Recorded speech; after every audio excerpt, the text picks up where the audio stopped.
那其实在这一次的这个浪漫台三线，哇，其实难度可以说是这次最高的。最难的一点，它总长虽然不是最长的，156.3公里，156.3公里，冇錯，156.3公里，太重哦。係啊，所以重哦。最长的呢是第5站的屏东啊，是192.8啦。虽然说我们现在有可以看到这次的路线图，起点就是在新竹的高铁站，终点呢是到了台中的石冈旅客服务中心，总长对156.3公里。但是这边要请这个黄教练来谈一下，为什么会说是这5站当中呢困难度最高的呢？哦，好的，这5站当中呢，其实各站的路线变化呢，浪漫台三线这一站是最大的，因为它在路线上有很多的起伏，包括了一个2级坡。然后一个1级坡，两个都是难度很高，而且因为在短距离内就爬升到比较高的位置，所以相对来讲它的难度是高的。是。那再来就是说它的距离是仅次于第5站，因为第5站是平路站，它的变化性可能没有那么大。所以在爬坡这个路段的话呢，很多这个爬坡比较专长的选手呢，他就有机会可以做突围。所以今天的赛事呢，应该是会很丰富哈，就是过程会有很多的变化。是对，刚刚黄教练提到了有很多的爬坡，我这边先补充一下，我们也可以看一下呢，我们有准备专业的等高图，最高的呢，我有查到是602公尺，有没有那个狗哎？嘿，懂狗哎？那是在那个蓬莱溪。护渔步道那附近，在仙山灵动宫，对，仙山灵动宫那附近，那是在苗栗的苗栗石潭乡，没错，没错。对，我们请教练来谈一下这个等高图，所以一开始前面还算蛮平稳的哈。好的，我们来看一下。主要2个冲刺点哈，在最前面。第一个那个 A4有没有？第一个在那个上管国小，第2个呢在那个南庄的游客中心。对，那展元主播知不知道为什么这2个地方会设冲刺点呢？为什么呢？因为我知道上管国小是在新竹县竹东那边，他大概骑了39.2公里就有第一个冲刺点了。哦，没错。要设在国小原因，就是因为等一下我们就会看到很多的小学同学呢，一起到外面来帮选手一起加油。对，所以冲刺点设在这个地方是很合适的。来迪耶，就是说选手冲刺点是有加分的了。没错，没错，简单讲就有加分的。那就有很多小朋友看选手开始冲刺的时候，会懂，很刺激。对呀，所以这边放第一个冲刺点。对，就是一方面也是推广这个自行车的文化，让更多的台湾人民可以看得到。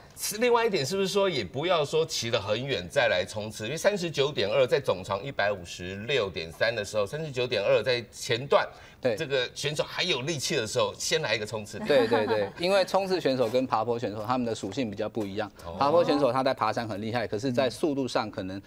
体型比较高大、比较壮硕的选手，冲刺点就会很强，所以他把冲刺点放在前面的时候，比赛当中我们前段就可以看到冲刺选手的发挥，那在中后段就可以看到爬坡选手的一个精彩的表现，包括到最后终点的丘陵地的上下地形，我们都可以看到不一样的比赛状态。是哦，原来是有这样子的，嘿，某 Q 庸哎，好选手是某 Q 庸哎，不上完国小世凯哥也主动，主动，嘿，所以我先躺到该爽关一下，就哇。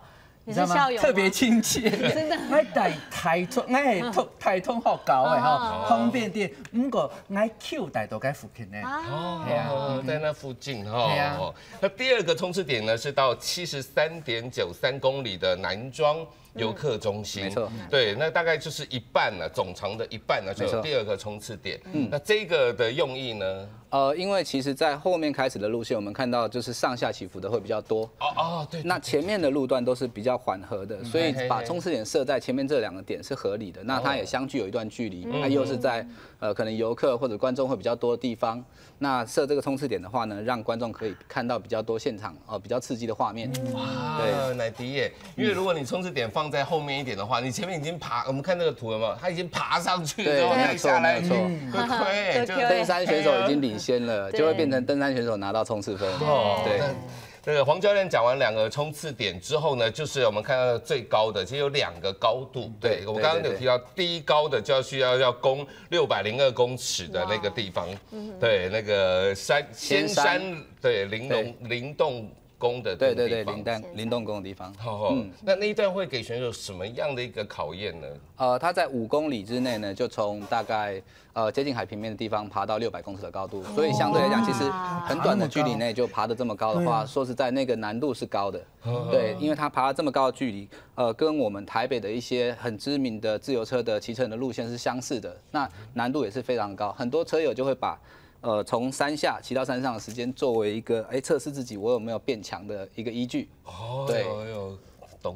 这个路段一定非常难，因为显山对没有你给这眼来讲，其实非常熟悉。因为小时候呢，不用撩时间，一定会去显山撩。爸爸妈妈带我们去，我们从来没有尝试过要用骑脚踏车上去，因为连光走路就真的很累了，更何况还骑市场差啊，大白就。爸爸追等也就抽给海牙发送衣，就像兜风一样。但今天呢，哇，一下子要爬那么高，非常有看头哎。嘿呀，那我们很快来介绍那个冲到602公尺之后，是一个下坡的路段。对，是一个下坡的路段之后，那马上呢，在第2个高点。是403公尺，那是在鲤鱼潭水库，在苗栗的三义乡。没错。那这一段的话，就是它的考验呢，也还是会有。在登山点这个最高点这个仙山之后呢，大概就会形成一个领先群的集团，预估大概是这样子。然后之后往下坡呢，就是要考验选手技术了，因为在下坡这一段，选手的速度有可能冲到80公里、100公里的时速，非常的快。对，那不是很容易会失控？当然也有，但是职业选手，我们有说过这是2.1级的比赛，它有世界的积分，所以要拼的选手就会用尽全力，即使下坡。有些选手会冲到摔倒，那也是常常看到的。对，会摔倒。对，我们自由车有一部电影叫做那个破风嘛。对。他那时候最惊险的就是他转弯的时候掉下那些，哇，那个看的时候，他才一跌倒，我整个人就起鸡皮疙瘩，太难以了那呀。不过刺激但是对自由车选手来讲，就是这是比赛的一部分，摔车也是比赛一部分，训练也是。公里耶。对，下坡大概时速可以到80-90以上，是非常的快。那世凯哥有去过那个鲤鱼潭水库吗？有啊，係啊。跟好聊誒。一般人来讲吼，你去到介绍你法国动漫，我从来都当到朋友讲一讲，因为民族音带苗栗嘛，苗栗因此地讲，他讲吼该买呢，那个好山好水，有的人讲好无聊，不过对我来讲吼，好优雅、好亲近的概念呢。你去到个东南的，因为看到个湖光山色哈，你到台北的都市呢吼，你会觉得心情很浮躁。去到个骨将因为恬静下来，所以非常的干嘛嚟建议大家有时间吧，吼应该来里面呢好好恬静一下。係啊，吼，恬静下，就是平静一下呢，吼。真嘅，而且都要3年呀，鲤鱼潭呀，倒闭哦。高公的其实它真的是很优雅之外呢，今天刚好天气也非常好，开起来呀提高亚个路段的时候，虽然说比较辛苦哦，可是呢这路段应该会让大家很享受在这过程里，而且那边也很多乡亲朋友，3义有木雕啊，还有一些返乡的青年，也还没有转移耶。哦，你懂到。3义没有懂到转向嘅。还有赏你，还有后生类啊、后撩呀，好的人情味啊，我相信今天应该台七嘎乡亲朋友应该也在外面等候。那除了我们刚刚也有给大家看到了我们中华队的选手在这一站台三线的练习之外呢，我们刚刚也提到了台三线呢是在5站，这次5站当中呢最难的，它的难度到底在哪里呢？我们一起来看一下。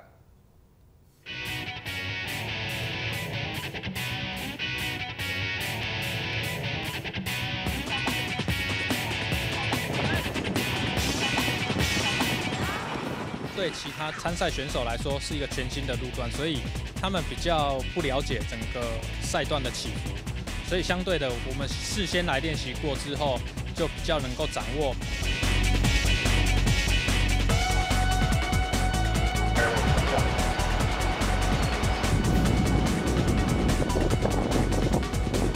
刚爬都腰突然头往上掉，太滑了，我不知道自己骑强度没有这么高。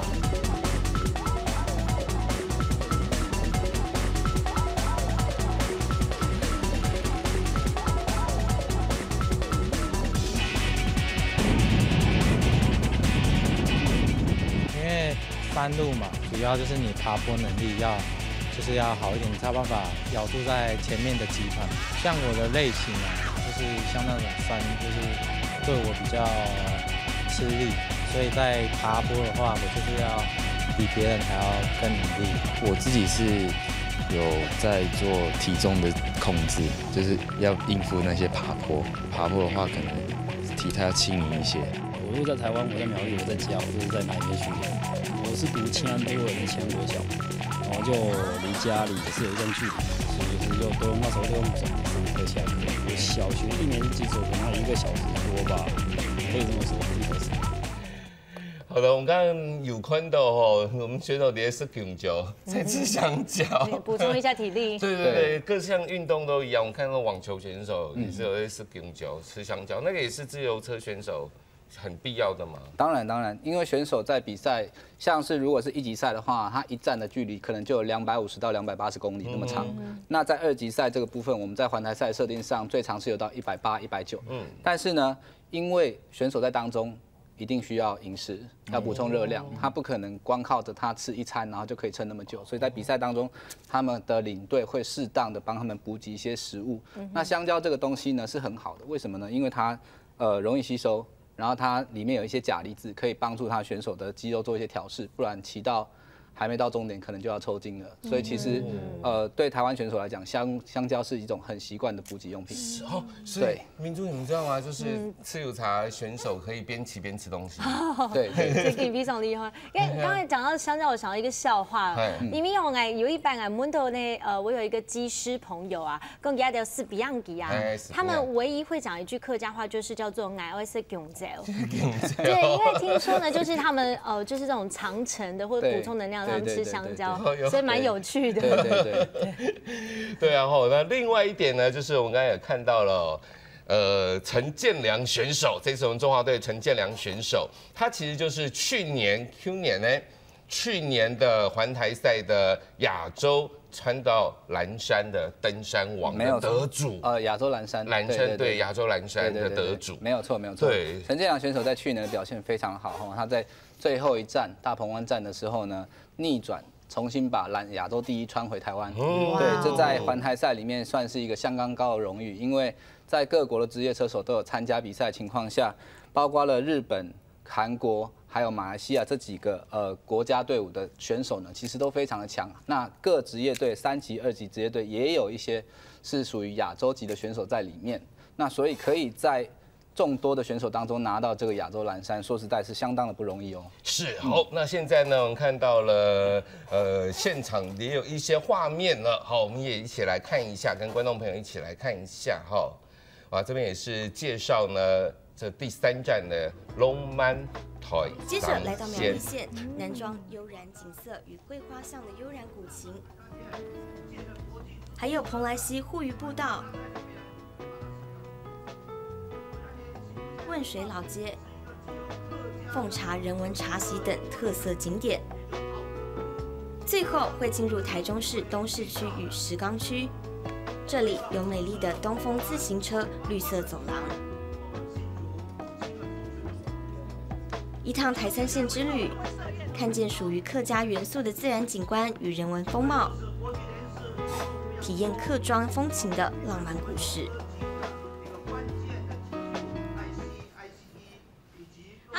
好，另外呢，我们看到这个台3线的这个风光之后呢，我们刚才也特别提到了中华队的选手，不过这边要先请比赛呢，比赛马上就要开始了哈，这个第3站呢，马上就要开始。那我们这边要先请这个黄教练帮我们来讲一下，因为已经比完前2站了嘛，第1站没错，台北站，昨天呢，丑滨宁，昨天是桃园站，比到目前为止，目前的战况结果是如何呢？目前来讲的话，因为前2站几乎都是以爆冷的方式来完成比赛，因为过去在前面几站的选手，尤其是第1站的那个冈本准日本的选手，他拿到了最后的单站冠军，也拿下冲刺王，同时还拿下了总排名领先第1的黄山。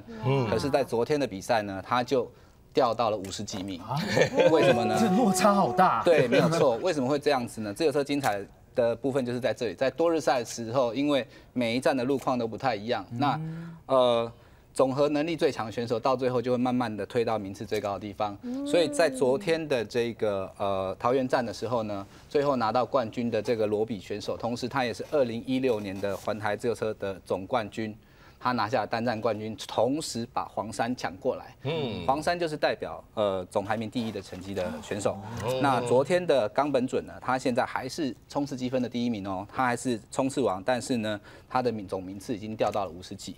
那另外一个就是昨天有几个登山站出现哈，所以登山站目前是由美国的伊路米队，他的那个菲利克斯拿下了登山王的积分冠军。那今天我们还会看到2个积分点是在登山的部分，所以冲刺王跟红点山就是登山王的山，今天都有可能会换人穿哦。是，不过这边呢，来补充一下哈，因为我们刚刚有提到陈建良是蓝山嘛，对，没错，蓝山，蓝山，哎，我们客家人就是那个一样的，对，蓝山，对，但是呢，在吃有茶的蓝山的意思呢，就是代表亚洲没错第1的车手，就赐予这个蓝山，他可以穿了那个旗，大家看到他的衣服。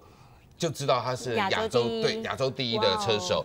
那去年陈建良是亚洲第1的蓝山最后的得主，但现在前面2站比完，亚洲第1的蓝山是被韩国人穿走。对，加油加油！我们要赢韩国，对不对？嘿，展颜哥要展现一下你最常讲的那句话。真的好想赢韩国的，真的要赢韩国，对，要拼过来。现在的蓝山呢是韩国的崔亨敏选手，崔亨敏他现在拿到，那对他现在第1。那第2个蓝山的就排名第2的是日本的选手新城信也。那我们台湾的选手，我们中华队呢，目前排名最好的就是冯俊凯了。没错，他现在排名的位置是在24的位置，但是其实他是亚洲第5，目前是第5，还有机会是亚洲第5，因为他跟前面的差距大概现在是31秒的时间。31秒，会抖吗？会很多吗？听起来没有很多。因为自由车的规则，这边稍微解释一下，自由车的规则在同一个集团进终点的时候，这个集团的成绩都会是一样。所以如果这一集团有20个人，那20个人成绩都会是相同。所以我们就会在比赛成绩上面看到前面的选手跟后面的选手差距不大，那最大的差距就是在他们单站的时间。如果你有拿到前几名，或者是冲刺点的前几名，你的总成绩会被减秒。减秒的时候，你的成绩就会自然的往前推。那冯俊凯他们今天早上在受访的时候也有提到，因为他们昨天陈建良很可惜，他本来在第1集团很顺利的这10几个人准备要攻上山头的时候，问题是在中间的时候很可惜的掉下来了。对，因为其他队的选手都非常的强，所以他最后没有办法把这个亚洲蓝山拿回来，反倒是韩国的选手拿了总站的这一站的第2名。所以还是要说回那句，好想赢韩国，好想赢韩国，还有PB啦，还有机会啦，对，还有机会，我们还有机会战，对不对？对，我们现在排名第5，还有机会再往上爬的。对，中华队今天要加油，他加油，加油！係啊，講起來，今日嘅 Enda 推3線非常的重要，對，而且呢，這個代表 Enda 台灣的地理環境哈 ，Enda 是高低起伏動過的感覺，Enda 台灣音的選手應該是有一點優勢吧？沒有錯，因為馮俊凱本身他就是苗栗出身的選手。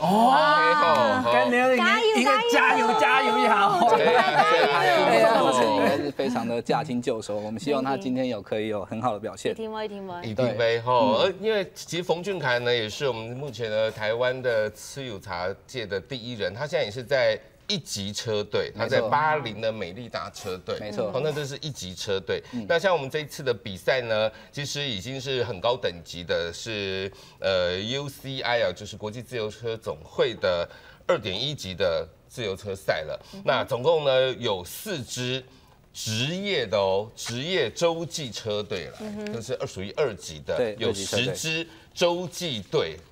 就3級的車隊來參賽，然後呢，還有以國家隊來參賽的，包括南非、日本、泰國、韓國、香港以及我們台灣中華隊。好，這個所以這次參賽的陣容是非常非常堅強的。哦，沒有錯，我們這一次參賽的隊伍呢，總共有3種類型，一種就是國家隊，國家隊就是代表自己國家，也就是這個國家的選手才能夠代表國家隊出賽。那另外一種就是2級職業車隊，它的積分是比較高的。那第3種就是3級的職業隊，我們這一次參賽的隊伍非常的多，然後呢種類也好幾種。好，那我們現在也看一下現場的畫面準備，包括有一些的活動。哦，这个是在新竹高铁站的这个部分。哦，那等一下呢，比赛呢马上也就要开始了。哦，哇，不过呢，其实，在一开始，其实各地都非常的热烈的支持，特别这个浪漫台三线哦，是这么多年了环台赛第一次有这样的一个路线。对啊，所以非常看重我们客家村庄，我们客家文化，借由这样的国际能够介绍给大家。因为这一次呢，当然国际非常的瞩目，总共呢有50个国家在转播，哇，对，20种语言，还包括我们哈嘎发、哈发。太棒了，真的，那就是第21种。阿蛮厉害啊！而且因啲人讲爱带信州，因搭推三线爱带信州，爱讲的系回力强。民族大家嘛没有咧讲的系西人，因大概展现个系美浓嘅南势线，对，东升旗都该对呀。对啊，而且这次呢，哈卡电视台啊，客家电视台能够转播这一项，真的是代表我们就是非常重视体育啦。没错，而且杜后安利中华代表队的话，给冯俊凯给妹黑哈嘎尼，没有力的哈嘎尼，那更加重要了。好，现在呢，我们也可以来看一下哈。真的在这一次的比赛，特别是在这个天候状况方面，对啊，这个前几天呢，各位很冷呢，真的。那但是呢，从昨天开始呢，气温回暖了，对啊，接下来开始可能就会亚洲选手就会比较有利了，因为这个天气亚洲选手是比较适应的，如果是欧美来的选手，他可能就会觉得有点热，对，没有错。我们刚刚讲到的是一些个人的，在现阶段前2站比完之后的领先者。那团队的整个现阶段领先的是美国的车队嘛？我们刚才有讲到说，这次来的呢有很多，包括有4支职业洲际车队、10支洲际车队，还有这个国家队。那目前2站比完，团队的部分的成绩呢？团队目前成绩呢，总排名是美国的伊鲁米队，他在去年的时候呢，也拿了好几站的单站冠军，然后呢，他们的队友呢，也同时也是第2名，总排的第2名，所以成绩相当不错。那第2名目前排位的第2名是第一次来参赛的比利时的席贝尔队，他是3级车队哈，但是他的表现非常优秀。那第3名呢是澳洲的贝尼龙队。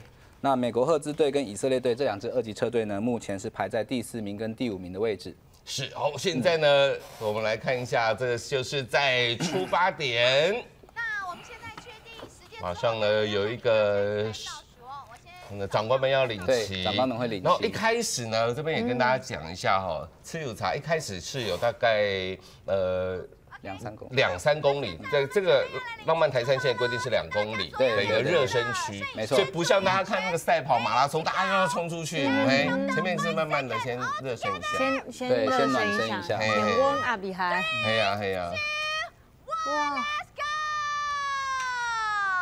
go， 耶，出发喽！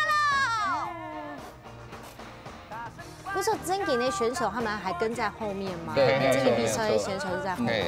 一个教练现在开始是不是脑筋就要开始动作，待会要如何卡位的呀？我相信在昨天晚上各队的队经理教练就有跟选手们拟好战术，比如说我们今天要保住黄山，或者是我们今天要抢下蓝山，像中华队今天的目标应该会很明显，就是想办法把蓝山给拿回来。那另外可能其他队他们拥有冲刺绿山，或者是他们队中有主将状况正好的时候，一定会做出一些战术的调整跟指导。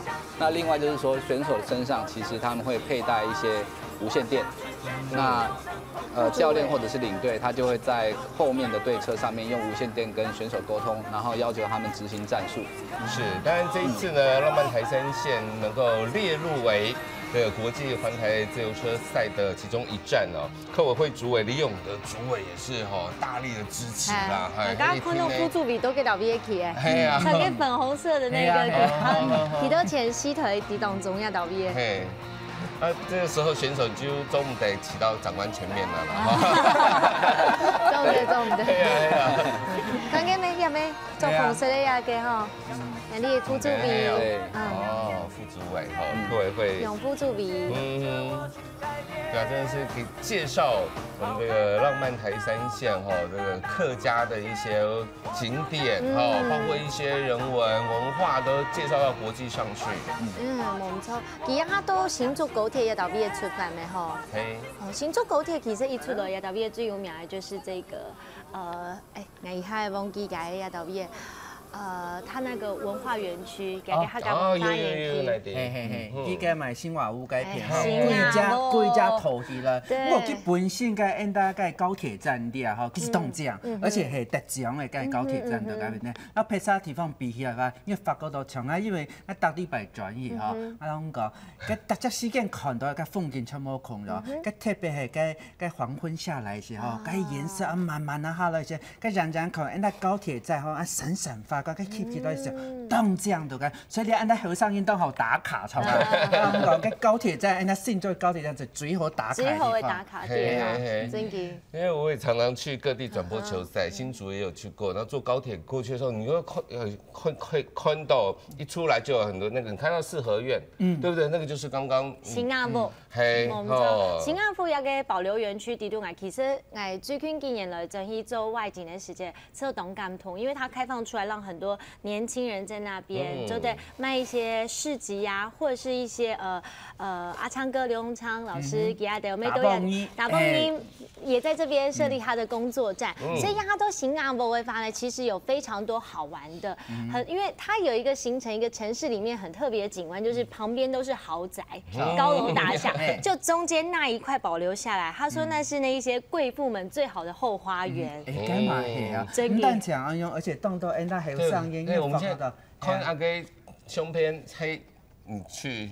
对，我们知道都要到毕业了，要秋月节哦，里面有一个小农市集，这边这家商店，秋月节给他的懂咱们的地方就是他在这里收集了很多在地很棒的小农的农产品。古时候呢，从要铺圈你啊，为了要到毕业买抢菜呀，买要的日常生活需要的东西。旁边还有一个很棒的烘焙咖啡，他会把时令的蔬果融合在咖啡底度。韩国嘅旁边很有卖啊，专门教人该买咧食茶诶，他把人家嘅新竹最有名种茶诶，把这些茶呢重新包装过以后，变得比较那讲高档次诶出来哈。真正你去到嗰边咧看到一些吼，因为带动到嘅外嘅朋友落去看一些，佢发觉到你扮演讲食茶咩从人家一个老人茶农清清菜菜是叫唔係，你來到你會得你學識，而且了解到人家大新竹客家嘅茶吼，然後其他茶係台灣茶冇共融嘅地方，當甚至，而且喺遲到佢最好嘅時候，佢提供你隻舞台本當到係後生人，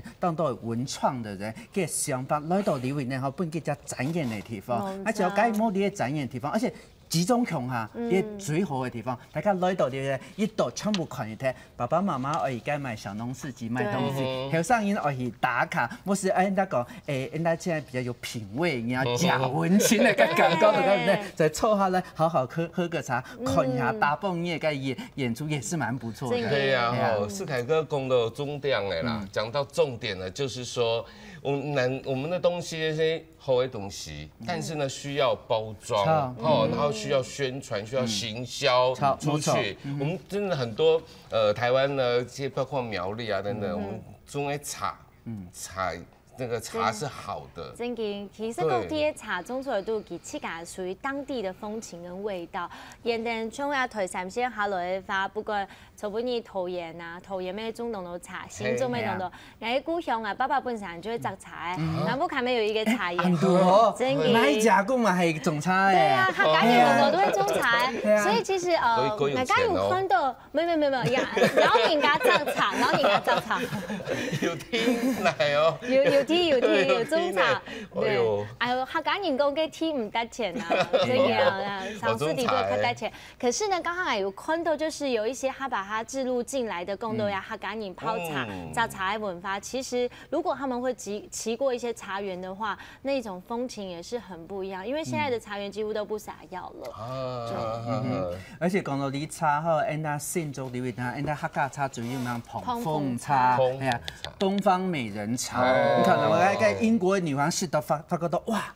咁好啉到嗰邊咧，嗬，就當本你將命啊到裡邊咧，所以看到嗎？來到裡邊咧，人家賣到電路買些伴手禮在係嘛，還是話強烈的跟大家來推薦下，一天啊來試人家嘅買新竹嘅膨風茶，而且聽講過，你係包裝到當這樣的啊，跟送給我嘅朋友，人家今年國際賽，很多國際的朋友們來，那你也來送本給大家，我相信家長要提問。叫覺得，哎呦，你猜唔到，冇空讓哦，當生次哦，天嘛嘅包裝到乾淨，第三佢專業就叫佢老拍沙講個，你應該是去台灣嘅浪漫推三線裏面嘅比賽，就帶着那回憶的裏面呢，哈。係啊，哦，所以相信這一次呢，你看我們剛剛有介紹過這麼多的國家車隊的外國的朋友過來，他們就算是選手，相信來到浪漫台山線之後。對啊，帶一點茶葉回去，對不對？帶些特產回去，介紹給其他的朋友。真的，因為推三線很多好吃的，而且有一點擔心什麼呢？跟着比賽的選手，跟皮頭跟胸門口那些，是不是要減速吃個東西？哦，難得來到哈。可是那推三線動到客家中的部分，可能他7百哈，跟別人點信息哈，但是。他只能馬上吃，佢總得帶轉移。像他你也該茶米裡的東西，他就可以帶回去，所以那個是不一樣的一個觀念在那邊。剛剛世凱哥講的是麻糬嗎？麻糬啊，7八，對，我們講7八。可是選手可能騎的過程中不太適合吃那個吧？麻糬其實。可以哦，我認為一樣。所以麻糬其實它應該吸收蠻快，因為它已經是磨過的東西，所以進到胃裡面吸收速度應該不會太久。碳水化合物啊，對啊，而且可以方便含有買提頭粉，對啊，堅果的熱量，所以還可以保持讓它對動力更強啲了。不錯的建議，我下次會讓我們選手試試看。或者是你可以吃吃看，現在有出擂茶棒。擂茶棒，對，給沒懂衝啊？因為吃那個五穀雜糧那個能量棒的時候，其實擂茶也是這樣的概念。真的，擂茶也是把五穀磨進茶葉。對，現在有出能量棒。對啊，我們這邊做一下預告哦。等一下呢，我們在現場哈，我們的世凱大哥就會擂茶給我們喝。大家可以期待一下。好，現在我們趕快來看一下，在現場呢，剛剛呢，長官們領旗的部分已經結束了。沒錯，沒錯。現在呢，要準備就要開始比賽哦。對。長官領旗剛剛的部分呢，是在一個就是讓民眾就是先參觀一下，接下來呢就是這些就是選手們了。對，就是選手。目前還有111個選手，在第一站的比賽完之後，就有3個隊的選手因為摔車的事故沒有辦法再繼續比賽。那到今天為止呢，還有111個選手繼續比賽。永福助比。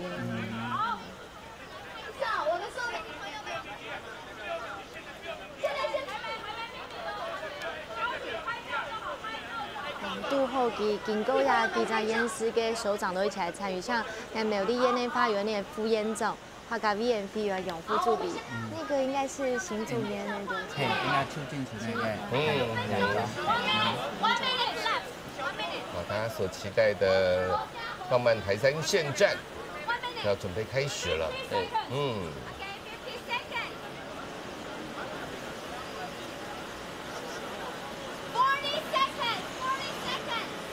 ，Hello。还有40秒鐘。不過剛剛呢有特別提到了這個第1站、第2站下來，包括了有美國的聯合赫斯車隊，還包括了有 RTS 的洲際車隊，還有包括泰國國家隊那邊都有選手折損哦，有些折損站立的狀況，但是少了一個人，其實他們還是有其他的選手啦，不是說這個棒球比賽少了一個主力選手就不能夠那個比賽了。對，當然，但是在這個比賽當中，如果我的隊友少的話，就會少人可以合作。對戰力是一種稍微有點損傷。好，比賽開始，開始咯！一開始就在衝刺了喲。對，一開始衝這麼快。對，韓國隊昨天在第2站夺下亚洲蓝衫后，所以他们今天一定会想尽办法。第一个先保住这件衣服，第2个他们现在也是总排名的第2名哦，所以他们对第1名的总排黄衫总冠军也是非常的虎视眈眈。是，所以一开始呢就先派兔子出来跑。好，那我这边跟大家说，我真一点都不仇韩，我一点都不讨厌韩国人，是真的，先生。一定要赢韩国。对，只是真的很不甘心输他们。我韩国好的地方，我们还是要学习。我这辈子第一个出国去的国家就是韩国，就是韩国。对，我第一个出国国家是去宣战的吗？不是，第一个就是去采访棒球赛哦。我真的一点都不讨厌韩国人。韩国队呢，我这边可以跟大家说，刚刚冲第一他们是穿白色车衣的，刚刚冲第一个。不过刚刚黄教练有提到，是再一次强调他是西松高中。对，西松高中自由车教练。对，西松高中有自由车哎。对，没有错。自由车队也是我们这里是北部地区。就这样嘛，对不对？他是嘞。没错。他为什么叫兔子嘞？哦，兔子的意思哈，兔子在自由车比赛里面，我们看起来好像是一个人比赛，实际上不是，实际上它是一整个队的作战。那我们这个队当中一定会有一个比较主力的选手，他是综合能力最强，我们会认为他最有机会拿到总成绩前面的人呢，我们就会推他为主将。那其他的人呢，就称之为副将、兔子或水壶公。哦，对，水壶公。对，水壶公。他是副将的，可能补给，然后随时要给他那个体能不够的时候要补点水分。因为在比赛当中呢，队车会跟随在选手的后方。那当选手车上的水壶都喝完了，吃的东西用完了，就会回到后面的车上去拿补给跟水。那水壶公的工作，我们等一下也许可以看得到，他一个人呢在衣服里面塞了超过10几只的水壶，都是要提供给他的队友。我以为他这是胸肌耶。对，他就是 water boy， 就是带水的小弟嘛。对，但是也很重要，因为很重要。我在今年的亚锦赛，我在带队的时候有看过那个缅甸的国家队的选手，他因为下来拿补给，离前面的集团有一点远，后来追不上之后，就整个开掉，没有办法再跟上，没有办法再继续比赛。结果他的队友也没有拿到水壶哦，所以水壶工的工作是很重要的。所以水壶工也不能骑太慢，对，动得太慢。你要是断了补给、断了后勤的话，那这个整个队都会比赛都会不好。所以按导演这个整体做的话，控制的教练是很重要的一件事。对，没有错，队经理或者是教练，他必须要对整个赛况有一定程度的了解，哪些队的选手成绩在我们前面，我们目标是要盯住谁，那教练就会做适当的战术分配，去把一个战术做出来。像刚刚我们看到韩国的出来做攻的，就是出来冲刺的，这个因为比赛有150多公里长，所以其实在前段出来冲的一定会非常消耗体力，他要到最后要再继续维持会很困难，但是他把强度拉高，同时也是在消耗其他队的选手的体力，也就是他希望可以把那件亚洲蓝衫拿下来，然后再来看有没有机会可以把黄衫也抢掉。对，现在能看到刚刚那个韩国队的兔子已经不见了，对啊，这个是南非的选手，对，南非国家队的选手，他一个人骑，对，没有错。他背上那个就是能量棒之类的。他在衣服的后面有3个口袋，是可以装食物的，然后他的水壶会在车子的中间，车架的中间会有2只水壶，通常都是这样子的。这个选手很高大哦，他应该个人能力还不错，不过也是有发生过比赛，兔子跑掉，兔子变冠军哦。兔子跑掉，没有人追，最后兔子冠军了。这是自由车不确定性的因素的其中之一哦。对，很有可能会这样子哦。对，就是他没去追他，他自己骑的。对，真的，因为一个人对抗集团100多个人，说实在真的很困难。但是有没有成功过？有的在国际赛上面有偶尔可以看到这样子的选手真的是表现非常好，一路一个人就这样领骑到最后。自由车选手最累的就是带头的那一群，对，躲在后面的人只要出大概60%的力量就可以跟上集团，对，所以一个人要骑完150公里，并且对抗100多个人，这是不容易的事情哦。现在画面上看到的这个南非选手，他的编号是144号，他叫做 Jason 杰森，对，不过他在前面的成绩并不是说顶好，排名第86名，没错，没错，他现在拉好远哦。可是他这样子，应该就是后面就会累。对，一定会。他目前这样做，可是你看主集团会紧张哦，因为主集团已经带队开始在追他了。那如果集团对我兔子的任务就是诱使其他的队的人来追我，我要消耗其他队的人的战力。那我的队友会不会来追我？展元哥，你认为我的队友会不会来追我？会呀，要啊，要对啊，不会啊，不会。为什么不会？就让你一个人单飞。OK， 我简单讲一下，南非队的选手现在在前方哦，然后冲刺，他想要突围。那我南非队的其他队友，我不必要追，因为其他队会追，我只要搭他们的顺风车就好，躲在他们后面省体力。对，所以兔子的任务也是很重要的哦。哇，哈卡中，现在幸福幸福一鸣喵，哎，一鸣喵哦，一鸣喵。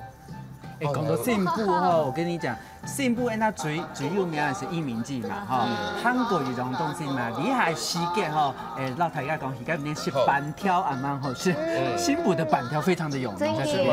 真的。闽农的面趴板呢，我们讲孔融，冇孔融的讲法，但是孔融的东西都该对啊。如果里面走出来的东西哈，你可以喝汤的，哈，也可以吃干的，买用炒，买炒的嘛，走的哈，冻甚至都该那有去过一鸣庙那边，我去那个在意水梨长。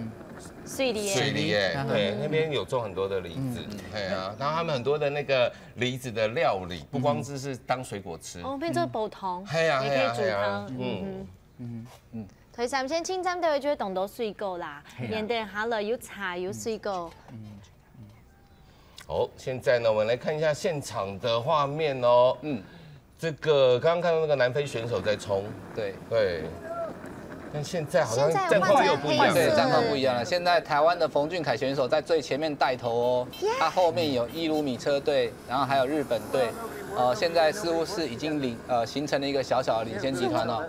我们领先了吗？目前领先，暂时。对，给大家看一下我们冯俊凯选手，他的编号是131，对，131，大家认那个131，当然还有看到这个中华队的车衣，这个战袍，因为快要回到故乡了，故乡比现在越来越兴奋，你知道？对，我也好紧张。对啊，那这样就是他吗？目前是韩国队。目前是韩国队。冯俊凯刚刚轮替到后面去，因为他们整个集团他不可能一直带头，所以他会适当的调整一下体力，然后跟到这个集团的后方换人出来带头。对，这是自由车赛里面大家的一个默契。教练啊，你刚才说那个兔子，它算不算是等于是去探一探前面的路况敌情的这种感觉，赶快回报回来，跟后面的人讲说，哎，待会的状况，我们现在骑的那个风速，或者是那个整个马路的一个情形这样的。我相信这个南非队的选手出来呢，一定是队经理有透过无线电跟他下达指令，你先出去试试水温。他们都有带那个，对他们都有带无线电，所以如果说南非选手出来试一下，发现有人要追他，那就是今天的主集团呢是比较积极的，那也许就更换我们的战术或者方式，或者是下一队。但是通常南非队回来之后，我们刚刚就看到。其他国家的选手也有选手出来尝试要突围哦，对，哦哟，所以这一开始就呢非常的拼了，对，一开始就非常刺激哦。该有人将团给跑到外面去，你看几个突然间跑到外面去，他们是补给的吗？还是并不是哈，可能他们在这个情况就是先退到旁边，因为有时候累了吗？我在带头，我要换。我后面的人却不让我换，一直要跟我后面，那我就干脆移到最旁边。对，他就干脆退到后面来，因为现在的战况比较混乱，各队选手都非常积极。我们可以看到现在时速是时速53、51哦，非常非常的快。哇，对，用人的速度去骑脚踏车，这个速度是非常快的，他可能。整个赛程都是大概在这个40几、50几的时速在跑，所以是相当的高速，相当的累的。对，他们有一些耸崖呢，农丘面有一些耸崖，再有一点上坡路段。对，这里稍微有点上坡。他们的速度有点慢下来。对，有点放下来了。对，有人放弃进攻，但是我们现在看到画面上又有一个南非的选手跑出来哦。刚刚是另外一个比较高大的，这一个身材比较中等一点，但是你看主集团的动作也是非常的积极哈。跑出来，快去来抢呢！快去来抢呢！哎，我们都在哪里？现在带头的是马来西亚萨普拉队哈，后面是奥地利的绿高队跟伊鲁米车队。对。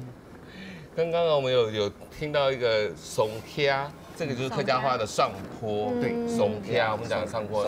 台路的我话，会就是宋家，宋家，所以宋家是四线腔，宋家，宋家，来宋家，对，音挑某 Q 用听听，嘿，所以我们也借由这个转播的过程，也教大家一些偷一下客家话，对呀，客家话。蒋文丹现在是跑第一，走啊，那走体验。就是抢第一个的意思，对啊，走体验，走体验，大头苗，大头苗，大头苗，头苗可能就是头名的第一，好，第一，好，现在刚刚又换人了，对，现在是1路米队的选手在前方哈。呀，差不多来到那个路段的嘞。展元哥有没有觉得很奇怪，选手怎么会这样 S 型的前进？对呀，这样不是会绕路，增加距离吗？对，因为我攻击的人，我不想要被你跟车。哦，刚刚有讲，自行车选手最大的敌人就是空气阻力。有风，有空气阻力，那是他们最困难的地方，所以带头的人会很辛苦。我们现在可以看到1路米队的选手冲出来哈，后面的选手没有跟上他，那他会跑 S 型的原因，就是因为他不想要让后面的人跟得太轻松，对。我让你跟，不能让你轻松，对我就会用这样的方式。因为跟在后面的话，你就帮我挡风，躲在后面，等于是我在帮敌人了。是，对，没有错。世凯哥刚刚有提到有看到天阳破风，破风，对，他讲的就是吃有茶的一个术语，破风，对。哎呦，对呀，而且靠写些法都讲，他只是因为讲那个故事是很浪漫的，对，没错，他骑的速度很快，这些乘风破浪的那种感觉。芒蒂其实事实上的自行车这个比赛里面，它确实是有这个专业术语是超的。对，哦，没错。在我们一般的自由车破风这个词是常见的哈，不过这也是因为电影的推波助澜，才会让大家现在都知道。那其实还有很多我刚刚讲的，比如说兔子，对，还有一种叫做单飞，单飞就是刚刚那个兔子跑了，那个叫单飞，真的成功了。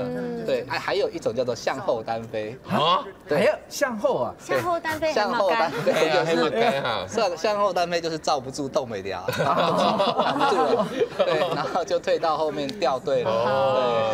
对，就在车友之间都是很有趣的一些术语这样子。他们都一直往回头看呢。而且伊就停停机啊，一直切出去伊就停停的切过了。不，这个时候给你没有关系，对，因为这个阶段让你，我在前面风一直吹，有没有？风按胎，对呀，好冇？不过看它现在分成两边哦，两边都该走哦，哈，有没有看到？哦，这跟刚刚一样是一个带头 S 型太难夯哎，对，不太一样哦。对，刚刚那个萨普拉马来西亚队在右侧要进攻，结果呢，大家通通都移到左侧来，直接放他鸽子哦。现在韩国队在前面带头，直接放他鸽子，攻击出来。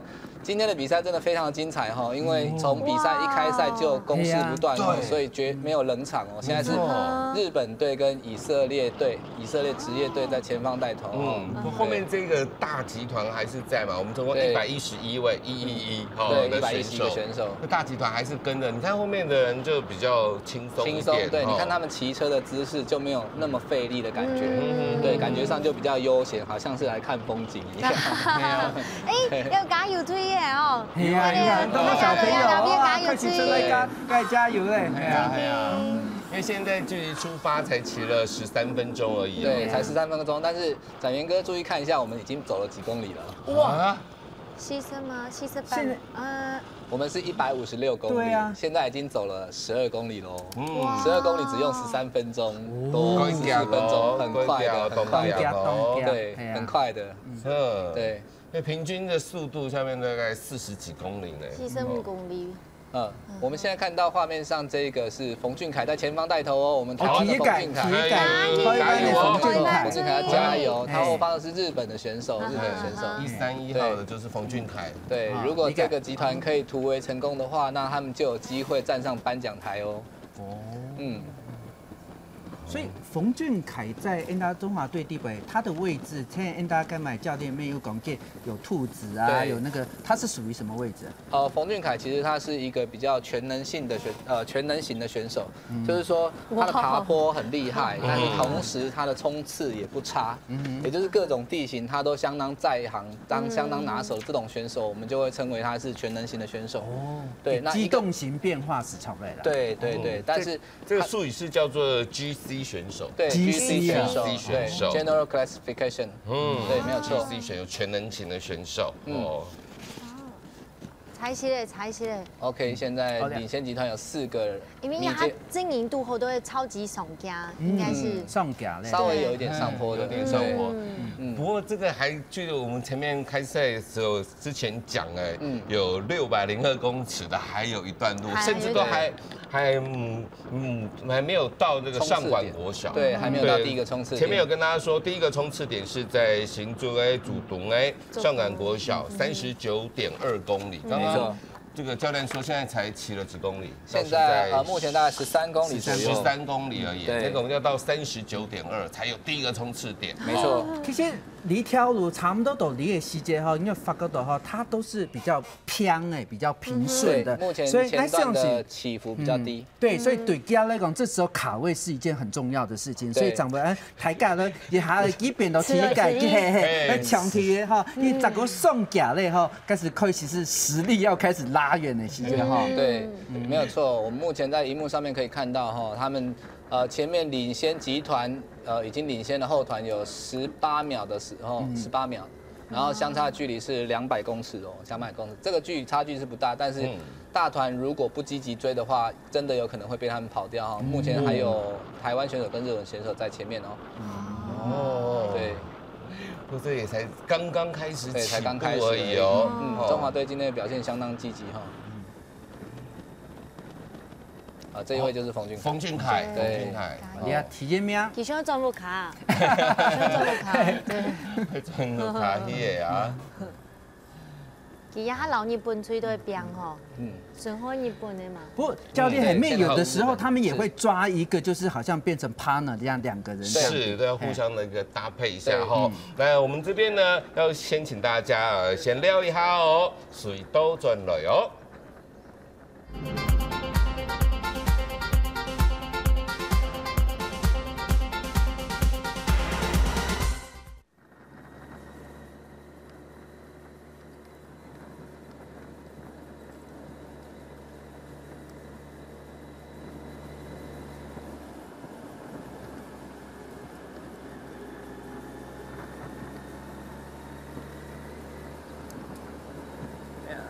Strung out.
欢迎回到哈卡电视台，我们为大家转播的国际自由车环台赛的第3站啊，浪漫台三线。哇，那现在呢，车手其实在这一站真的很精彩。一开始，他就是开始呢，有些战略不是呢一整个集团慢慢的在那边移动而已，就有一些攻击的出现了。那这个出发点呢是从新竹开始，好，那我们这边也是要来介绍在新竹地区。哎，现在画面第一个，我们再看一下战况哦。是韩国的选手。韩国的选手一开始也是冲那么快。韩国选手今天动作非常的积极哈。哇，好多加油队哦。对呀。好，问一下来宾好，请问一下要怎么判断集团的速度有多快？如果没有那个时速表，没有时速表，对，只看画面要怎么猜它有多快呢？它是快还是慢？看他脚，看他脚那个速度吗？脚不太正确，没有，不是哦。对，没有宽哦，怎么看呢？要判断集团的速度快不快，只要看它集团的形状。形状对，排的越细长的呢，就代表前面速度越快。超对，因为透在窗都该呢，就拖得越长，对，就表示跟那个速度就开始分开了，对不对？没错没错。如果大团骑在一起，大家一片祥和，没有人要攻击的时候，你就会看到整个画面都是选手分在你面前。现在呢，就是算快的，你看拉那么长了，没错，现在速度就这么快了，50公里的时速。而且现在是中华队另外一个选手出来进行攻击哦，红帽子的不过他轮车到后面来了，对，没错，速度很快，现在时速是52公里，哇，比刚刚还快哎，一个人骑哦，一个人骑。你刚讲到离家西干开始，你如果不把距离稍微拉开一点的话，接下来19起冲刺，因为又要往山路走，因为我们一开始有看到我们的那个等于是我们的坡度，对不对？所以这样子比较起来的话，这个时候是一个很重要的关键点，第一波咯。对，如果能够在前面的冲刺积分先抢到分数的话，另外还会有总成绩减秒的优惠。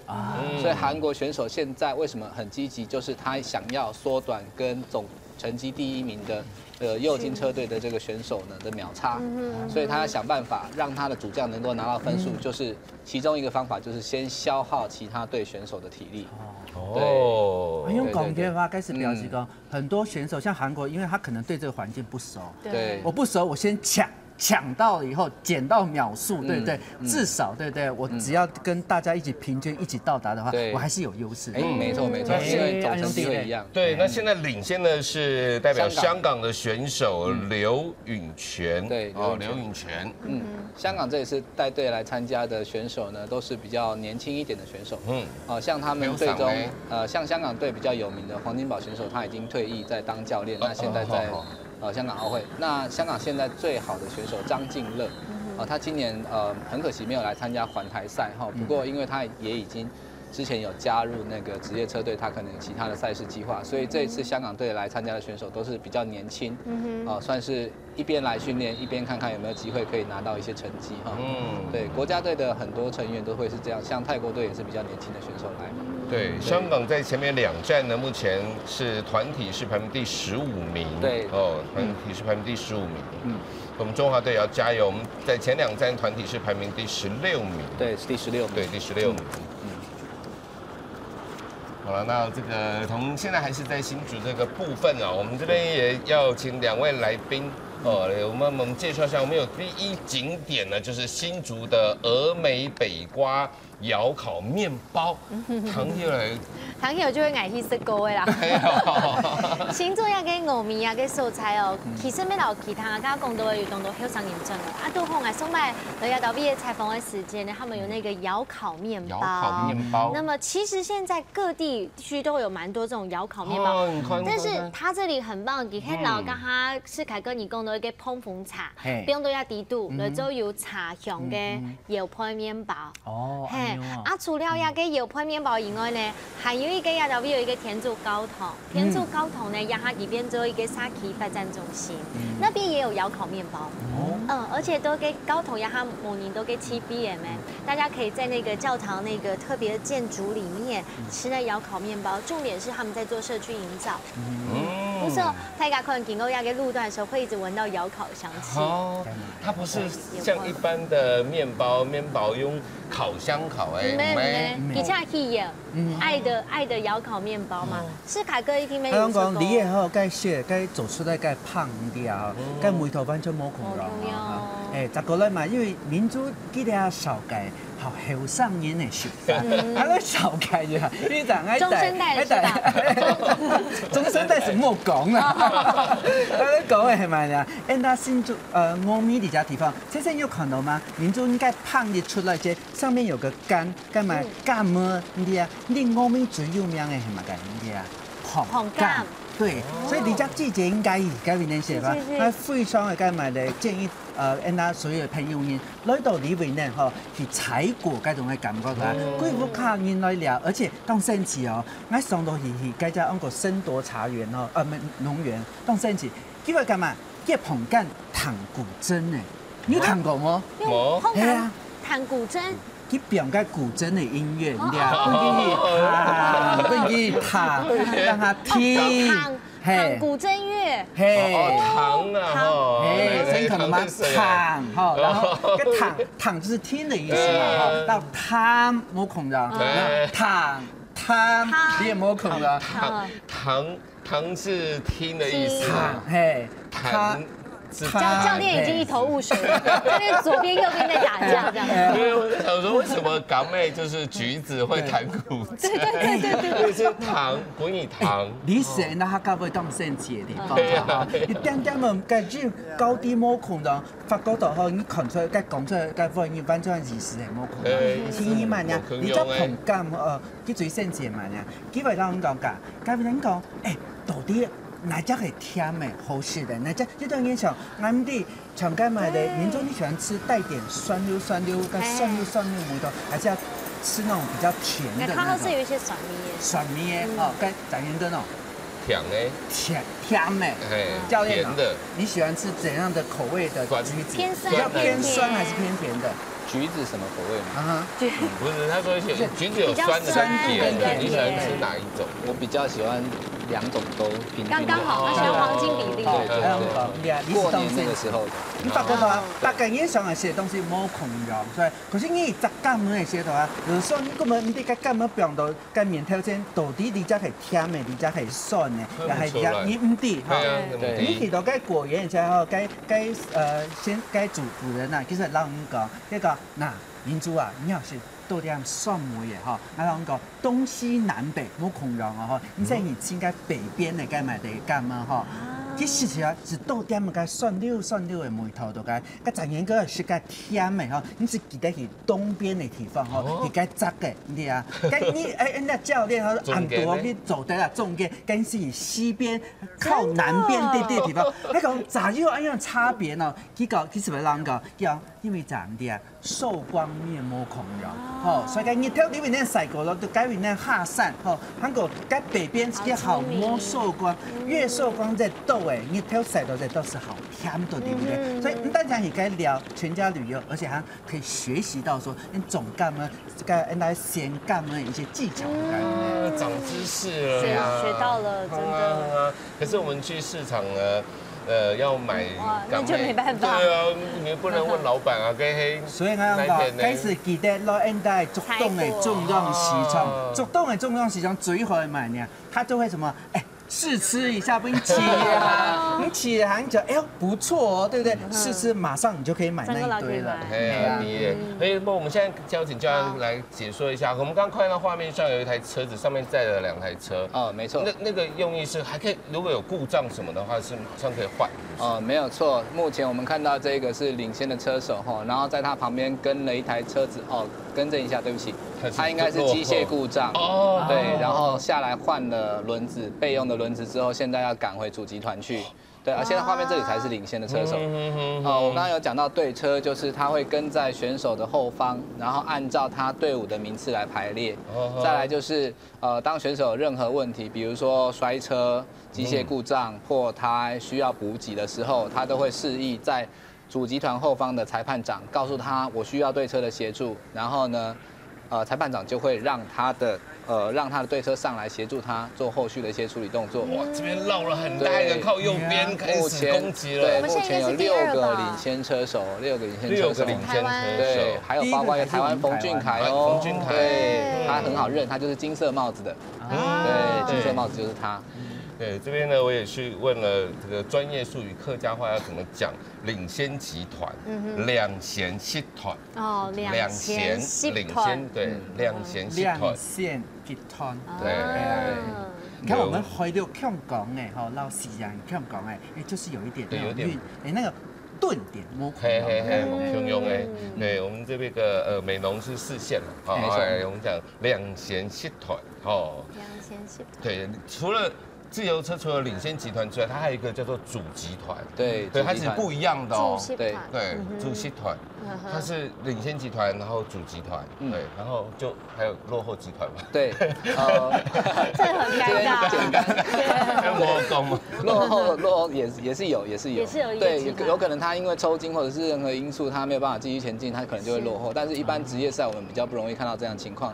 那除了刚刚展元哥刚刚讲的有领先集团，还有主集团之外，还有比如说第2集团，从主集团里面分裂出来，可能又有2、3个他想要去追领先的那几个选手，对，就会称为第2集团、第3集团，延续下来。但是最大团的还是称为主集团。对。那教练，我有请教一下啊，因为刚刚这样讲起来，你看我们跑马拉松的时候，有时候后面会有关门的动作，就是你跑的速度太慢的时候会被收起来。这个我们这个自行车这个比赛有没有这样的一个规矩？当然有。在职业赛里面哈，按照不同的站、不同的难度、不同的类型，它会有不同的关门时间。例如像第2站的桃园站跟今天的台3线站呢，这2站的关门时间都是第1名进终点的15%，也就是假设我们今天是2个小时，比完比赛的话，那就是120分钟，你把它乘以15%，就是如果你超过这个时间进终点，大会就不记你的成绩，而你明天也不能够再继续参加比赛了。对。刚刚有看到呢，路旁有这个客委会的旗子，来号召我们客家乡亲。来帮选手们加油！帮大家加油！国际耶，有可能帮来全世界、日本的、韩国的，是吧？咱南非、马来西亚，哇，希腊，嗰度全部全世界全有的哈。真的希望让这些国际选手们能够感受到客家人的热情呐，来到了客家乡镇，好客，对，哎呀，现在。又换人领旗了现在是萨普拉队，马来西亚萨普拉队在前方后面跟了几个选手，但是他们这里有超过将近应该有10几位选手但是大团跟在后方，没有让他们跑太远，所以这个应该攻势会被瓦解如果被追下来的话，他们前面的努力就等于是有一点浪费到他们的体力了。对，经理这时候一定要想办法说还有什么机会跟方式来做一个突破。是，这次比赛呢，总共有19队，19队20队，20队，对，20队。那刚刚提到马来西亚萨普拉队呢，在前2站，是排名第13名，在20队里面排名第13名。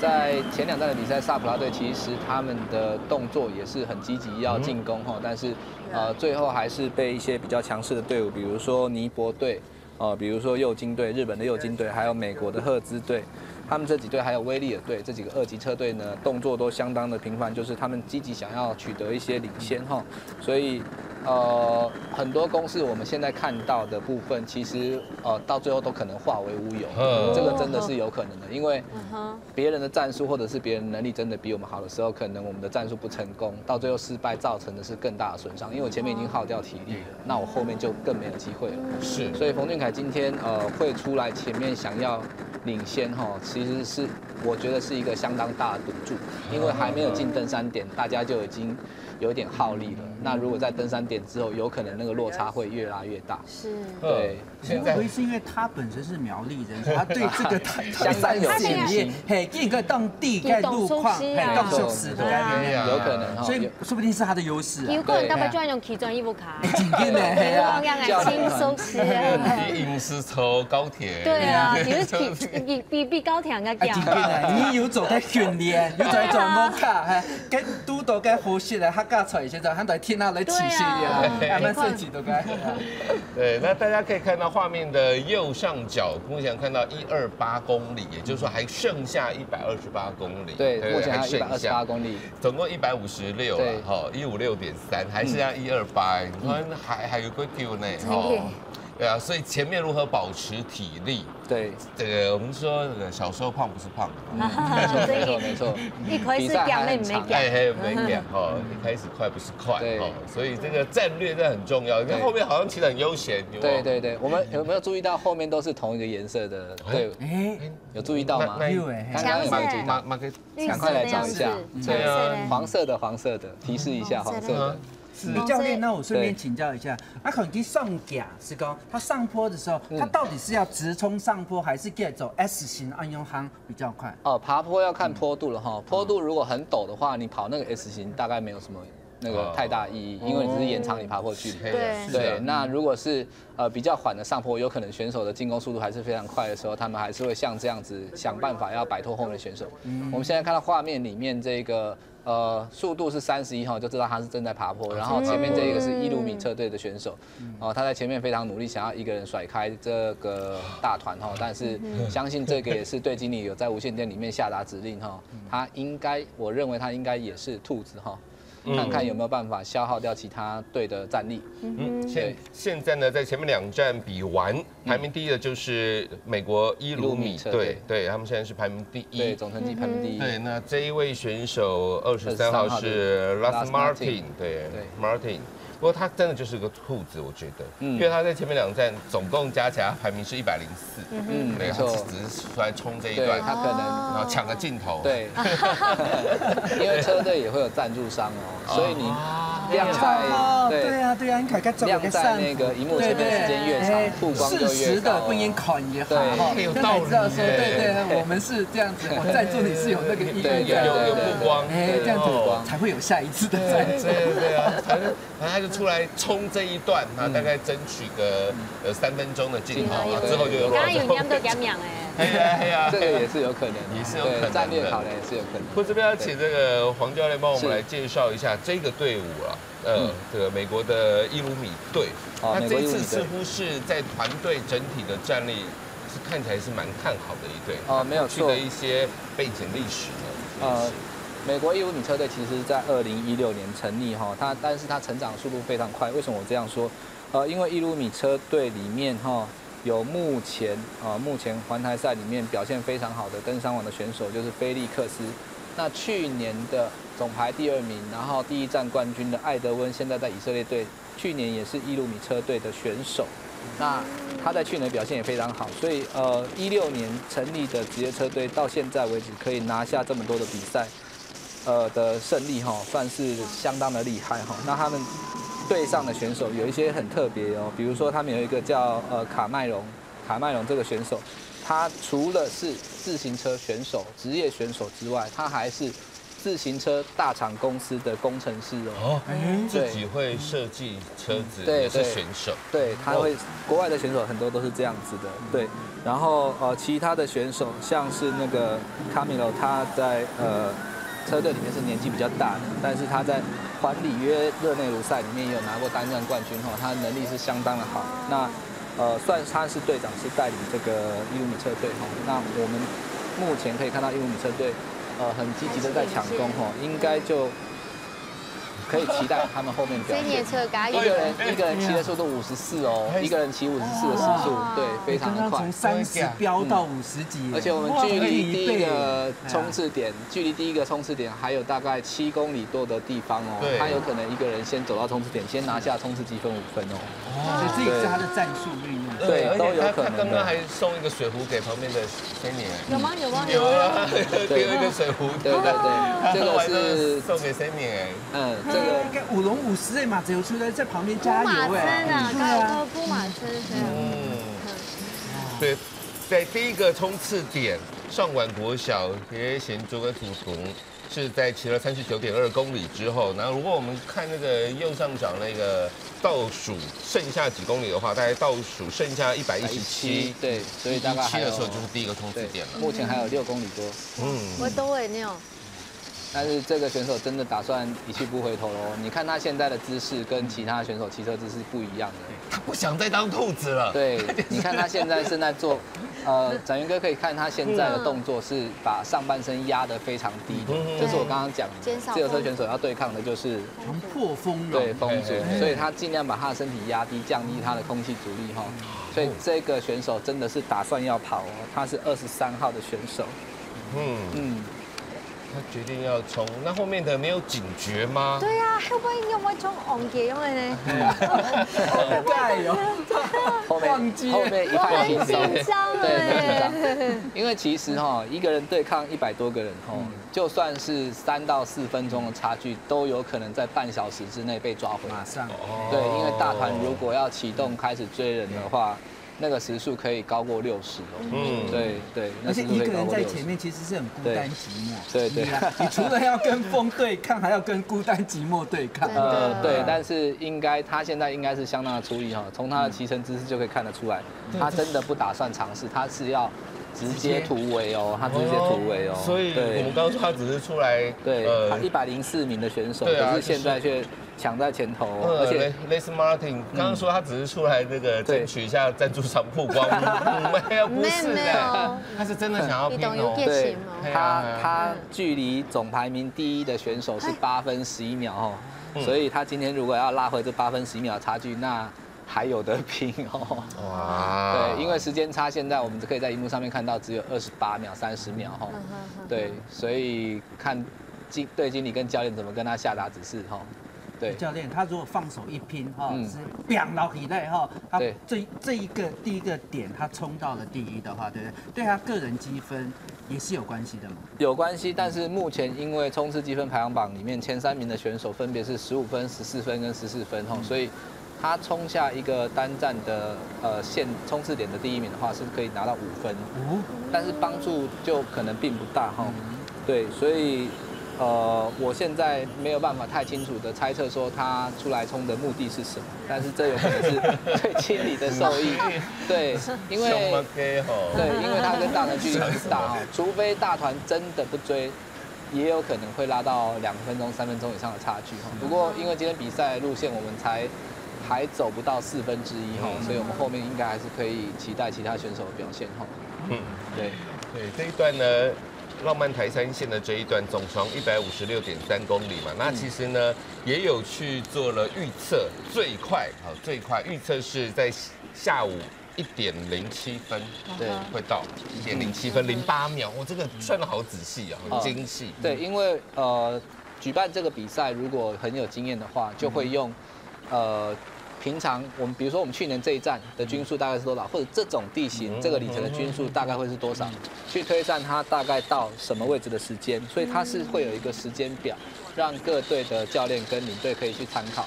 那观众们呢也可以透过这些画面上一些资讯来大概了解一些比赛的实况。对，因为这个很方便，我们在这个终点要采访的记者可以先去搜一东西，对，先去试东西呀，差不多时间。紧接因为咋，你难得来到人家新竹对不对？只是来这个采访而已，该等也是等哈，倒不如哈，这里福泉也夯了哈，而且那新竹有很多的美食。有吗？对哦。讲，那因为咋，新竹好去八乡镇动台嘛，是吧？那先讲，那一扮演好熟识，我们刚刚起跑点出来的地方，对不对？竹北旁边的新竹市，新竹市地方呢，当然是相对就像啊清晰啦哈，最底的该是商公庙、城隍庙里面。牛爷。那新竹的该肉圆啦吼，个肉圆啦吼，到这办，那是到该彰化的肉圆是完全没空了，好食食。好，啊地板系并系系，用因那做妈该去做的该买红烧肉都该面咧，对啊，然后再个配方便的洗心痛，个贵只个搭配组合标配是错的啊，10个月吧吼，上来啦，系个台滴滴吧，我是当可以该苗顺特一张个柳家，啊他做咩什么概念？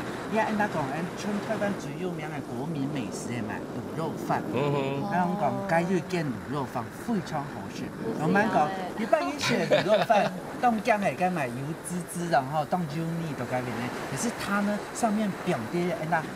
它盖客家之宝憨菜，所以基本去对，然后基本去再综合一下盖个油腻滋味，对不对？所以去个特别好食。不过俺妈妈啦，我妈妈最好的嘛呀，大白好去到甚至是讲，试开啊，因那香风嘛，蘑菇里面咧卖嘛呀，卖嗰种咧，去个润饼的啊，春卷啊，会跟买咧50人面哦，熟悉你就该你发觉到，当当然大排长龙就该面咧。不过最后上，因为接下来那个天气话在都是热对嘛，吼，俺是当建议大家方便一家阿中的，该去买串冰的，干嘛动厉害？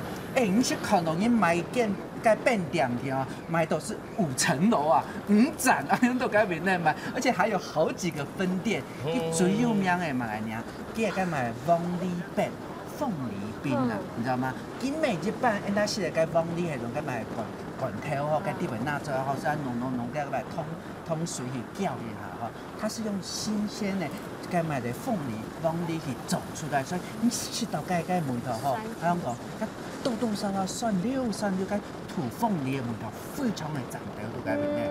系啊，所以来到这边，我建议啦，跟到那记者朋友们哈，你看来等结果哈，倒不如哈，这样7点半呢，差不多哈。我们先去一下，那个休息一下，下点心，为伤风苗起秀哈，对啊。现在我们来看一下画面，这个比赛，这个选手靠近那台车是。他1路米车队的选手应该是退到队车这边哈，队经理有跟他交代一些事情哈。目前是没有看到他拿补给，不过刚刚他是在画面中有一些机械的问题哈，他拿了工具在调整他的车子，边骑边修。对，可以的。伸出来。对他有拿工具出来给他，又递回去。我来了。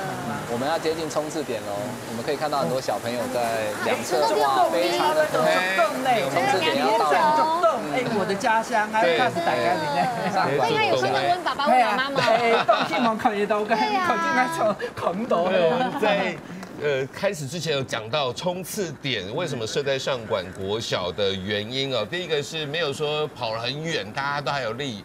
那另外一个就是在这边有很多的民众夹道欢迎，大家这个热血沸腾，对，所以呢，大家这个就很好看了。冲刺点要拿那个积分，不过刚看到那个 Russ Martin 呢，就落到后面去了。他现在在领先集团的现在的第一个位置，被追到了，对。推班的刚刚有讲第2集团出来 ，Catch 这个集团出来追到他，所以他现在跟这个集团的人一起合作，总共有4个选手现在是在领先的地位，包括韩国，第一个是韩国，没错，现在韩国的选手，韩国173号，第一个是 Les Martin 23号，然后 Roy 是96号，米捷亚车队都是在领先的位置哦，然后那个奥地利的绿高队83号，这几个选手目前都是在领先地位哦，抢分已经结束了，抢分结束了，对，抢分结束了，5分的拿到5分的就是 Roy。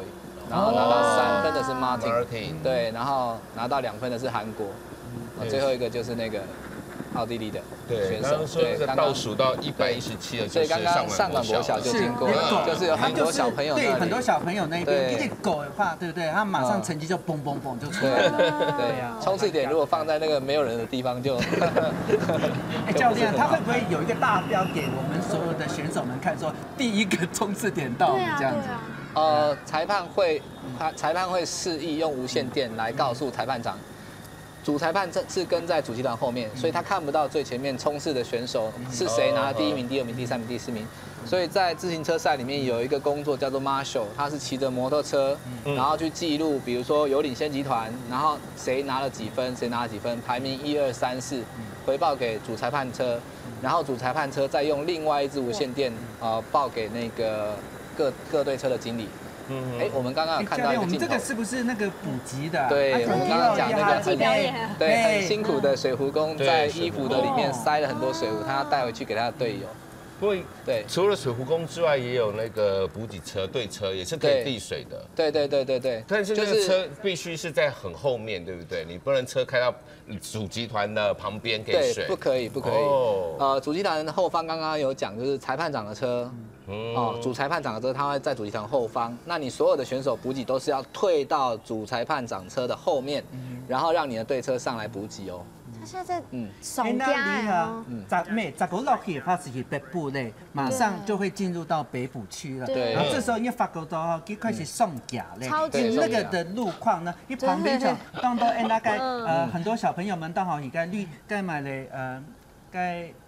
北部嗎？北部該會那聊哈，還有綠世界該會那聊，就在這旁邊。如果離這一段路唔係剛好行，因為佢彎來彎去，而且佢上架，所以我相信這個主辦單位把它放在這，等於是第一個衝刺點，以後就是第二個真正的考驗要開始。對，開始有上下的丘陵路線出現了，可是這邊還不是最高的，因為等一下還會經過第二個衝刺點，沒錯，第二個衝刺點在那個大家看右上角倒數到82公里左右，82.37公里左右是第二個衝刺點，是過了第二個衝刺點就是南莊遊客中心之後，才是一整個陡坡，超級陡坡。對，這邊還只是稍微輕微的一點而已，對，小菜一碟而已哦。哇，就是像那個剛剛世凱哥有講到，新竹城隍廟附近那個黑肉圓啊，牛眼。比較小一點，嘿，潮汕腳對的，比較小一點點。這個牛馬毛孔的，那就是不一樣的哦。然後還有那個四神湯，王梨餅，王梨餅，四神湯也是客家的。對，原來是這樣。是，就是那邊的，就是那個剛剛世凱哥介紹是一整個套餐呐。真緊啦，係啊，對旁邊呢，他創下都來講嘛，大家也好吃東西毛孔肉，而且小吃最迷人的地方嘛，啲東西唔係凍到，所以你再吃下，所以你來到裡面呢，你可以試一下這個，這就有趣的一個地方。試下黑米西牛誒啦，哈，試一下那味道怎麼樣？現在我們先來看一下。那個雷斯馬丁還在這個，沒錯，領先的還是剛剛拿到衝刺積分的4個選手，包含韓國的選手哈，但是他們跟主集團的差距並不大，我剛剛在畫面看到的距離大概只有30秒。那現在進入下坡路段哦，可以很明顯的看到選手加速哈，剛剛上坡只有20公里，現在下坡已經70了，而且還不是最快的時候，而且他還有在起，對，還有在加速哦。它不是順着溜下去而已。然後你看他的身體，對，貴江煙趴到嗰邊呢，對，趴在車子上面，哎呦，他一路下滑，對，他是整個腳是縮着的，就是減少整個同類阻力，對。那這邊呢，要問一下世凱兄，阿佩有張學良的故居哦。梗係人家新竹旁邊好是講，當然唔對，因創下來講叫，新竹用埋好料，講新竹係好山好水好地方，所以當到係名人稱為來裡面嗬，人家最有名係千百，或是人家嘅張學良先生，佢對人家新竹裡面帶13年嘅時間到嗰邊所以底下嗬，當然因為去到嘅佢哋一邊紀念館咧，所以當到去成日看下千百嘅那歷史啊，發展係到啲嘅樣嘢，你看看。佢大嘅地方如果係兩百年，所以當然會去嗰邊咧。不過佢係對商品嘅一個商品咧，嗬。對呢邊咧，我哋大家了解一下咋，因為咋當然特別係商品，就是當到直接燒是就到嗰邊咧，那其實有點可惜啦，嗬。假如講，那商品嘅路街咧，嗬，你就係聽一下吧。那在咩講，那上網描述的東西咧，嗬，其實有的時候，最簡單的東西，嗬，那個滋味是越好，你知道嗎？那客家種最簡單係食麵啊，食米粉啊，食飯條啦，所以喺日本加啲香料嘅味道，嗰是辣咧，或者當陣掉到嗰邊咧，喺上邊路街裏邊咧，又見是旁邊咧上林線上啲啊，我喺度裏邊咧少嘅跟大家講，又幾乎一天去嗰邊咧吃嘅嚇。不單單是你可以吃到傳統的客家的米粉湯的味道，最主要嘛，因為我當好吃辣。你知道我喜欢吃辣的东西哦，可是辣的东西哦，一般跟面点、跟地板买跟辣椒酱都是那种咸咸的，不好吃，不好吃。我跟你讲。该家该想拎的挑个，自己家种，他自己种的辣椒，自己做的辣椒酱，但是排血，因为太好吃了，所以他以前一开始是会放在桌上，现在是藏起来。人家老客人，你也老给搞，所以下次记得哈，不要说是世凯让我们搞味啦哈，你就跟他讲，林老板，请问一下你们家的辣椒酱可不可以给我一汤匙、2汤匙？吃个一头啦，要自己去讨啦。这就是只有。在地人长为地的东西啦，所以让大家少改呀。我们可以朝这个方向去哈。还有呢，他这个呢，他信之后，因为莫讲这么我在介绍，好像都是这个中年大叔在回忆的东西哈。那么来少改呀，不然他明珠啦哈。头上烟他讲到呀，他这么看偶像剧打卡很重要。其实他主动嘛，动到该买偶像剧的里面那去搞，他干嘛信中嘛嘿，最有名的嘛，千叶包了哈，又长时。呐，跟绿光小学一样，南丁的是干嘛？阮经天刚出来的时候的第一，应该算是前几部的偶像剧，你知道吗？绿光森林是都改变那些呗。哇，所以改变那吼，因为法国都该分多金哦，那现在该3层的感觉都改变的动哦，韩国一开始翕的个偶像剧的个场景，更加保留下来都改变，所以你嘛都改变，假装自己是男女主角的。该演自己的偶像剧，里面蛮盛起的里面啊，对啊，吼，绿光小学。好，我们现在关注一下目前的赛事，哇，就这4位车手，很多标哦，对，他们刚一转转，很多标哎，还在拼。不过这样讲起来，美国的那个那个耐力还蛮够的哈。对，他不但独自骑了很长一段，而且现在。追击到他的选手上来，他还是能够跟上吼。那目前刚刚画面上可以看得到，他们领先的距离差已经来到了1分40秒左右。那这个是已经那个了吗？已经有稍微拉开了。我们可以看到，在这4个人的集团当中，后面有跟了对车。我们刚刚讲，本来对车应该是在主集团后面，可是现在却到拉长领先集团的后方了，就代表他们有一定的距离以上，裁判就会就允许让他到前面去。协助他的选手去补给或者是补水，对，因为距离拉开之后就有可能会成功，所以现在这4个人如果愿意合作的话，他们有可能会领先到最后。就是不出这4个人在这一站会第一就对了。对，有可能，但是还是要看后面的情况怎么样。对，因为刚刚才讲到考验是那个600山过后，对啊，603公尺的高度。而且我们现在可以看到，其实昨天的登山王那个伊鲁米车队的菲利克斯。他没有在领先集团，对，他在主集团里面好整以暇的等待机会，因为他可能伺机在后面发动。对，因为前面的人如果累了，接下来就是他的舞台了。那这边看到的是日本的车手是151号，对，151号两泽一鸣，好，宇泽一鸣，对，宇泽一鸣，他是在前2站最后总排名第32，对，32名，他仅落后冠军目前的总排第一41秒的时间哦。是，哇，这边又有很多的小朋友，所以都要倒闭的分享记得。教练，请问一下，我曾经听过，就是说，如果旁边有人在敲锣打鼓这件事，因为有节奏感，所以对那车手来讲，其实有激励的一个动作在那边。我相信会有一些作用，对。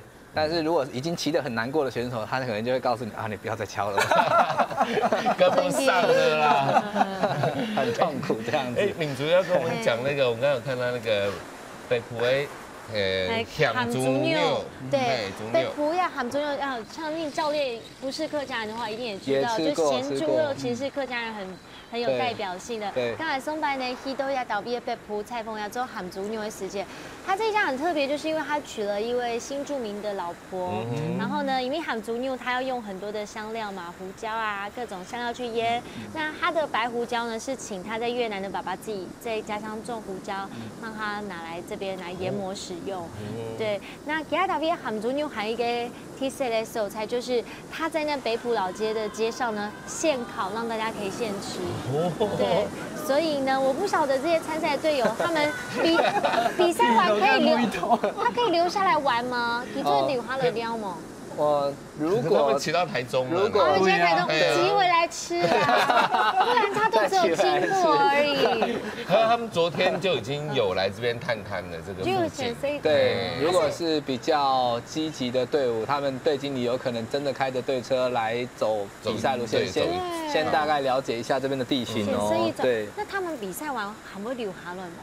会留下来吗？应该至少还会可能有1-2天的观光的时间。那我就是诚挚的邀请他们，我们现在 Sailgate 的每一个景点一定要来吃一趟，真的，因为台湾最经典的美食就都在金门一行的路线龙曼腿三鲜浪狗，没错，一定要。创下来讲，客家那个美食当好是到底浪漫好先，我讲，唔到到底那个浪漫推散成家地方。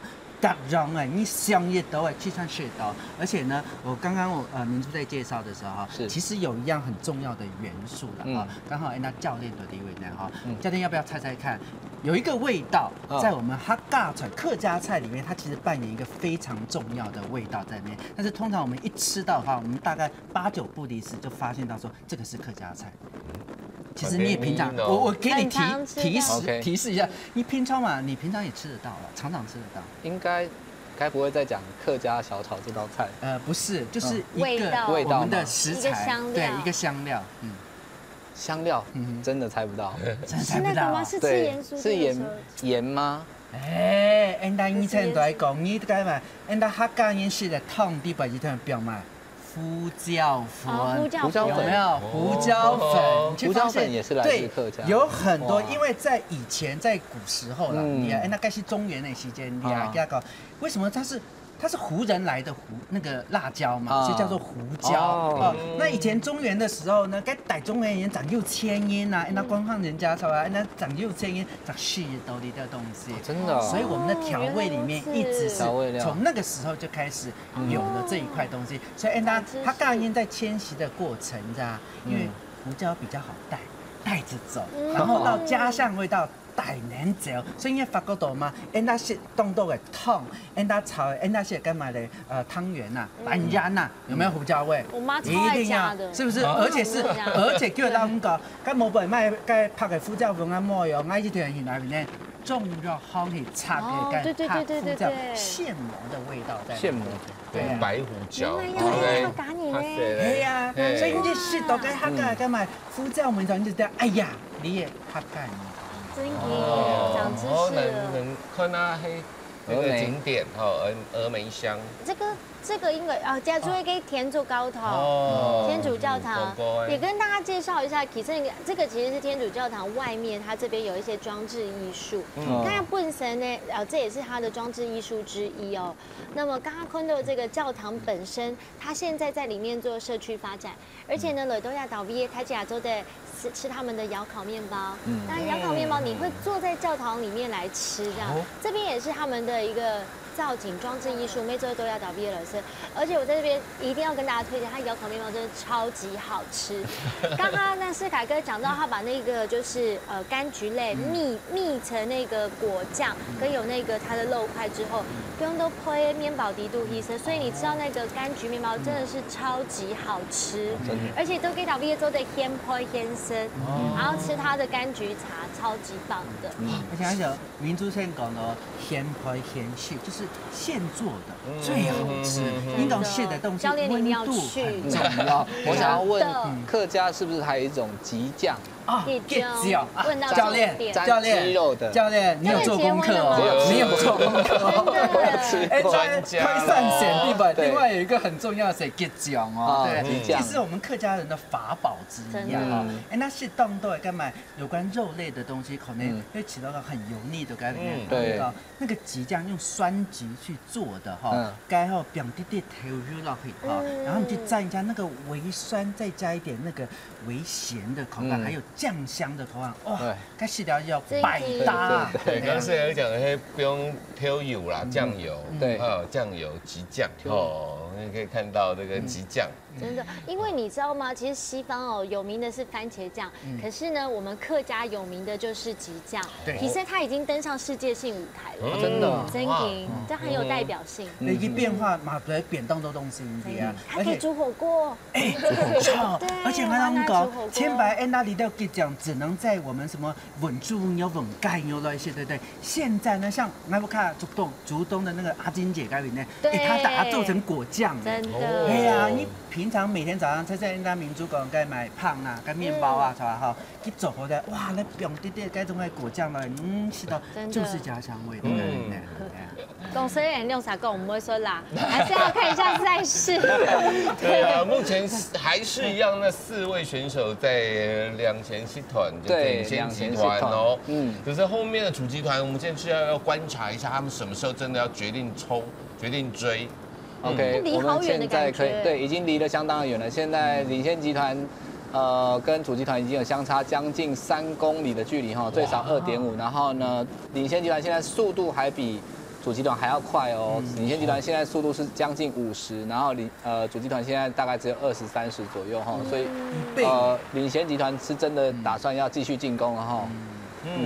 可是还没有到那个超级上坡路段，对，还没有，到现在还没有，也还没有到第2个冲刺点，没有错，现在中还没有到。现在目前距离差的确是2.5公里哈，领先的时间已经到达3分40秒，这是已经一个有威胁性的状态了哦。这4个选手真的如果跑掉的话，后面的选手就要吃大亏了哈，包括登山王，他的分数都可能被这4个选手拿走哦。对，所以100米车队现在不知道打什么主意哦，因为本来派了一个兔子出来，结果莫名其妙现在变成领先了。对，接下来该怎么办？那我登山王分数呢？对啊，而且可是他能不能够跟得上？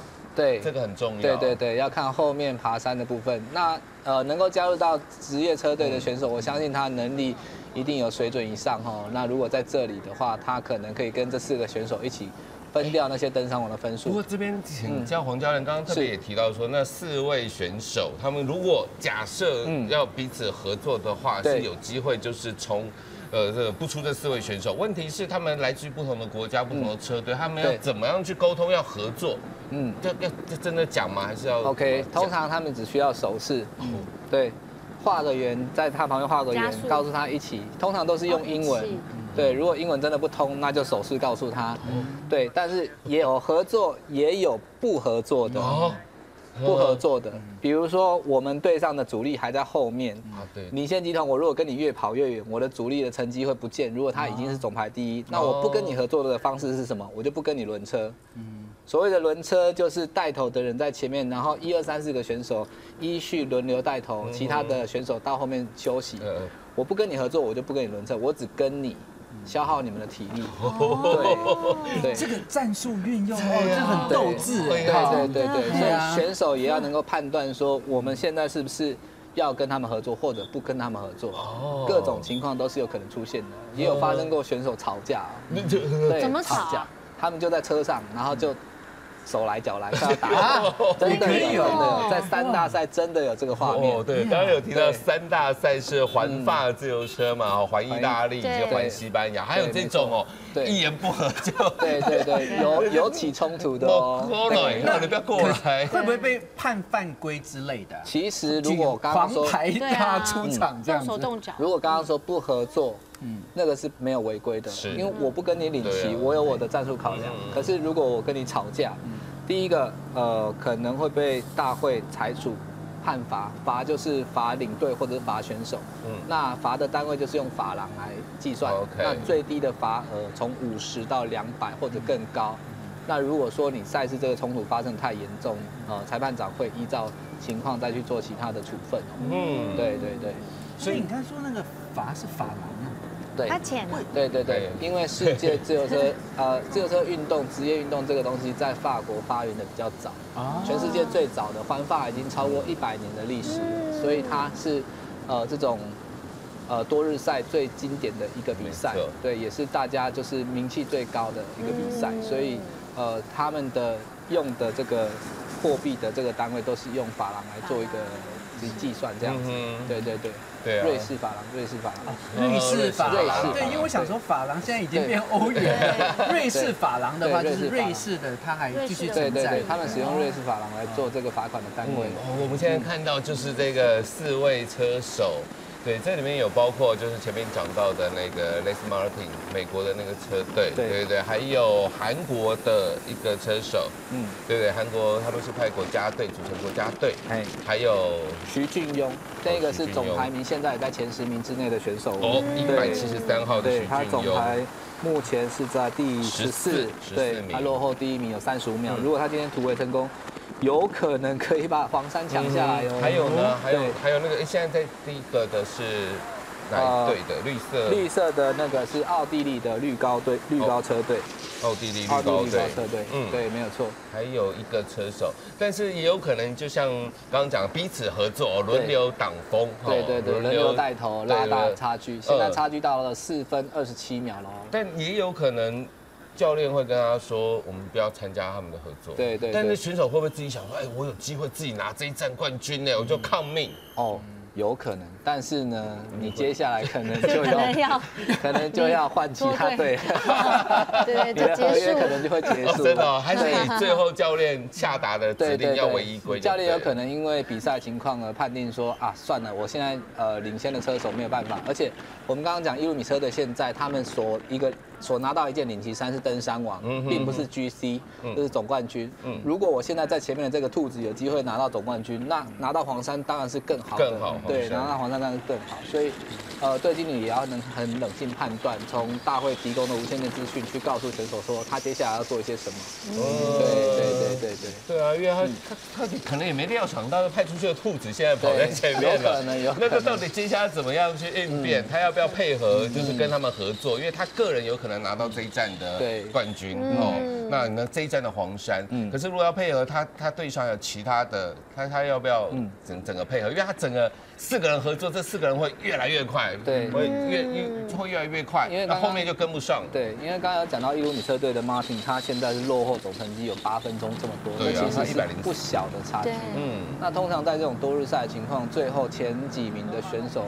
差距都会在几秒钟、几10秒钟以内哈，所以他现在差了8分多钟，除非他们真的可以跑得非常远，然后因为他现在是领先4分多，那大团还没有开始发动进攻，大团现在还是很冷静的，所以这个战况现在来讲还没有办法非常的明朗化哈。好，这个总长156.3公里的。浪漫台3线的第3站，剩下最后将近100公里了，对，101公里，比赛进行1/3的路程了。对，哇，如果主集团没有参与进攻的话，感觉这一趟他们就很。应该不会，应该爬坡那个时候，对他们等一下一定会有动作，不可能从头到尾这样很 peace 的骑完。对呀，这 peace 骑完就变成那是训练赛，不是真正国际锦标赛。光了，有没有？对，我们来考一下来宾好了。现在我们有米捷亚车队，然后呢绿高车队、韩国车队跟1路米车队4个车队的选手在前面。那请问主集团谁会出来追他们？是这4队的其中的一队会发动吗？哦，绝对是韩国韩国吗？OK， 好，正确。一般的常理来讲，这4队的选手绝对不会在主集团前面带头啊，因为我有领先的选手在前面，我怎么可能带着其他队的选手去追我的队友呢？对，所以这也是战术的其中之一。所以我们台湾队在。中华队可能在前面做工，如果他们有办法就是追集团的话，那当然除了这4队，我们还有16支队伍哦。所以16支队伍的选手，大家都有可能会出来想要把他们追下来。对，因为如果真的让他们跑掉了，那比赛的结果就会猪羊变色，就会翻盘。对，所以主集团现在应该还是在拟定战术的状态哦，还没有非常大的动作。不过以我们的立场是希望我们中华队的车手，因为现在应该都是在主集团里面，对，有一些车手，包括冯俊凯纽利尼，能够也冲一下了哈，不然这个前面你看4个领先的有一个韩国呢，哈，这个导播要叫我用客家话讲，好想赢韩国有没有？韩熊养韩贵，韩熊哦，董熊啊，龟熊，超级熊，养韩贵。对啊。龟熊养很贵哦，熊都炖掉，我教你海陆的，海陆的韩熊，让韩国，韩熊让韩国，好，这是海陆的韩熊让韩国。所以客家话还有分成海线跟对，不，我们有腔调不同，腔调很多地区的腔调都不太一样。像我们最后要到那个石冈那一边哈，那边是讲大腔的，又不太一样，真的啊，所以非常的有趣。对，那苗栗的跟美浓的比较接近，对客家话，就像明珠讲，我觉得比较就是都听得懂。这教练很厉害，米眼力跟他对讲哈，给全部给做 N 人呢。我用好啊，我以为他是客家人。那你要开始讲客家话，讲秘密黑了。反正记了地了，记来讲嘞。你看你兄弟们，不要提了，讲太快就听不懂了。我等下讲了，一唱团也是嘛。还是教练你是娶客家老婆？没有，我太太是一般闽南人。对啊，哇，语言天分。刚刚有一直听到 gap 这个词，应该就是快吧？对，很厉害耶。哎呦，对啊。好，那现在我们看这个浪漫台三圈的复出，这就是主集团现在的画面。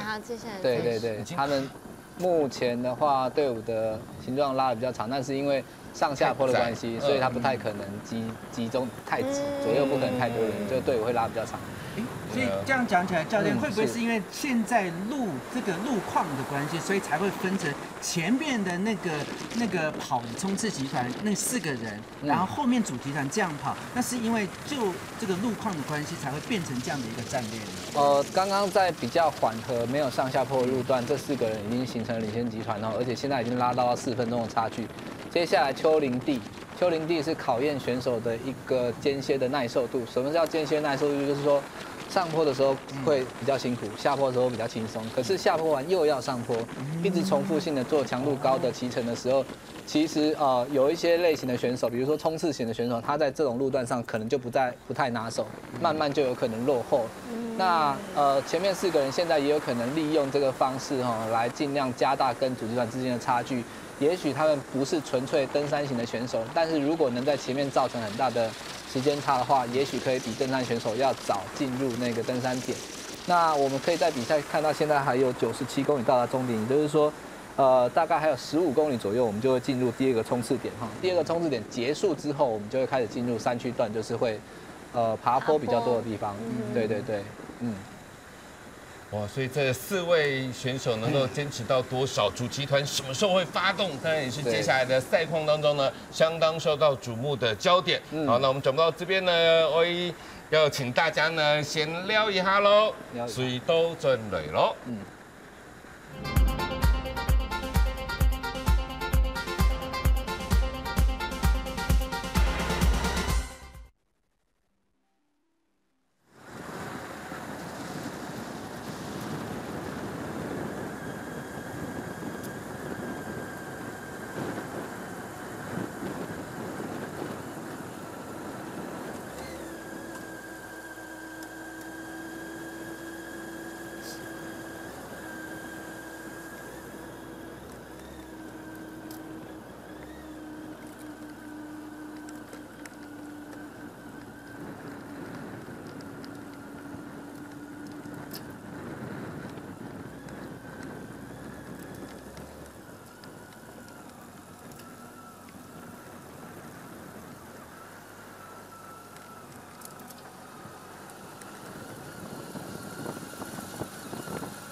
欢迎回到哈卡天书台。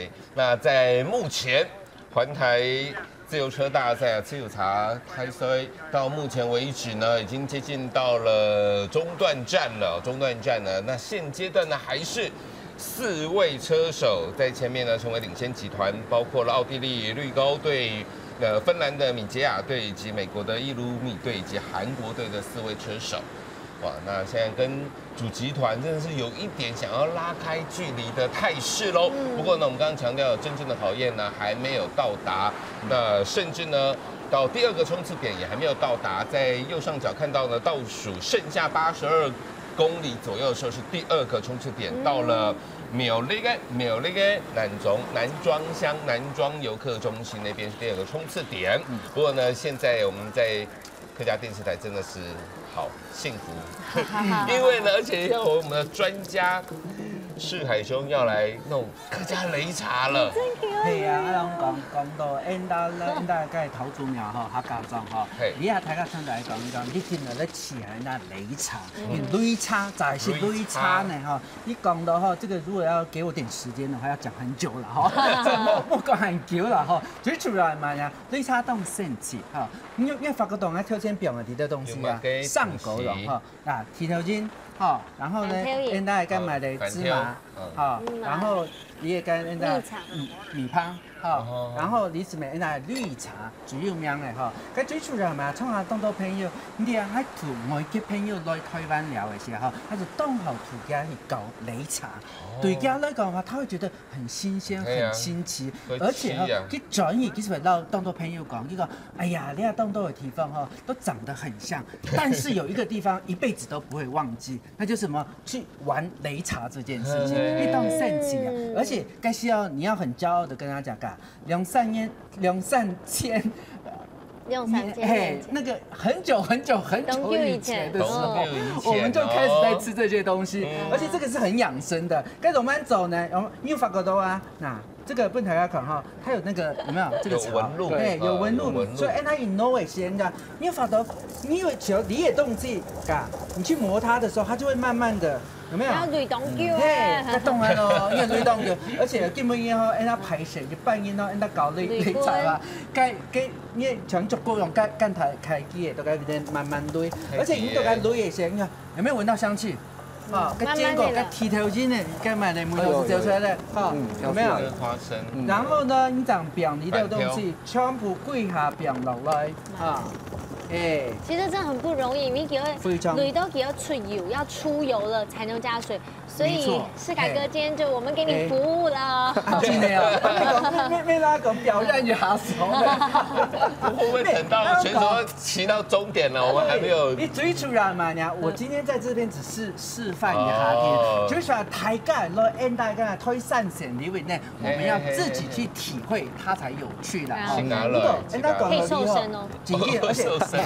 可以做蝴蝶袖這樣子，緊緊啊！而且哈，就是了對人的身體也是很好。你喝下去以後呢，衝下造心，兩個又喊你想要都不看那慢慢擂，你知道？而且修身養性，你先講嘛，慢慢擂啊，你就吹悠一下，它才能夠。就你起床氣一下來以後，慢慢磨一磨，很簡單，真的有簡單。然後呢，一場離到表內，那水表那些跑起那些哈。效能是很，而且你知道嗎？因為它有堅果是好的，那個它有那個脂肪在油脂那邊，對，那身體當好，而且飽足感當佳，好。然後呢，那表弟那個買米香落去，你啊上來減肥的後上年哈，特別是那漂亮美眉們哈，非常的推薦你也最好誒。可是當陣時哦，我係咁嘛嚟睇了，我係當到係客家莊嘅時候，我發覺到嗱，那你要看到那台灣廠啊看到誒，你嘅擂茶係安樣做，可是呢。別的地方的擂茶也是我們客家莊擂茶，還有吃鹹的擂茶啊！不但有吃鹹的擂茶，更有趣的一件事情嘛，你看那種變盤落去呀，你看一擂好一條跑回去變盤，好像茶泡飯一樣。哎，這就好奇啦。等下走到我日本料嘅先呀，你啊日本就叫歐加之嘅，也就是他們的茶泡飯。然後那一家教授都嗰邊呢問嘅，其實人講，哎呀，我到前來應該個遣唐使，個唐朝嘅時候。大전啊，就中叫大전啊。啊，常常跟事件算啊，伊咯，因为唐朝的时，因为公元是那客家应该是在中原时代的时间，跟公元要表示那擂茶是欧家之给它的源头是对李伟那样。李下就出门，人家讲，然后跟满国跟人来讲这些东西，些法国岛突然间变的时候就很骄傲了呀！哎呀，你也好 English I don't think 的啊。可是呢，回到底你再去跟他讲这些东西的，给法国岛，哎，人家文化真的是博大精深啊！哈，写东西，因为人家平常心讲，你看人家客家种的人吼，带到善读那壮斗啦，你讲吼平常吼，你如何去养生，就靠这些简单的生活智慧的力量。黑呀。超级爱，而且这个天孔的饮料，对不对？它本身健康，而且呢还可以在过程当中修身养性。对，可以建议选手在那个水壶里面改放雷子。真的哎，真的就是把那个营养棒都放进去。那蔡妹讲他们要补给嘛，对不对？而且我跟你讲，他还可以一边骑一骑摇一下，一边骑一骑摇一下，对不对？蒙眼一下修，他的手只是这样子的时候，我跟你讲，会麻疼的。然后你这样让他动一动，他还可以训练一下，然后喝下去的时候补充他的能量，非常好。不过这个比赛呢，现在已经是我们知道从新竹出发嘛，从新竹、苗栗、台中这3个县市，在这一段浪漫台3线，已经现在要进入到了是苗栗的地方了，脱离到新竹了，到苗栗要南庄了，刚好看到经过了南庄国小那边了。对，所以而且快要到第2个冲刺点了，南庄游客中心。没错，也快要到了，还有8公里左右会到达南庄的游客中心，也就是第2个冲刺点。好紧张哦！刚刚第1个冲刺点是那个这4个选手，然后对 Martin 应该刚刚我记得应该是拿到第2，对第2，韩国选手拿到第1。那不所以第2冲刺点也都是他们4个啦，有可能也是会由他们4个人拿下，因为现在差距有来到了将近3.5公里哈，然后时间差来到了5分多钟，而且刚刚在画面上哈已经有秀出来，就是主集团现在已经开始在紧张了，所以他们的速度已经开始在增加。你可以看到现在主集团的速度是45，然后呢领先集团现在是也是大概45左右，可是从刚刚的画面看到的是主集团大概只有30几，所以现在主集团已经开始加速，对，已经加速。然后我刚刚有讲队伍拉得很长，就是他现在速度已经开始加快了。对，所以主集团现在应该在登山点之前尽快的缩小差距。对啊，这有可能哦，不然前面那4个都这个到台中吃午餐呢，他们还在后面没有钱，也不行哈。到台中去喝我们的擂茶，纳凉一下，对不对？他们才回来。对，所以主集团真的要开始追了，有真的在开始追了。对，左上角那个 peloton 那个字就是法文的那个主集团的意思，它是来自法国的字。是，对。而且刚刚真的是长蛇阵哎，就是看主集团真的对排一排了，能够冲的就要准备冲了。教练刚刚有跟我们私底下问到说，像他们在骑车的时候想要方便小便一下怎么办呢？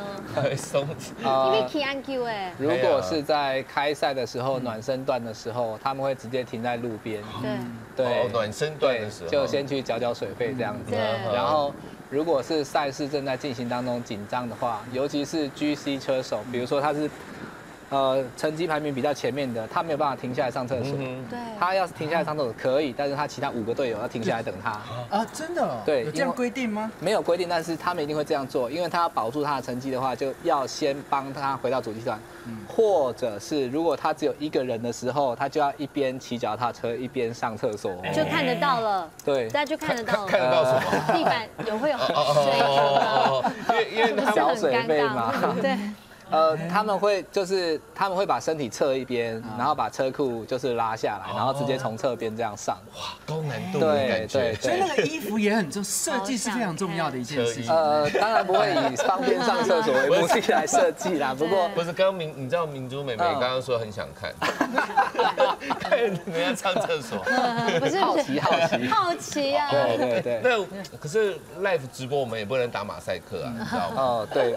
可能镜头会避一下，对，镜头可能会避一下，尽量不会播。但是，其实去年的环意大利的比赛，对，3大赛之一环意大利的比赛，德国的那个都穆里选手，他是世界锦标赛的计时冠军。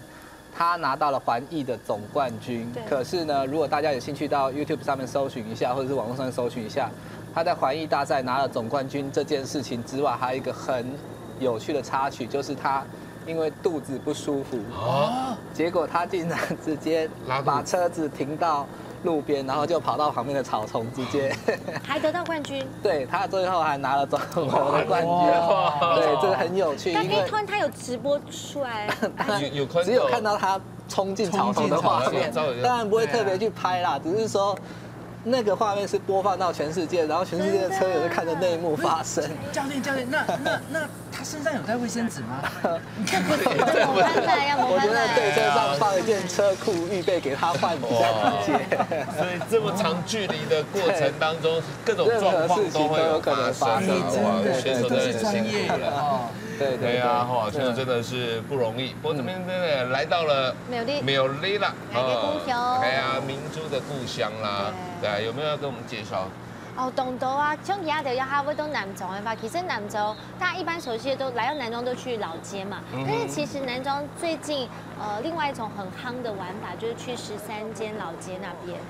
亚岛毕业呢一样是有很多年轻人回来，对，然后有很棒的客家美食，像是我之前有去采访的时候呢，那时候有一间 bar， 因为其实在老街这边很少会有夜晚的活动，可能到晚上的时候，乡下大家都睡着了。可是这边有一家 bar， 那很棒，他们的调酒呢是用当地的水果来调的酒，很吸引人。然后有很多外地的游客特别来，就会来到亚岛毕业来喝他的调酒的。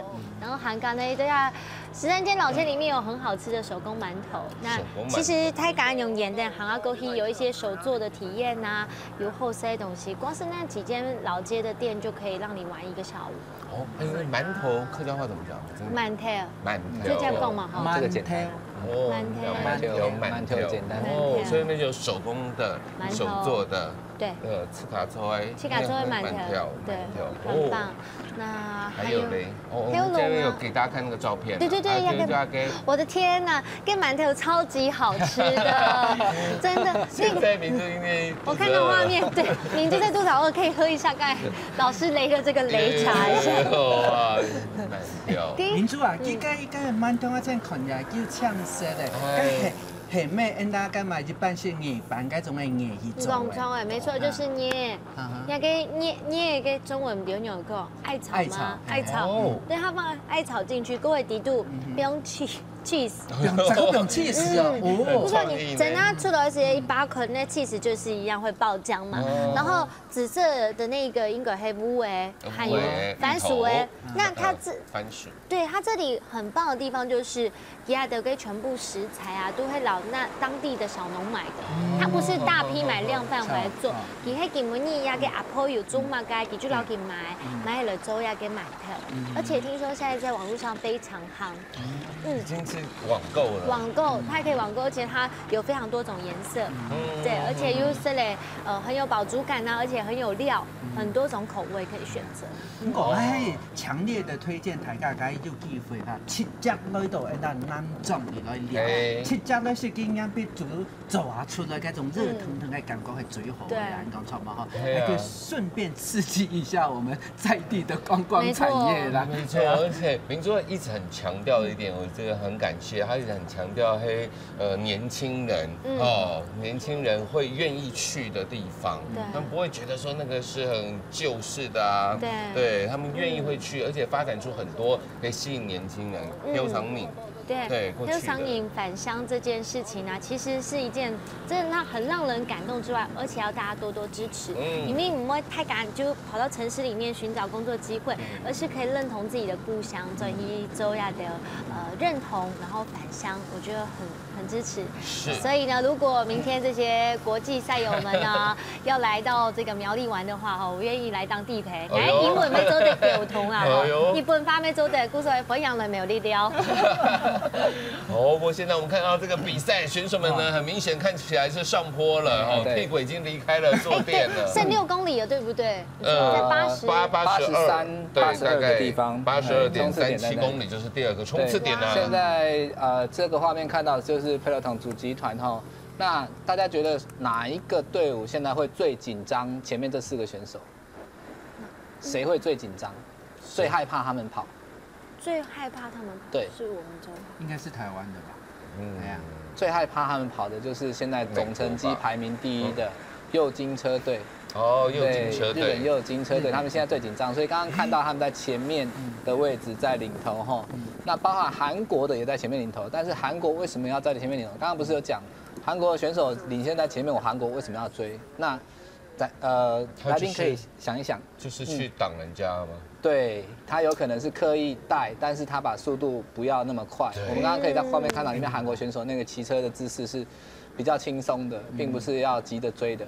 那右金车队，因为他们总排名是个人总冠军在前面，所以现在前面的4个选手没有他们的队友的时候，他们就会是最紧张的那一队。对啊，右金车队是属于那个不是国家队，它是那个职业队哦，就是这次来的4支职业洲际车队，属于2级的。还是右金是对洲际队，对洲际队2级职业队，他们有去年的班哲明，去年的总冠军班哲明。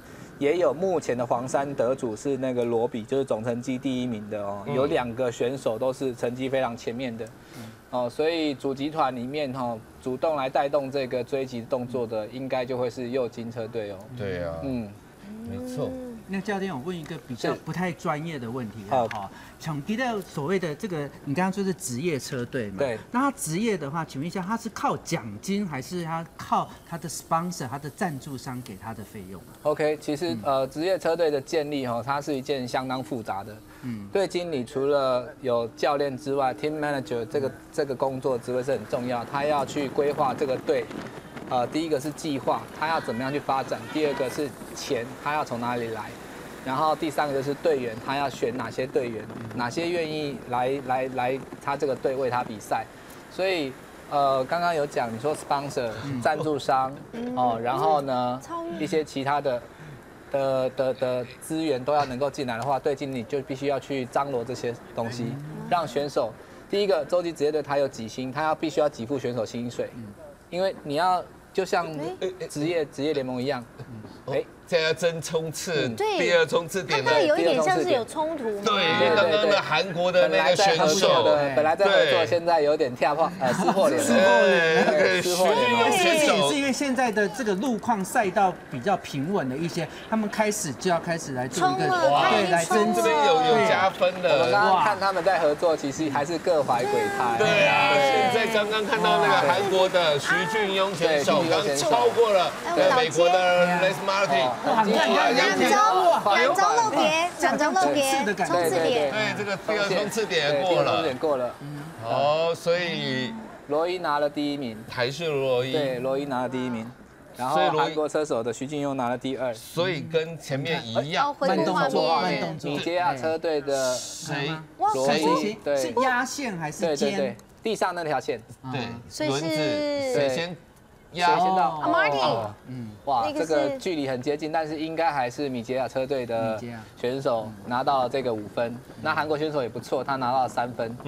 对，拿到3分。对，芬兰米捷亚车队就是黑色衣服的那个罗伊，所以他们4个选手之间现在停战协议正式撕毁了。因为可是到了冲刺点，但这短暂可能说就不合作。友谊的小船已经翻船了。可是他们还是有领先大团的优势哦，所以他们可能现在再重新谈一下，我们还是一起骑吧，这样子。对啊，分分合合啊。对，很难讲的，很难讲的。对。这2个冲刺点当然要以官方公布为准。对。目前2个冲刺点都是芬兰米捷亚车队的罗伊拿到了2个，他都是冲刺第1，然后韩国的那选手都第2。对，还有减秒，还有冲刺网的积分，这2个人的积分会上升哦，因为他们已经拿完今天冲刺点的积分了。对，日本的冈本准在第1站拿到15分积分的冈本准冲刺王，他现在的分数有可能已经被威胁到了。这个是我们在男裝漏给到 VSA 3副，洗衣服，对，然后就会带个董江的呀，给男装老街吃那个桂花酱、桂花蜜、桂花冰。对。所以法国岛吼平常吼你要内嘛，该人山人海的，该因荡斗的该呢，我动线小有时候就是要挤才好玩的，这老邮局。南庄肉 UQ， 其实我要讲这个点的斜对面，让它发面董总没有照出来，它斜对面有一家超级好吃的抹茶红豆冰，而且改跟抹茶黑用它给你个茶蜜，这茶麦类去磨的，而且它超低调，它也不大广告，就默默在那边超好吃的。别人 UQA 啊，要 UQ， 要 UQ， 就是那个抹茶红豆冰斜对面哦，斜对面，茶对面，对，隐藏那个是私密景点，对，私房景点报给大家知道。哇，那个迄已经8年的老 UQ 的哦，8年呢，对，8年以上哎，南庄路街，其实南庄这边最多的行还是板条。棉趴板，对，沿途都是。然后客家法布，法布，客家法布也还已经用名世界，他这个等看到安用嘅法布就会想到客家，已经变成一种直接的印象连接。好。不过接下来因为法国岛差不多离下开始的时间哈，是按到动到按到干嘛？客家人挂旗，也就是我们清明扫墓的时间到了。那清明扫墓一些哈，像按到北部的哈，从信州哈，按到开始做买呢，做板，按到做按到干财宝啦哈，而且猪笼板，哎，从离的东西，这个时候因为法国岛哈，离到店门开始也在卖了，哦，所以去到这边呢哈，不但讲的是按到这个按到该买的，按到绿茶啦哈，或是按到桂花蜜啦，或是当地的咖啡啦哈，嘛按到个。传统的该梅头记得哈，还是要保存下去，好好给它支持一下。虽然刚刚明珠有介绍一些年轻人可能会感到兴趣的，包括呢那个馒头啊、手工馒头啊等等的，还有这个酒吧，但是呢，我们其实客家客家也有非常传统的板呢，凤板呢，你知吗？你吃过吗？凤板用碱呢，超好吃的。对啊，这些传统的，对，超爱吃。对，但还是可以，大家可以去品尝一下。而且我对里面老大家讲哦，东英讲，哎呦，我台北嘛是也多啊，其他地方嘛是也多，但是冇空让慢冇空让，因为做板的原是的，因为客家种恁做的时候，伊个板係用米漿去做的，因为用粉儿去做，所以个食起大概口感係冇空让，所以放讓大家來到客家種，你里面看到嗎？我们看到相片，風板係呢度東西有時，那差唔多是比較天氣比較細節吼，那開始窗下會看到新的板。係啊，就係板呢。新的板，跟應該係用紫玉吧，我想哦，還有個捏。哦，这真的是超级好吃，我已经爱吃到差一点从客家妹变成板妹了，我真的超级爱吃板。而且佢地板嘅嗰種嘅馅料你啊嗬，一般來講嗬，安那嘛就是甜味嘛，就是香味嗬，就跟那安那菜脯絲，你知道嗎？嗬，把它炒，炒到香香嗬，變啲胡椒粉落去，有啲辣辣嘅咯，跟住感覺特別好食，真的，係啊。哦，现在主席团哦，主集团也通過了第2衝刺點了，这个南莊遊客中心这个点，主集团也通過了。不过刚刚这个前面4个领先集团通过之后，也过了一段时间，主集团才通过哦。对，教练这样分析，还有没有机会主集团追上去呢？目前的秒差是来到5分钟哈，但是我认为这个距离对职业选手来讲不是一个太大的问题。OK， 就算过了登山点第1个一级坡先山，后面还有第2个小坡要先过，所以接下来有2个连续的爬山，我们可以看看那个登山的选手有没有发挥哈。我相信那个150米车队的那个菲利克斯，他应该会有动作，因为毕竟他是现在的登山王哈。如果他不把积分往前抢进的话，那他的登山王的衣服可能就会被他搞丢哦。要还给人家了。而且他的队友在他前面，他的队友必须要拿这个登山点的分数，因为如果他们没有被追到的话，那150米现在在前面的这个选手哈。他就必须要去抢那个登山的分数，因为不要被别人拿走。对，不要被别人拿走。经过第2个冲刺点之后，就正式开始上坡了。这也是为什么我们说龙门台山线最难的这一站，5站里面最难的这一站，真的现在就要考验就要开始了。他们其实姿势都不一样了。对，现在速度稍微慢下来，稍微调整一下，可以看得出来哈。从这4个选手哪一个比较累？哪一个比较累？你们觉得哪你说一个比较累？现在他们的体力？对，刚刚的画面。我觉得这些韩国的已经累坏了，不得都有私心的，好不好？也不一定的。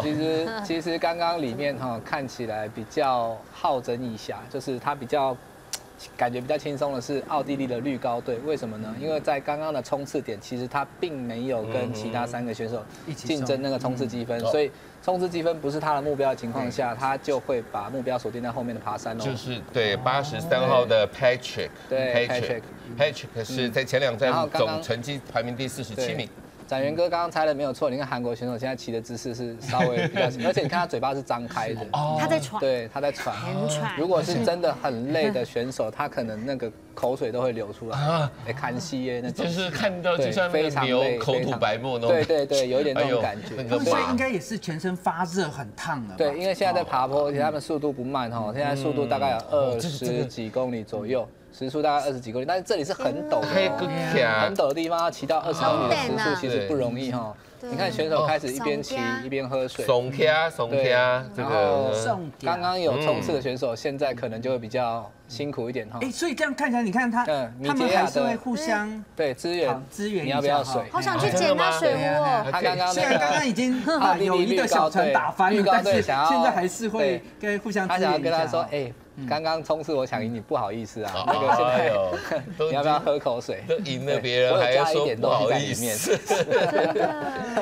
对，绿高队的选手刚刚没有参与冲刺哦，所以他现在爬坡看起来是比较轻松的。刚刚参与冲刺的米捷亚车队的罗伊跟那个韩国的徐俊庸，2个感觉明显的就是稍微有比较吃力一点哈。哇，那主集团现在我刚刚讲最紧张的右金车队，他们现在出来带头了哈，一边在注意无线电教练下达指令，一边在想办法要开始追进他们之间的距离哈。是，对，右金职业车队就是现在带头的那个，他们的这个车衣是红袖子黑衣服，对，没错。对，他现在在带头往前冲了。去年的总冠军班哲明现在名次还在第26哈，所以他们也要想尽办法拉近这41秒的差距。对，因为男中特别懂得演出，应该是泰雅族的泰雅族，对。好可爱哦！对啊，这边出了分呀，还写英文呢，改英文。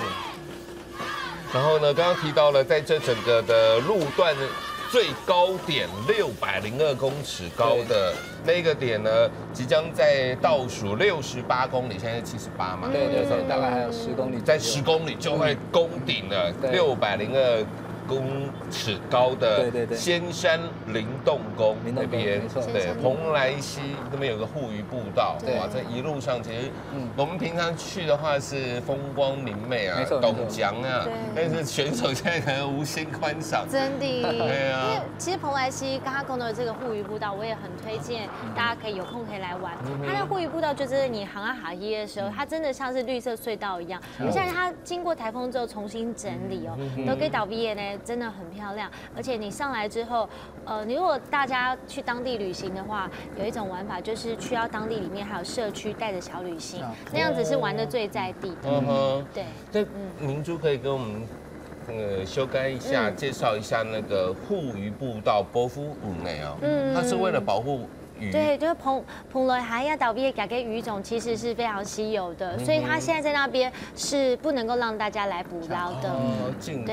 而且记得最厉害的是，记得当地的居民，他们自觉去饲到讲，我这摆洗时间吼，就因为咱看到当到都该买咧，海豚呢，吼就会手艺，也用考到，所以记得讲，那人家莫讲，马介讲政府来做的嘛，那自家来先做，自己先来做，而且我饲到我去改变人家最好的嘛，民主港架步道，底下当都有步道，跟观光步道，因为了要方便，所以它很多灌水泥，对不对？它不是，它还是用原始的方式来走，而且一开始展开始走一些，他还派人，就怕别人会破坏，你知道，专门他们自己组成一个纠察队一样，派人去那边盯着，所以他很爱护自家家乡的山水土地的感高都该那，所以在这边嘛，非常的推荐大家。我记得人家那么辛苦都该边走去了，那他改变那聊一些哈，我们也要尊重啊，好啊，该垃圾该到后都改变那嘛，因为莫调到该带，只要都改变那，才可以恢复它本身的原生态的该种的概念。对啊，那也借由这一次的吃有茶比赛。来到这个地方，我们讲到那个护渔步道，它有会在那附近也是把这个地方，因为可能其实包括台湾其他民众可能也都不知道这个地方，真的，对不对？借由这样子比赛，有行经这边呢，把当地把当地呢人他们是自己去主动去做的，这样子爱护环境，对，把它推广出去，有哇，这边要攻的话，哇，主集团也会很累哦。现在已经在加速了，主集团现在速度是34、35，刚刚有到40，然后领先集团对上坡3、40哦。然后现在领先集团只有25，而且你看秒差已经靠近了，他们已经拉到拉快了30秒，刚刚是5分钟，现在是4分30秒。所以主集团已经有动作了。最主要的是前面的慢下来了。对，我们还可以看到有一个选手准备要向后单飞了，后面黄色衣服的，可是泰国队的选手，对，有些选手，像我刚刚讲国家队的选手，他可能就是来练兵，对，来练兵，他不一定以成绩为目标，但是他希望选手可以获得一些经验，获得一些磨练，他可能就会来参加2级赛事或3级赛事，对，是很好的机会啦。只是说，如果真的已经是落队，然后被关门的话，那个什么这个猪肉啊，在旁边烤的有没有？做的医生嘞。哎呀，做的医生。热经理就说没有你的份。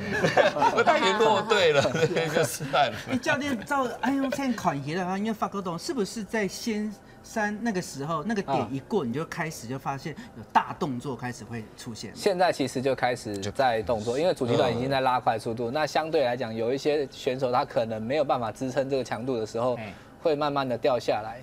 所以冲刺点过后，我们接下来可能会看到集团越来越分散哦。但是现在领先的4个选手哈，他们现在也是还是维持一样的状态，希望能够继续保持领先的地位哈。你看前面1.5米车队的选手都已经把他的上衣对啊，我说他应该是对欧美选手这个天气感觉对他们来讲是热的，对，所以现在是你知道那个女性观众收视率提升的时候是这样子，哎呀，我可以露胸肌了呢他那个拉链是拉开了。对，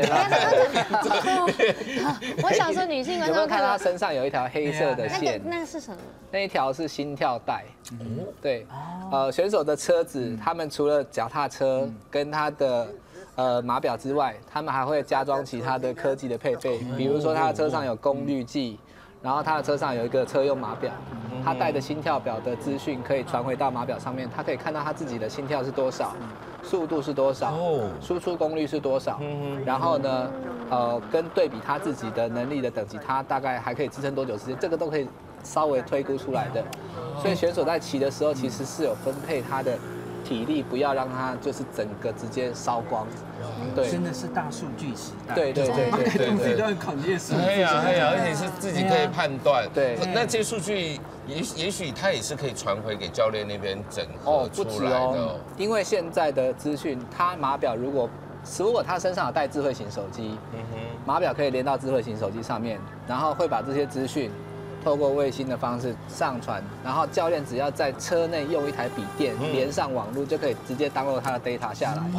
对，所以在3大赛里面这样的情况是很常见的。没错，选手比赛完之后，教练立刻就获得了选手这一趟骑乘所有的数据，最高瓦数是多少，平均瓦数是多少，速度、心跳，所有的东西资讯都会显示在教练的电脑里面。是，对，因为刚刚讲到那个环法自由车赛啊，是上百年历史的，但是100年前没有这些科技的话，就是凭经验自己骑怎么配速，你也不知道前面人跑到哪里去了。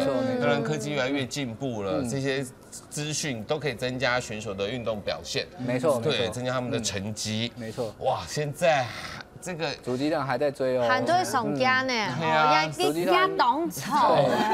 刚刚有讲主机量好整以下在等待，他们会不会回去以后就发现说，哇，这个台湾的浪漫台三线一点都不浪漫，非常辛苦啊，辛苦台三线，难忘啊。对他们来讲是辛苦台三线。我沿途还有樱花，还有 M8樱花耶。你也試者吼，都喺砍發一些動醬哈，再過來因為可能動到個羊蹄腳哈，粉色系列嘛會這樣出來。對，他們現在对看一下差距是1.3公里左右，哇！而且大家仔细看，下面显示出来的两贤集团了，领先集团的速度掉到只有21，对，然后主集团已经是哇飙快了，26，对，已经26公里。这里面可能爬坡选手没有那么多，那他们可以做另外的选择，就是如果我的任务已经完成了。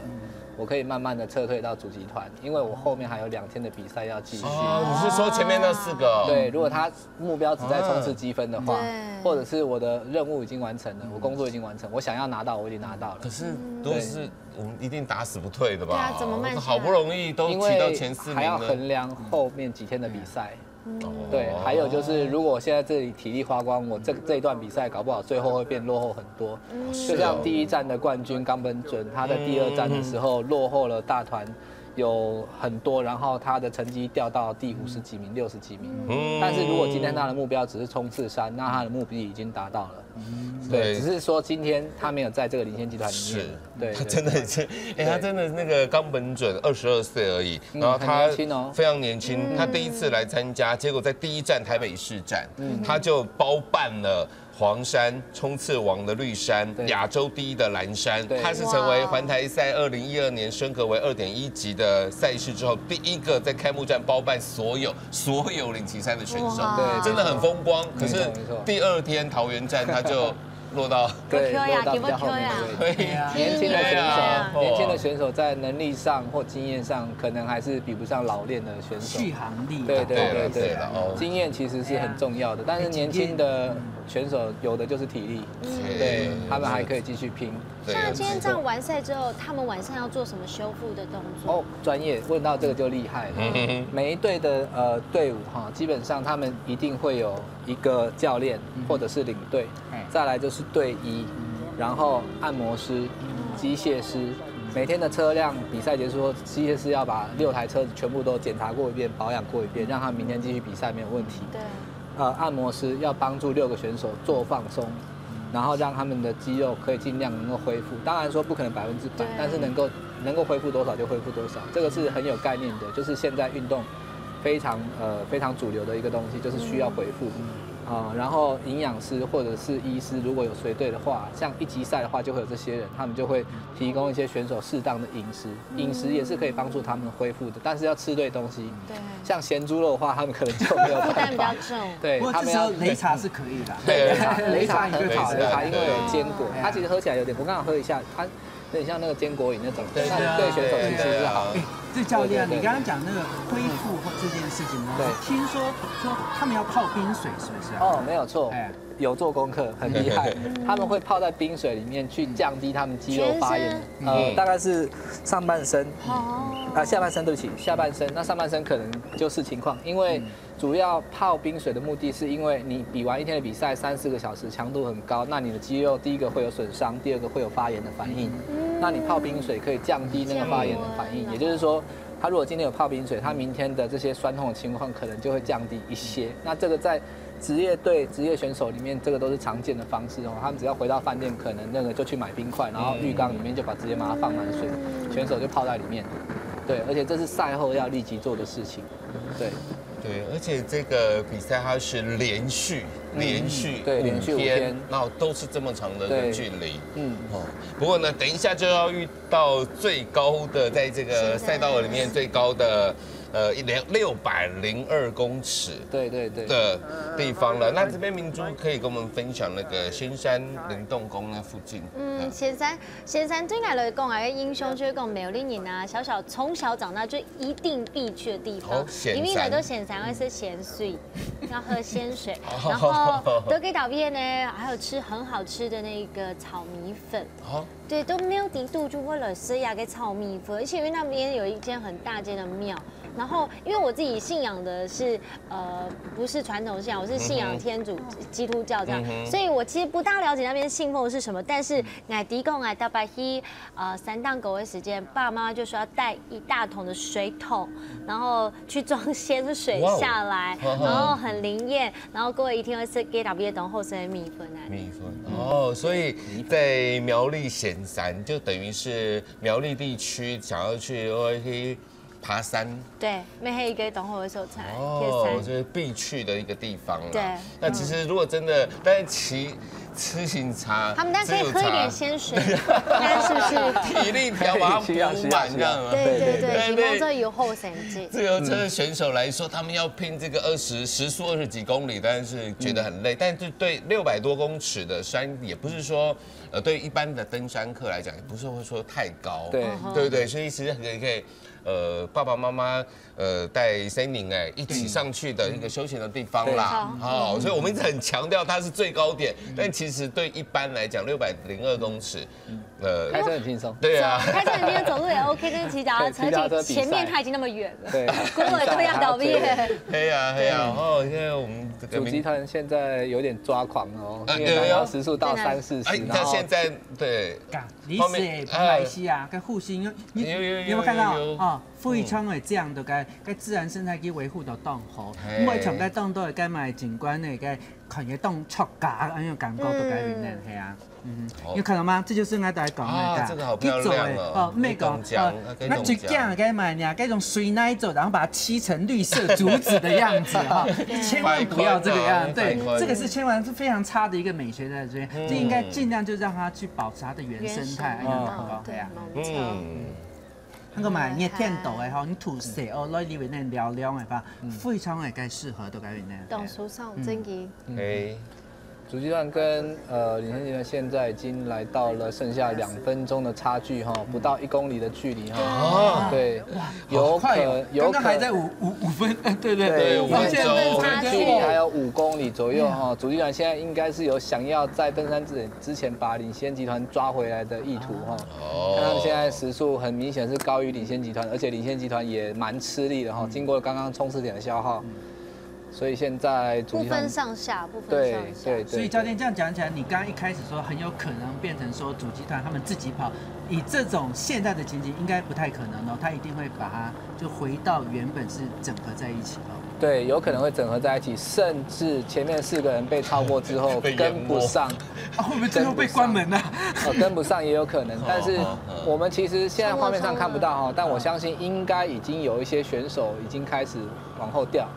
就是落队了，他没有办法跟上，他连主集团都跟不上，而且现在主集团现在开始有人攻击，这是以色列车队的选手，对，以色列车队的选手已经开始有人在攻击了哈。他真的是很快哦，速度很快，直接往前拉，都被飙哎，对呀，真的，速度非常快，后面是西贝尔车队的选手哦，应该是昨天的吉米哦，他特征就是他很高大，昨天有特别看了他一下，橘色他昨天爬山也是很厉害，对。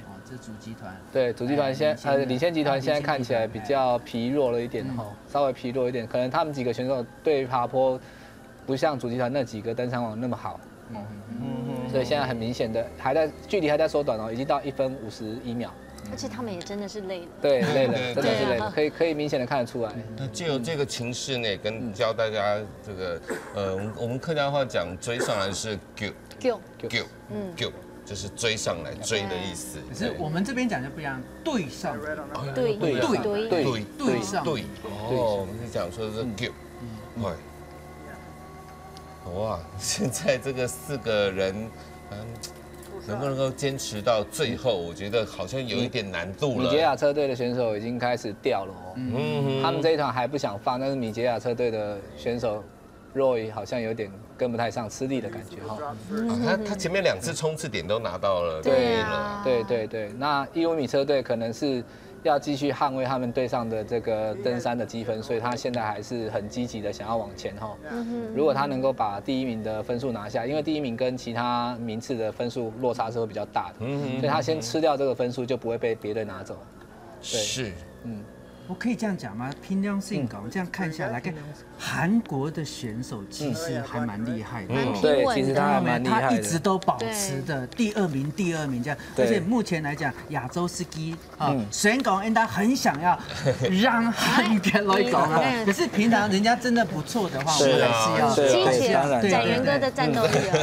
因为其实韩国的选手，他正中当中有几个选手，像是那个朴相宏，或者是昨天的第2名徐俊庸，他们领先集团，他们在2017年跟2018年的亚锦赛都有拿到个人计时的冠军，或者是个人公路的前几名哦，就是成绩都是相当好的选手，所以其实韩国国家队的派来的选手都是实力相当不错的，所以教练安讲可吧，安娜里亚目前在亚洲来讲，应该就是韩国跟日本在这一块是等于是说，该发展该自行车的一个赛事发展是比较，等于说先进一些吗？应该说领先一些的。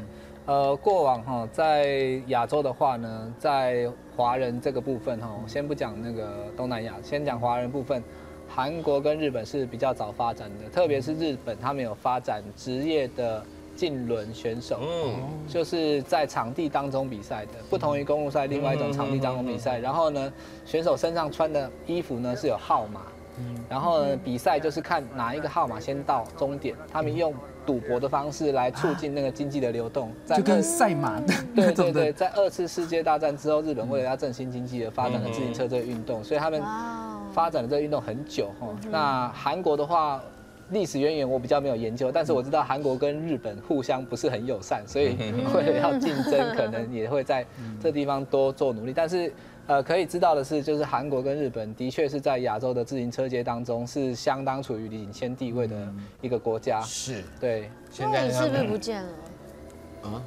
好少一车了，少一个了。刚刚米捷亚车队的选手确实已经撑不住了哈，对他冲刺分数拿到了，然后爬坡这里他受不了了哈。哇，现在呢还是这个带头向前冲的，带头大概是1如米车队的 Les Martin。哇，这个时候已经快要接近到这一整个赛道的最高点602公尺的地方了。这个就是最后倒数剩68公里了，就差不多哦。所以这个路段是最艰难的。对，但是时间差已经变成1分16秒左右了哈，所以主集团继续追还是有可能会追到哦。但是时速也快差了10公里嘞。对，但是因为有时候路段的上下坡不同对，但是没关系，我们可以先看秒差跟距离。现在只有不到500公尺，只剩下400公尺哦。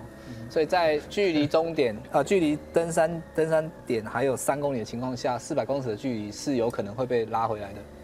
对，现在正紧张的时候超级紧张。对，现在呢，第一的就是美国1如米车队的 Les Martin， 第2个就是韩国队的徐俊庸，第3个是奥地利绿高队的 Patrick。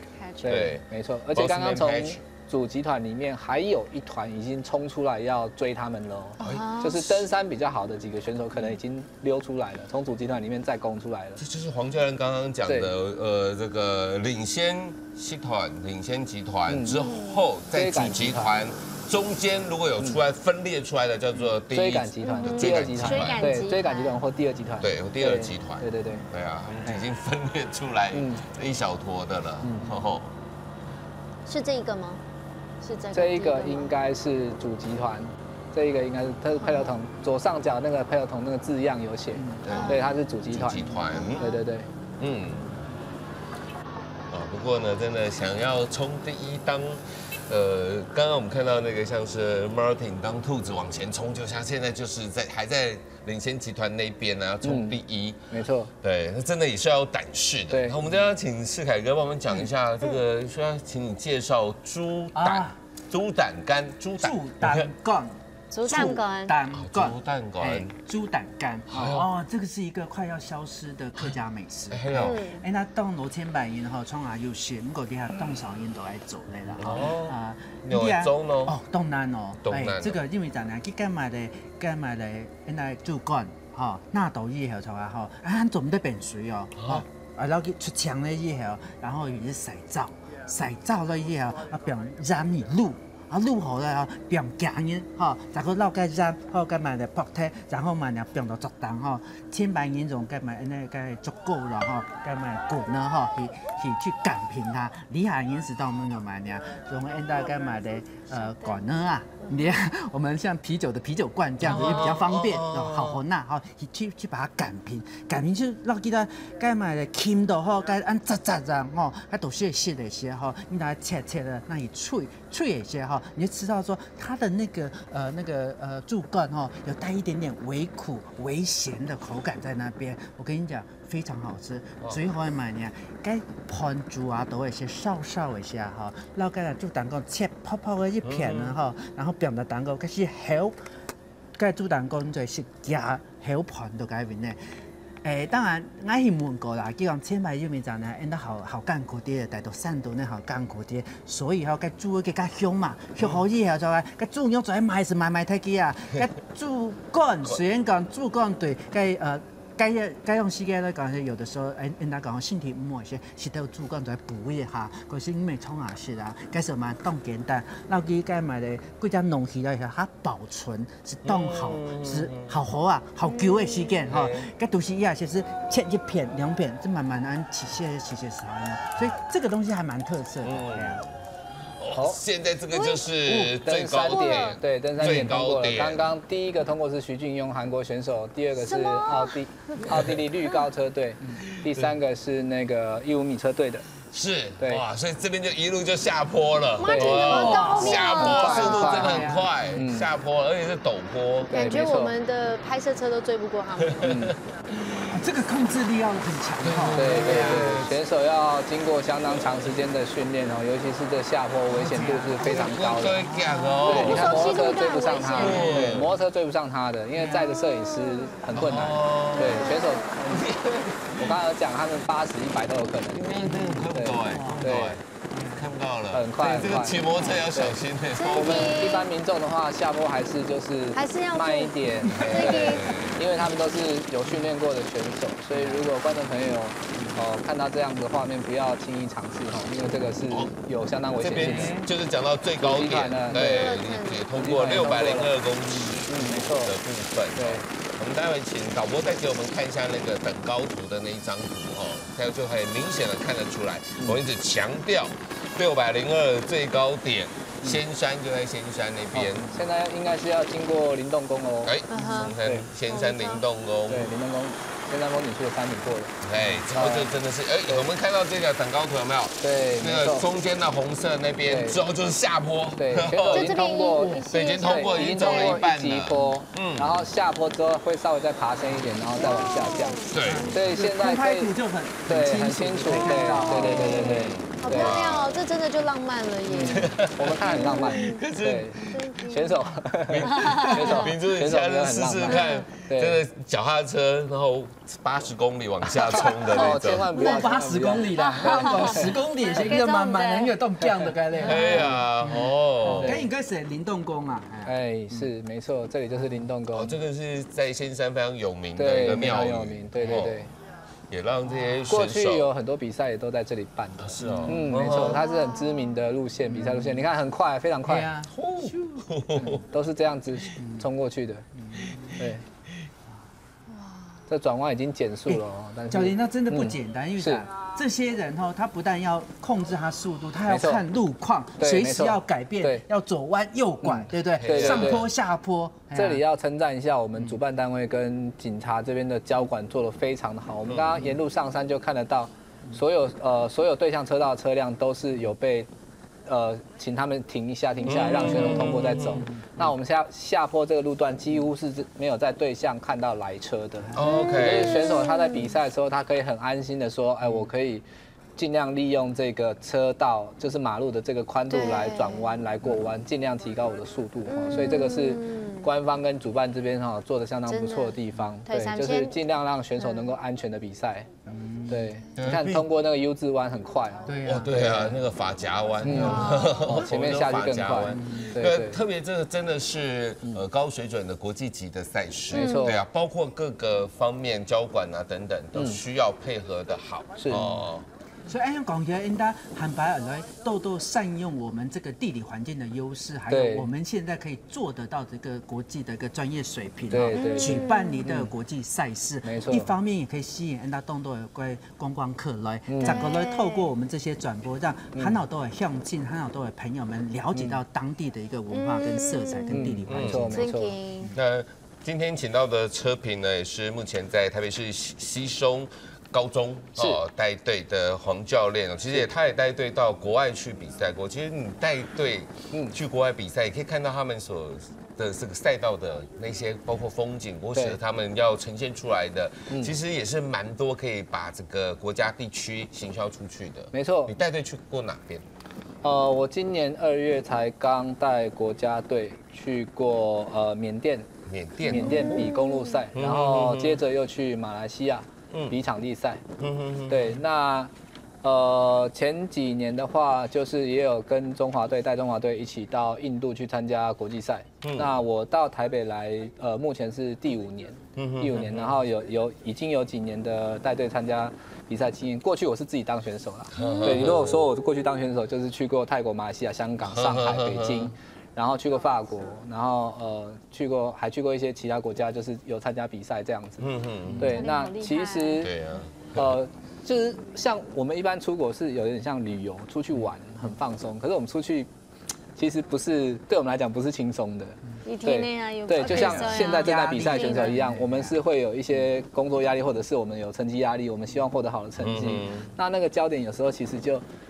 比较少琢磨在那上面。当然，我们比赛结束后还是会去当地的，比如说特产店逛一逛，看看有什么东西可以买回家做纪念品，或者是送人这样子。那是挺好呀。对，咱在喜头改为内，对不对？比赛完正式做完了，我相信好好的休息犒赏一下。大会特别把今天的路线定为浪漫台3线，我相信大会也会准备一些。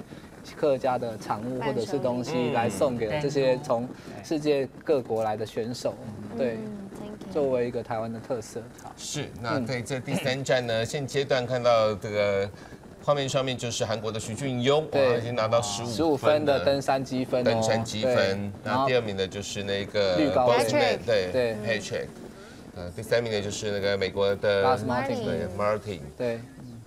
那个泰德温第4名，他是去年的第1站跟第3站的单站冠军，对，那今年也开始慢慢的有表现了。好，那在目前的赛况呢，已经快要接近到后半段了，到底3况会出现什么样的一个改变呢？大家就持续的锁定了。好，我们这边呢，请大家呢先聊一下哦，水都转来喽。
团氧都准了哟，他嘎丁吃腿，哇！现在看到这个选手，他们是整个脚已经对对，你慢慢，对呀，应该有开始上坡下完坡之后，下完坡对，下完坡之后又要上坡的时候，就是他们很辛苦的时候。然后现在看到选手在举水壶哈，就是告诉那个裁判说他需要补给，对他需要补给了，他需要补给了，我突然想到这个，我跟大家介绍一下。其实我们客家话，我们有一个很有趣的，而且也是很有意思的。我们讲就是白开水，我们讲的是帕桶茶。泡红茶，你们没听过吗？没，就是白开水，我们不会讲水。美浓那边这样讲吗？对，我们形容这是个茶哦，对，但是它就是有白开水招待你。帕桶茶，对，我们还是要很尊敬这个茶给你喝。不然你们白开水怎么讲？是茶，就是马海茶，也是讲茶。可是如果你改讲是茶米茶，那是茶，改是白开水和令水，就是不一样。对啊，所以。但是刚唔讲的，给爱贴白糖豆，还嘛贴白糖豆，他南铺，泡红茶。那不过现在呢，这个选手真的经过了刚刚的一个上坡之后，然后急速的下坡，现在只剩下61公里就抵达终点了。对，抵达终点了。终点是在台中啊，台中石冈啊，沙拱游客服务中心。对，已经有追击的选手赶上来，看到了，对，已经追上来了，追上来了，对啊，哇，该这样子很快，这3个就要拜拜，这个就淹没在这车海里面了。他们前面4个选手变3个选手，这3个选手也已经消耗掉相当多体力哈。那差不多后面的选手追上来，同样的也是要花费体力的，所以他的集团集结在一起，他不一定会直接甩开他们，有可能会变成说，我们一起拔。我们一起合作吧，就是如果这一个集团大家有合作意愿的话，那形成另外一个领先集团，对，就会拉开后面主集团。新的集团，对，等于是，这边有一个红色车衣，应该是西贝尔车队的吉米哈，如果我没有猜错的话，因为我现在没有办法看到号码，不过。吉米在昨天的登山站也是相当的积极哈，他今天也有可能利用他的优势来尽量能够拉大跟主集团的差距，想办法把他的个人排名往前推。现在真的是超前了。对，然后还有韩国选手直接往队伍的最后面移动。对，他为什么？他好像故意让出来。对他要到后面休息去跟车了，因为他可能没有办法再继续带了。日本的选手也追上来，他刚刚已经是吹风吹太多了。他刚刚也是拿了很多分的嘛。对，他讲这句话都有点敌意。冲刺积分跟登山的分数都有拿到一些喽，所以他的表现，他的队经理看到也是会肯定他的。对，现在加入领先集团的还有日本队的选手哈，刚刚在进隧道之前有看到，现在在前面领旗。是。对。好，那。接下来呢，这个还是在苗栗的地方呢，有一个地方叫做公馆，不是台北的公馆。冇叫用的哦。苗栗公馆呢，太极卡它最低的就是来到这边有台湾唯一种植红枣的地方，这个唯一种植真的对，唯一种植的红枣田，红枣，对这个。丰州就是一个红宝石嘛，那大家现在到了采果季节了，都要天成花，一定可以自己采果。那我自己特别喜欢的就是都要倒 BA， 它有红枣露菜，还有超级好吃的红枣冰。红枣冰。对，红枣冰要跟那些丰州然后给露菜，然后做的一些创意料理这样子。所以呢，太极卡雷都公关的时间来到黄金小镇，可以采一下红枣，那么还可以吃一下这个红枣冰，非常的赞的。所以说台湾的红枣，除非是就是进口的之外，本土在地的就只有公馆。对，因为它有选择天气跟土壤、气候整个问题，让它目前呢苗栗公馆最有名的呢。而且一般来说的话，有的人会讲讲对中国来嘅丰州，那晒枣啊，有些人会怕嘛，对不对？那我很建议大家能够来吃苗栗公馆这里的红枣。对，像我每天早上，然后有海发，滴都不用赶记，记了的各位楼丰州落去就可以明目养肝。对，这很简单的就可以自己泡一下，对不对？好，除了要以外呢，其实都没有厉害。有刚才讲到这汶水老街，刚才呢，其实那个世凯哥讲的那个竹蛋馆啊，都要汶水老街啊，还没有周沟。哦，真的哦。对啊，我就在这边做的。那可是我要讲的是茶寿，就是给打毕茶寿，不知道大家知道吗？就是头拜你可以拿给叫茶壶啊，去诺杯时间。一天烘，要办法保温的话，就是用这个茶寿标东西保温嘛。那我如果没有记错的话，目前来讲，比一还有都会做的，就都要汶水老街当过一个阿婆，也就起码都会别人家给茶树，对，那个真的很棒。对，那现在这个比赛呢？车手也即将要接近到汶水了，对，刚刚有看到，已经要到汶水耶，嘿，我刚刚有看到那个扛棒在那边，真的招牌在那边哦，汶水老街水都会哦。OK， 然后目前经过那个是追不到了吗？是我们拍摄人员已经这边都是落后的镜头了。哦，经过那个这是要捡起来关门的，连续2座山路的蹂躏之后，选手现在准备要但他们很努力。糟糕，我们的冯俊凯，这是冯俊凯啊，对，这是冯俊凯，他现在独自一个人哦。加油加油，加油加油！呀，是可乐吗？喝可乐哦，对，补给那是补给。哦，对，可乐其实可以在那个瞬间，选手因为他需要及时的热量补充的时候，可乐也是补给的一种选择哈。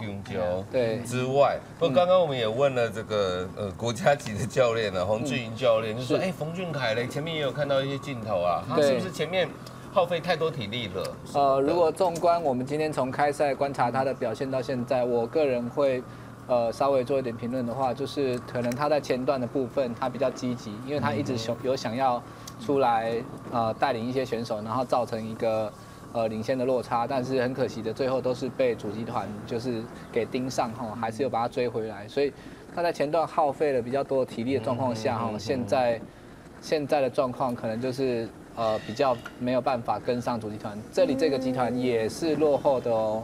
经过大山刚刚过了之后，现在主集团已经拆成好几个了。这一个应该是主集团，我们中华队的选手是红帽子的，对，其他除了冯俊凯之外，其他选手是粉红顶的那个帽子。对，他们现在在主集团内，但是前面除了领先集团，还有第2个集团，然后再来才是主集团哦，已经拆成好几个。不过因为电视转播这边没有给我们更多的资讯，所以我们现在没有办法及时的知道说到底哪些集团有哪些队伍的选手。对。但是我们也有公哥近乡情怯了哈，冯俊凯跟钮玲玲嘛，对，可能真的很想要在乡亲面前应该有好的表现，孤注一掷的那个决心哈，这也算是一种勇气啦。对，选手还是要多做尝试，因为如果你没有尝试，你永远不知道你可以做到什么程度。那也许你成功，也许你失败，可是比赛不会就这样结束，因为你可能还有下一场、下一个比赛。对，没错，对。怎么现在呢？这个浪漫台山线呢，台山线已经骑了100公里了。对，总共呢156.3，现在已经骑了100公里了，骑了2/3的路程了。没错，剩下最后的56公里。这是世凯吗？对，这是冯俊凯，没错。他现在是稍微落后了整个大团哈。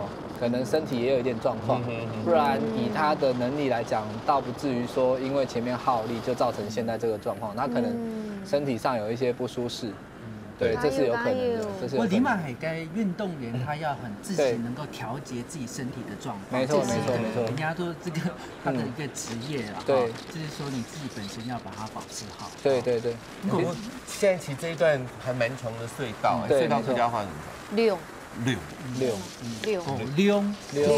过隧道。对啊，在这个我觉得对选手来说好像还稍微轻松，不用晒到太阳，不用晒到太阳的这一段，好，只是对，不过有的时候到南港哦，因为有的时候那个会hit。就是会有点闷的感觉，要看你的隧道是多长。这个隧道还蛮长的呢。会不会有一些选手他们有密闭？中华队的选手跟冯俊凯见面了，冯俊凯也要赶快跟上这个集团哦，加油加油！对，加油加油！所以刚刚冯俊凯有尝试，天送你，所以这样判断的话，冯俊凯刚刚是应该有尝试跟着那个要突围去追领先集团的选手一起，但是他最后没有成功，所以他就是慢下来等待这个主集团的到来哈。他没有落到最后了。对对对，所以他现在应该是回到主集团而已，所以还是可以期待他的表现哦。因为冯俊凯其实他是一个很有特色的选手，过去他在国内的比赛，他都是以那种就是非常积极的态度，就是通常一开赛他就会想办法跑，然后一个人或者是跟他的队友一起回到终点这样子的方式，他是很有那种斗志的选手。是，对对对。如果比赛东西是你摸到最尾，你根本都不会知道。对，没有到最后不会知道的。对对，最尾，嘿，最尾，最后，亲民，最尾的意思。好，那不过这边呢，这个刚刚看到了，大家应该也可以放心了。我还以为冯俊凯落到最后，并不是，他是想要变成第二集团，就是要追上领先集团的，他没有成功，对，所以他现在回到主集团了，还是回到主集团。表示他现在战术运用要改变，就领先集团现在有8个选手哦，包含日本、以色列、韩国、伊鲁米、绿高。那前面3个选手现在镜头没有带到，看不到。那原来我们所关注的本来是4个，现在剩3个嘛，特别是那个 Les Martin 还在 Patrick 吧。有 Martin 还在这里，然后还有那个徐俊庸还在，韩国选手徐俊庸也还在，对对对，然后伊鲁米车队的选手也还在。我这样看起来前面那个，我觉得那个日本的选手好像这个接下来的表现能力应该是还蛮有看头的。对，因为日本的选手是跟着追赶集团一起来到这个领先集团的位置哈，那可以了解到他的这个爬升的部分，或者是他们策略上应该是有做一个调整，在比赛的中后段开始到的这个领先集团的位置哈，有达到他们的设定的一个目标，所以也许今天日本队还会有另外不同的表现哈。过去2站我们都已经看到一些就是有点像黑马之姿的那个表现，像日本跟韩国都是有这样子的表现，所以应该还是可以期待。不，这一段路程呢就是比较平顺一点，没有爬坡。这段路程呢，一直要等到最后剩下大概20公里、19公里的时候才会到达鲤鱼潭水库，那边是另外一个高点，第2个高点。没错。对，鲤鱼潭水库在苗栗的3义乡，那边是403公尺。刚刚说最高那个仙山。仙山面是603，对，602，大概差了200公尺。对，所以现在这一段呢，算是比较平的，坡度没那么高的。它现在这里的路段是有一点上上下下，丘陵地形，台山线，对，送哈哈，它地形其实是很多就是上上下下这样跑。那也有一些我们国内的台湾的车友，他们喜欢挑战1日台3线，真的。对，我们现在看一下等高图，现在就是在2个红色的那个中间的那一段哦。对。然后1日台3线从最北骑到最南，总长大概有480几公里，一直延伸到高雄那里哈，所以那个距离非常长。但是国内车友就像台北市长柯市长曾经挑战过1日北高、1日双塔，对，那1日台3线其实是难度更高的，因为它虽然距离比较短，但是它的上下坡比较多，相对来讲是比较辛苦的。感觉上表示我们很有这个优势，我们应该多办这种赛事才。我们应该去骑一下，我们应该去骑一下。现在来开放一下这个5公里、10公里，或是50公里、几十公里，分阶段的这个玩法。有，你跟还蛮盛起的来。国内其实现在的这些单车活动是很热的，就是每年度都有很多的挑战赛。像我刚刚讲仙山，它其实也是挑战赛的其中一段，热门。对，也是会被设定来增加一些地方的观光的东西，或者是说让民众有机会可以参与这样的活动的地方。对。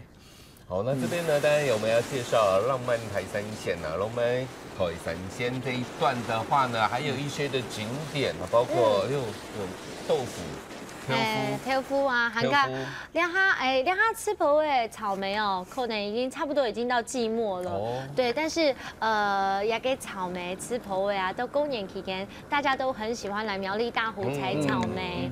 那么其实就我们苗栗在地人来说，我们最喜欢现在去吃草莓，因为呢，他们都会把最后一期的草莓没有撒药，然后留给七嘎森。对，那我们都称它为是贵妇团这样子。对，然后涵盖泰嘎希都泰福要倒闭都会去就种啊，因为现在有草莓香肠、草莓贡丸啊、大福啊什么的很多。走草莓醋啦、草莓酒啦，动作该周边草莓贡丸。对，草莓贡丸，浓厚色哦，草莓贡丸，对，草莓贡丸。而且十个的天气，十个下跌的，因为法国的吼，因为咱呀改变那环境动吼，所以你可能买交通法，还就买呢台风改变呢吼，就枫叶葱。就是我们看萤火虫，对，尼马地该枫叶葱，它一定要环境很好的一个地方，它才能够生存在那边。有看到它表示说，我们把这个水土保持得很好，你也好的东西。不过对李伟呢嘛，到大家讲一下，假如研究几乎去看你枫叶葱的时候。记得了哈，那个环境是他们的，所以我们是外来者哦，不是他是外来者，所以我们要好好要尊重一下，记得噻。该翕相的话，莫打闪光灯哦，你打闪光灯，你就要叫黑到，要黑走以后，那用什么嘞？哎呀，就破坏了整个一个环境生态，这是不好的。哎呀，可以好好的享受去，可是不要去破坏它。另外那个九马。有马岩的江马园，对，有马岩的话，其实可能太起来他们懂熟悉，给到太湖给岛边该有名。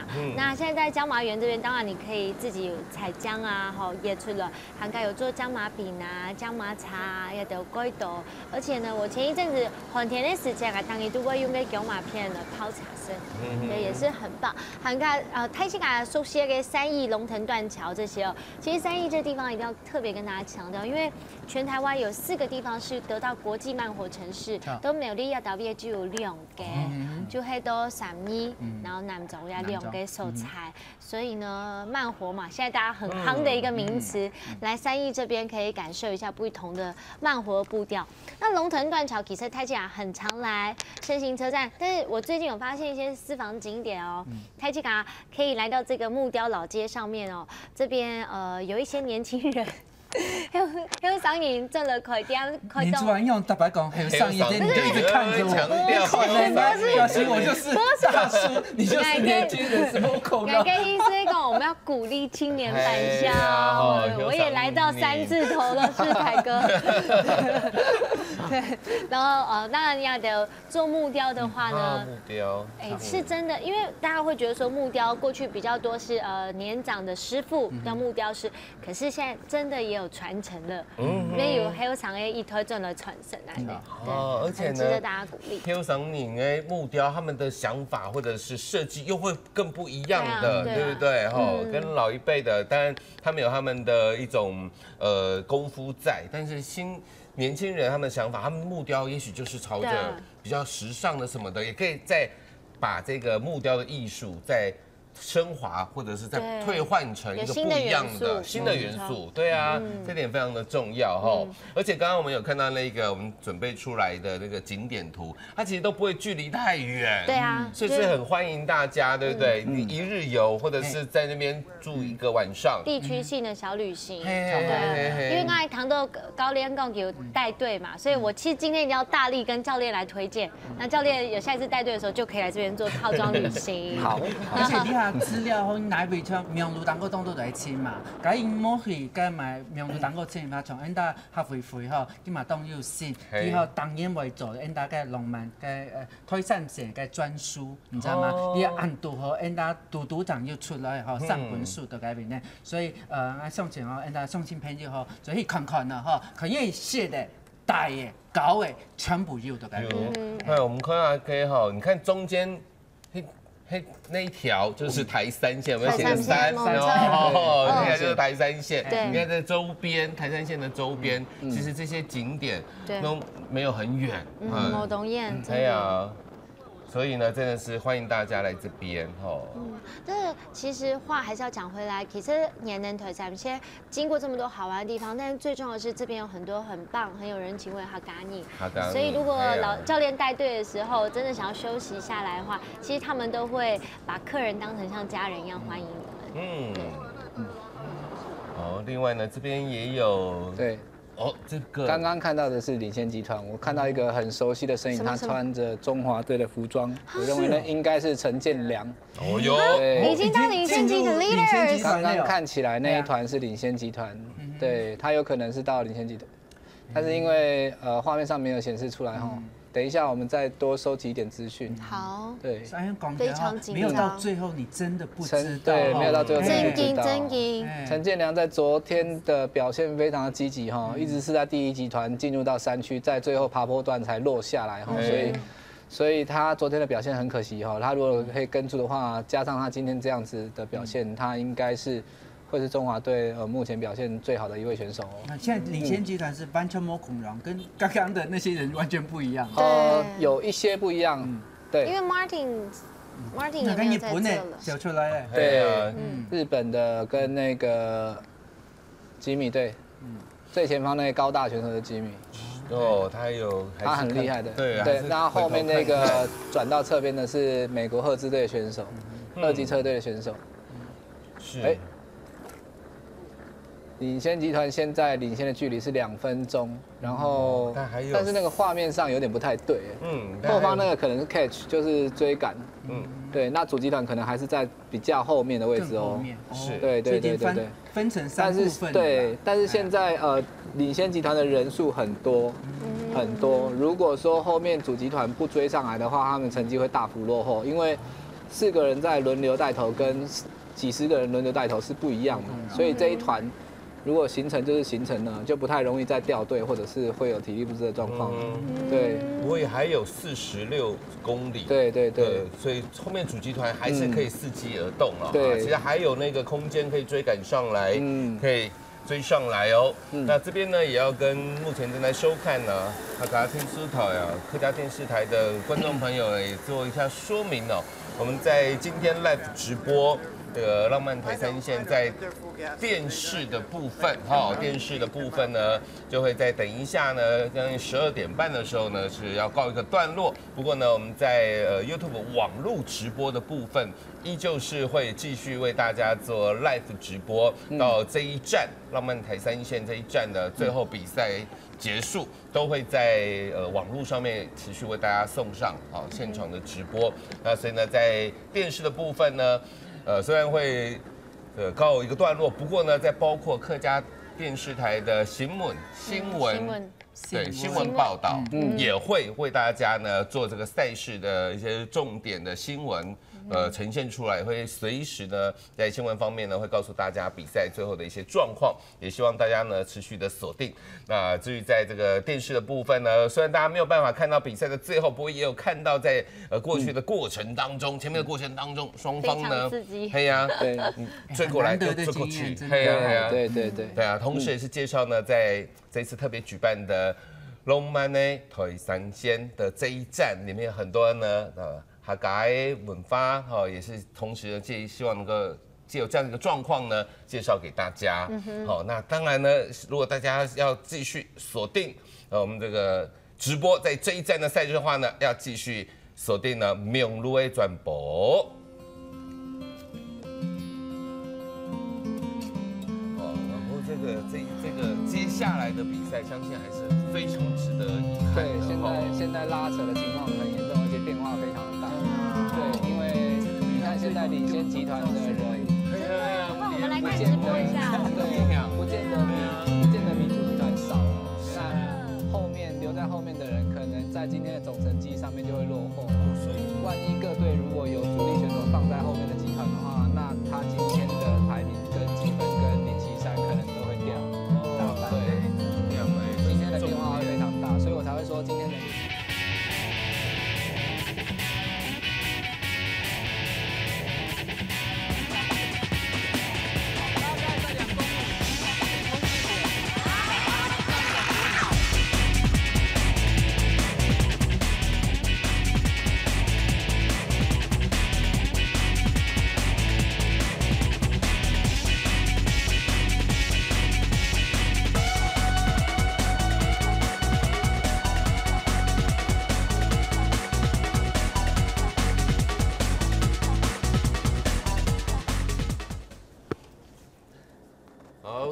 位观众，虽然在这个客家电视台啊、卡天视台在电视的 live 直播的部分呢，要暂时告一个段落。不过呢，我们在 YouTube 网络也是在客家电视台的 YouTube 的频道，还是持续为大家送上浪漫台三线的转播。哈，在现阶段呢，在领先集团的部分呢。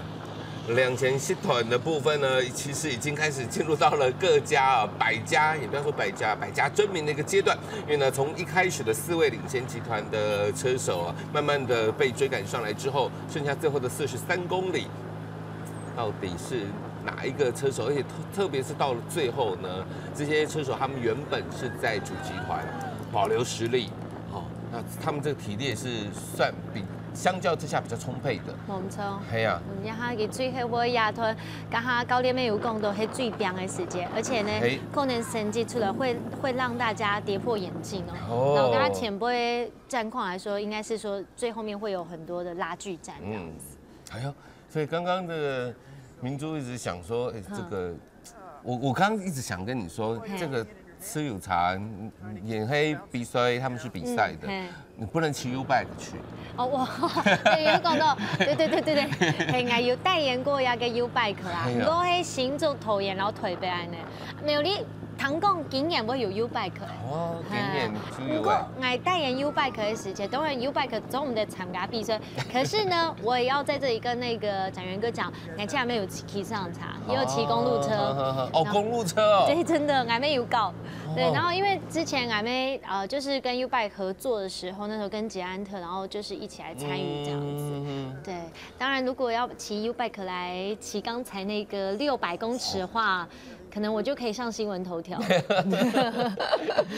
你之前好像有看過一個新聞，一個年輕人吧，他真的就是騎 U-bike，然後有對不對？對啊，對，我們就很有不應發錢呢。對啊，除非當天可以還，好不好？對，做唔得啦，才會拜託。對啊，哇，所以明珠自己有在騎這種。溜溜的甜高，对，因为我其实很想要一直训练自己，能够来参加铁人3项。啊，铁人3项，跑步、游泳、自行車。对哦，这小朋友可以啊。那个叫做福安國小。对，福安國小嘛。小朋友好棒哦，加油！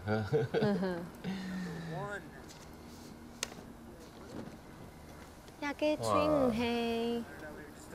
也还会一直往后看，看他到底领先多少这样子。对，就是看看后面有没有人追上来，有没有人突然发动、突然发难呢？突然。忽然間。忽然間。对，或者是讲传神一点，可以讲險峰之間。哦。險峰之間。先手好像一阵风来这样就过了，一險峰之間。对。就松了哎，就松了，就追上来了。这个队伍是刚才教练有讲到那个，这是西贝尔车队的吉米选手。吉米嘛，对，他在第2站的表现，登山站也很出色。他们是比利时啊，比利时对，西贝尔，对，西贝尔车队，他们骑的车也是台湾造的哦。他们骑的车也是台湾的品牌。现在来到东坑这边，他这次来参加很多的选手，应该很多的车子都是我们台湾做的吧？有蛮多都是台湾做的。其实世界上，台湾的自行车的产业是非常非常发达，然后代工的技术是非常非常成熟的。然后像捷安特，它几乎可以说是，全世界排名第1的输出的大厂，因为它的车子是销往全世界各地的。对，所以台湾自行车产业在中部这个地方其实是发展的非常好。对，所以。像捷安特跟美利达，他们都有赞助一些职业队，1级的职业队，然后这些1级的职业队选手在全世界各地的表现也相当的不错。对，其实台湾的这个，特别是设计、制造、生产，吃有茶，真的是世界顶级的。可是，在过去。当然没有像环法那么历史那么悠久，是对。那我们在过去，包括现阶段已经是成为2.1级的高规格等级的环台赛，它在过去呢最早开始是怎样慢慢起来？从我认识环台赛到现在以来，环台赛从过去可能只有亚洲的几个国家参加，那时候路线比较传统，就是它是一站沿着台一线一路南下，然后再绕到东部，绕台湾整一圈环台。对，那现在因为为了要增加比赛的刺激性，跟配合当地的一些文化的一些行销，他把路线改成就是可能在某个区，比如说今天有浪漫台三线，昨天的桃园是绕了桃园的100多个乡镇，然后台北市站就是在最具指标性的台北市政府前面做绕圈赛的比赛，他把比赛变成一个是他跟观众之间是有一个互动的方式来进行。那过去的环台赛等级比较没有那么高的时候，它不会有国际的积分，因为你要升上2级队、1级队，你必须要拿到国际积分才能够往上升。那所以环台赛在每年慢慢提升它的等级之后，就越来越多这个知名的车队或者是想要挑战这个台湾的这个比赛的车队会来参加这个环台赛。过去可能亚洲的队多一点，可是现在我们可以看到来参加的队伍，其实欧美的车队是多于亚洲的车队的。对。而且在真的整个环台赛等级提高之后，包括这还要国际认证啊。对，没错。等级提高，不是说我自己说我是2.1，没错，真的是要国际自由车是需要总会的认证。没错。包括你办比赛是不是都能够符合到这样的规模？包括你的场地就是路线啊等等的规划等等。那提高等级之后，国外的选手像前面也有介绍过。有4支职业洲际车队，就是2级的车队，然后10支洲际车队、3级车队，还有包括很多的国家队来，他们才愿意来耶。不然以前办比赛都你还要主办单位自己花钱请你来。那你来这边机票、住宿，统统帮你包办，可能还有出场费。最早的时候要出场费。最早邀请德国的那个车队，那时候美利达赞助德国，然后邀请他们来台湾比赛是要付他们出场费的。对，才愿意来。对。但现在我们已经办出口碑了，而且还有那个国际积分了。对，他们都是就赶快跑过来。对，要来拿积分才能把车队升等。对，没错。我们先来看一下，看一下哈，这是领先集团。对，这领先集团包括了美国赫兹、伊鲁米，然后呢，有中华队的车手吗？有陈建良在里面哦。对，可以期待他的表现。然后好多哦。对，席贝尔车队跟威利尔车队的选手也都在里面哈。陈建良是编号是132。刚对不起，他现在没有出现在画面中，我要看一下，因为我刚刚有看到他的身影，但是现在不知道为什么，不晓得是不是往后掉。对。不过现在这个领先集团跟主集团的差距只有短短的1.7677公里，还不一定说是结果是怎么样哈，因为要看最后才知道。伊路米车队现在有2个选手在领先集团内，对。可以说蛮多队的选手都有在前方，那相对来讲后方的选手可能他只要有领先选手在前方的话，他们的态度就会转为消极就是我只要跟，我不太想出来带。对，你的教练是不是讲刚一讲，因为我们看一下比赛只剩下38公里，对，只剩38公里，是不是大概在20公里左右的时候，你这时候你就要该突围的就要突围，该有大动作的时候就要有大动作啊。其实队经理在那个路线图跟等高图，他们会去设定一个点也许我要在哪里。如果他没有实际走过，比如说外国车队来，他没有实际走过，那他可能就是看等高图设定一些进攻的点。如果按照我们今天的计划，那我可能就要在哪里做进攻。像现在。领先集团又有人开始想要脱逃他不想要跟大家一起轮，他想要自己走对，这有可能都是队经理或者是教练下达的策略，或者是选手自己判断，也有可能，对，也有可能，对。然后而且我们看到现在前面应该是以色列的选手，对，以色列的选手，好厉害，非常的积极。然后后面那个第2个应该是右金车队，有点不太清楚，看不太清楚。好，那现在其实他们现在正骑在东航路也特别出往航，也特别有那个中油嘅中油公司的博物馆。哦，对，出动行业台北很多人这边采矿，非常的有名。那么也还翻呢，就是在一个博物馆都要特别台积卡做的来做一些教育。不过我觉得在这边可以跟大家来分享一下，就是台北中哈赶紧中农的时节啦，有时候没有办法喝太多水，不方便的时候，会含一种叫做油甘果，它是很生津止渴。它这个果子我自己实际吃过，我觉得它很神奇的地方就是，中改 C 你的春瓜给你发，有时候喝太多水不方便上厕所，所以有时候不敢喝太多。可是吃这个油甘果啊，它可以让你分泌唾液，然后呢，它一开始是有点酸，后来会转甜，最关键会转甜，它会让你生津止渴。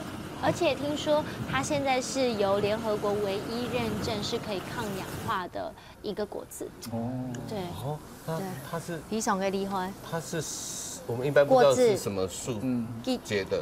哦，记住黑油甘果树。哦，那如果你如果大家现在听到之后，以后有再去市场上，我刚好看到卖的时候，你就知道说这是一个很神奇的果子。对，有点像干嘛？千百人家含个橄榄嘛，你啊该种路过的橄榄，腌制过的那个橄榄，你知道吗？就干干了以后，你吸落去之后。一开始有点酸梅，然后就生津，然后慢慢的走追梅一些该干梅是出来就有点甜的那种感觉。对，生津止渴，我觉得真的很神奇，因为俺跟师姐在出外景的时候含着，你是竹蛋根，你是这样来小啊，对，就这个，他们说很像棒球手套，对，有点哦，对，所以是晒干的，它要晒干，它要晒干，它大概抹了盐，还要抹盐，它是中药的一种。其实我觉得它很像乌鱼子，它不是中药的一种，算食物，它是食物，就会煮干呢。对，你把它想象成乌鱼子，因为就是比较重口味。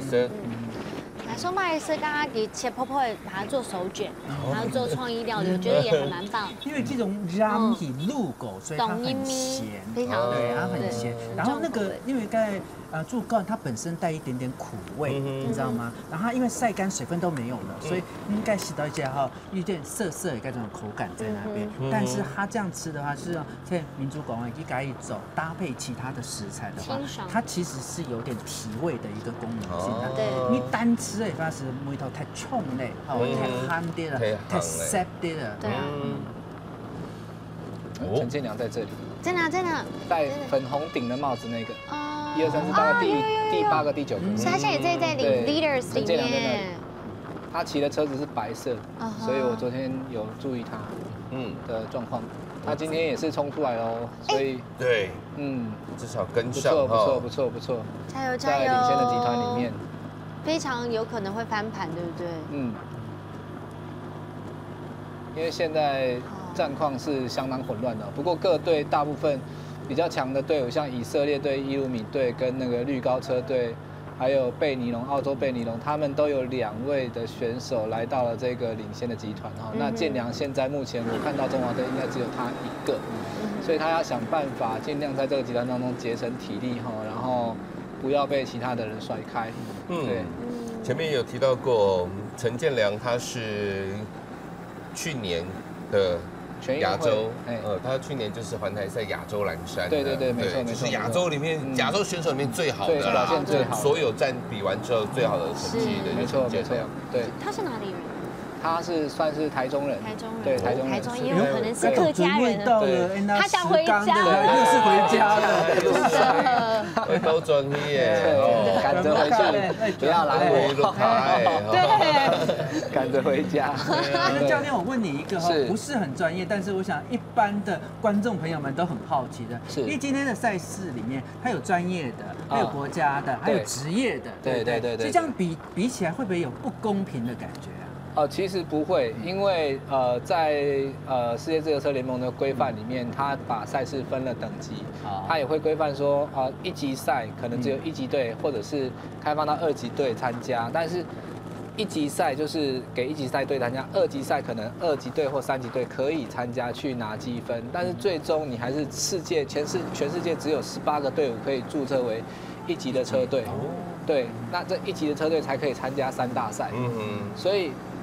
在我们这次环台赛的选手里面，有一位曾经参加过环法跟环意大利的选手，那就是节目一开始我们最早提到的日本的那个选手，日本那个选手就是背号新城信也，他的背号是156号。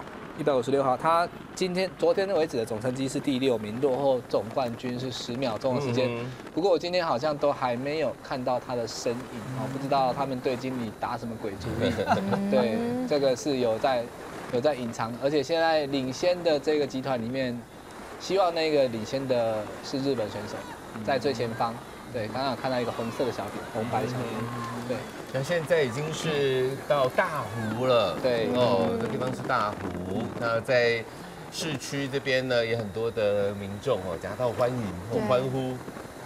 这个也是真的可以变成1年1度的大事。真的。对啊。太湖呀，倒闭，刚刚沿路都有看到有一些草莓果园嘛。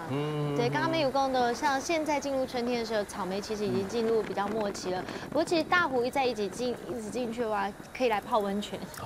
对。是哦，大湖。对啊，沿着进去去到太阳给倒闭的方。咋个落去到泰安街里面？泰安。晒温泉，所以。他们如果比赛完要留下来的话，可以一路沿着台山线玩回来。对。可是教练刚刚讲过说，他们可能回去要泡冷水，那如果泡温泉对他们来讲，应该就不太适合了。一般来说，现在的方式都是先泡冷水。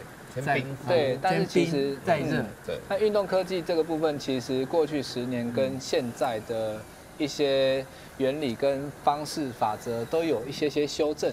过去认为是对的东西，现在有些说不是那么正确。对。但是现在的趋势是选手训练结束、比赛结束之后先泡冰水，是现在大家认可的方式。对，它也是有，当然也是有经过一些学术研究的基础存在。但是也许10年后又有更好的方式，也许热敷也不错。对。其实你要考学长，温度是25度，应该算起来阿曼树上的感觉都蛮热。可是选手因为在运动。对，因为他们在动，对，所以他们的温度。因为他本来还想25度有风，去擦个风吹溜溜，你看阿曼树上这样子，你嘛操，因为他已经骑了100公里了。因为我们骑的时速可能只有20，然后感觉风吹来就好凉爽，但是他的时速40，那个比较辛苦，就比较累。对。威利尔车队的选手也到前方了哈，那个是54号。他一直往后看，就是看他差距多远，对不对？对。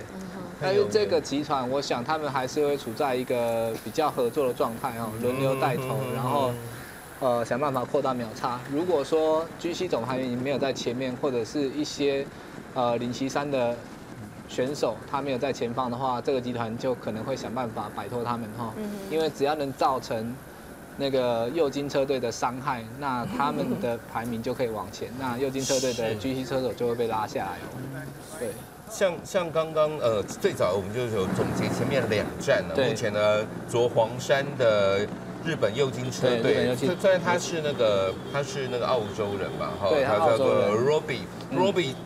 今天你有看到他？对，今天都还没有看到。不过他的队友有在前方。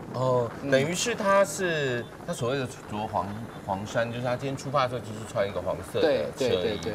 大会准备一件黄色的衣服，然后中间会留空白去盖他车队的 logo， 就是 logo 贴上去。对，然后让他穿着这件黄衫来代表他是所有成绩里面的领先者。黄袍加身。对，没错。但是我现在目前我好像都没有看到那件黄衫的选手在前面，所以他是在后面呢。对。